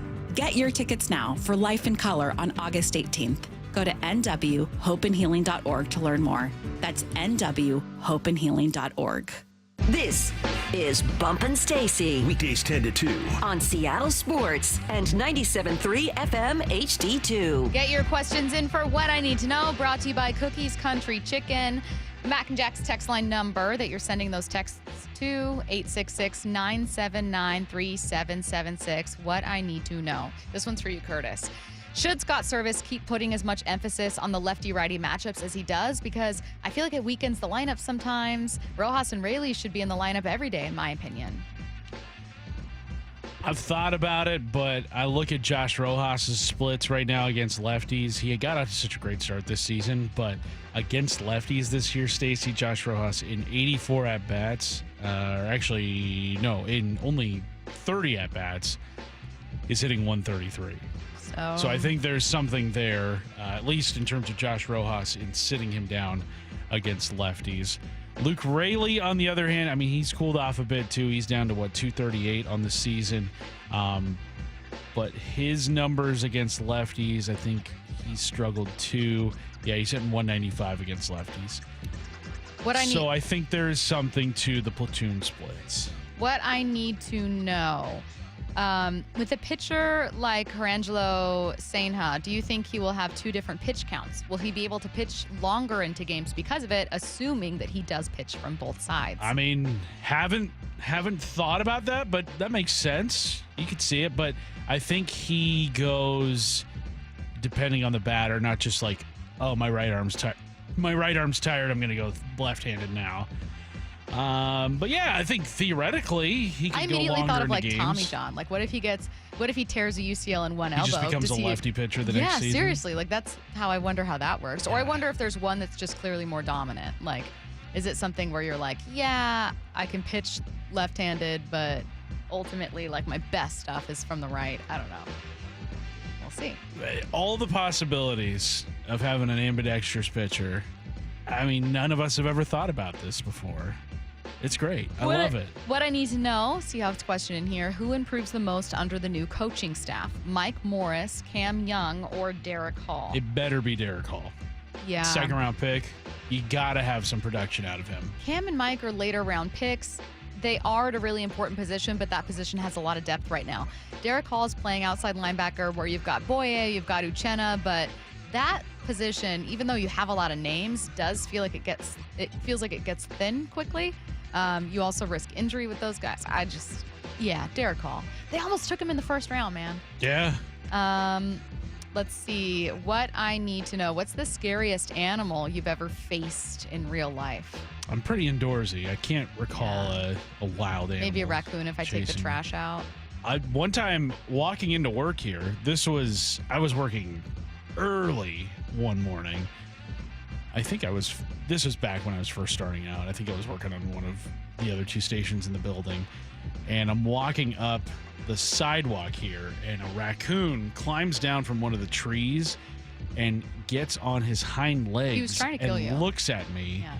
And I'm like, I don't need to see the end of my life here at 4 a.m. Truly? on a Seattle sidewalk due to a feral raccoon. Just turn Are you kidding and leave. me? Yeah. The power that raccoon has. I know. Over someone like 3 times his size. I was scared. Yeah. I can confirm. I get it. I got bit by a dachshund one time. Uh-oh. That's probably the most vicious animal I've faced. The scariest animal I've faced in real life. Little dogs are mean. What I need to know. Let's see. I have another Mariners one here. Are you expecting any changes over the break, like a trade? It's not often we see trades over the All-Star break. And I think with the draft coinciding with the All-Star break, most teams have focused their attention to the draft, and then we'll pick up trade talks in the days following the draft. So I believe tomorrow is the final day of the draft. That's like rounds 10 through 30 or something like that. So I think maybe after tomorrow, after the All-Star game is through, then we will start to see the trade market pick back up. And Jerry Dipoto said on that interview again, Sirius XM Radio, like that he anticipates this trade deadline to really come down to the wire. Like maybe we don't hear about moves until 29th, 30th. So we could be a ways out there, which is unfortunate because I would love to see a trade. What I need to know. Why doesn't Victor Robles get more playing time? It sounds like he made a swing adjustment after coming over to the M's, and he has a WRC plus of 196. That's solid. Yeah, I think he's starting to get more playing time. He started, I know, the last 2 games of the road trip against the Angels. Had 2 stolen bases yesterday. He's got the OPS up to 743. In his time with the Mariners, a 1025 OPS. He is Barry Bonds with the Mariners. No, I think it is time to see Victor Robles in the lineup a lot more often. 253 says, I've been face-to-face with everything from bears to skunks while fishing. Bald eagle was by far the most intimidating. Bald eagles are like little dinosaur birds. Yeah. Their legs. They're birds of prey. Not legs. They're talons. Yes. They're like Edward Scissorhands with wings. So we were at the park a couple of years ago, and a eagle was caught in some tall grass. That's the closest I've ever been to an eagle. They're giant. They're massive. And then he or she, they were able to break themselves free from the tall grass and kind of like buzzed everybody's tower that was watching by. And also we were kind of like, what do we do? Do we call animal control? Like, how do you handle call the cops? Yeah. This is a federal. Do I need to call the White House? This is excuse me. There's a bald eagle I caught walk up to the eagle, sir. Thank you for your service, Mr. Bald Eagle. If you don't mind. Yeah, I need to untie you. We were like, what do we call animal control? Luckily, the bird was able to get itself free, but yeah, it flew over us, and you could hear its wings flapping. Jeez. Man. How about one more call for more playing time? This one for Ryan Bliss. 206 says, I know Bliss has cooled down a bit offensively, but I'm so surprised they're not playing him more often due to his outstanding defensive abilities. What do you think? Well, Jorge Polanco has played a little bit better as of late, and it's more important right now in 2024 for Jorge Polanco to be playing well than I think it is to see what you got in Ryan Bliss. Yeah. All right, you guys. I like Ryan Bliss. I do He's too. got a good future. Easy to root for. That will do it for us today. For Curtis Rogers, Matt Nelson, thank you, Curtis, for helping out today. I'm Stacey Ross, Wyman and Bob coming up next.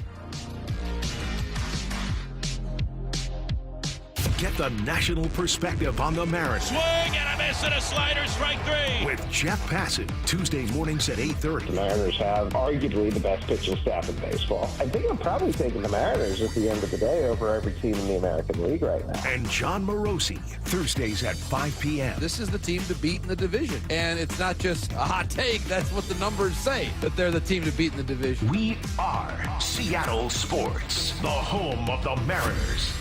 With King LASIK, you can ditch the glasses and contacts and get LASIK from the Northwest's most experienced team. King LASIK has performed over 250,000 procedures, and this month saved $1,000. Start with a free Zoom consult at kinglasik.com. Endless hours of research, seeking referrals, dozens of calls. Hiring the right attorney can be a challenging process during an already difficult time. J.P. Pendergast with Pendergast Law explains. In Washington State, Tom, there are thousands of attorneys to choose from. Referrals and online research can be helpful, but discovering the right attorney requires a conversation. It can be hard to identify integrity and authenticity without that interaction. So, what do you recommend? We encourage anyone looking for personal injury representation to call for a free consultation with our team before making a decision simply based on referrals or online research. Accident victims need an attorney that listens, demonstrates honesty, and is genuinely understanding of their unique circumstances. The care, attention, and preparation that our firm provides throughout the case mirrors the effort involved when taking on the insurance companies. Save time and avoid mistakes after an injury. Contact the caring and compassionate team at Pendergast Law. If you or a loved one has been injured in a car accident, call Pendergast Law. We can help. At Shane Company, we'll help you design an engagement ring as unique as your love story. We have the widest selection of diamonds and gemstones for you to choose from, and you can compare them side by side right here in our store.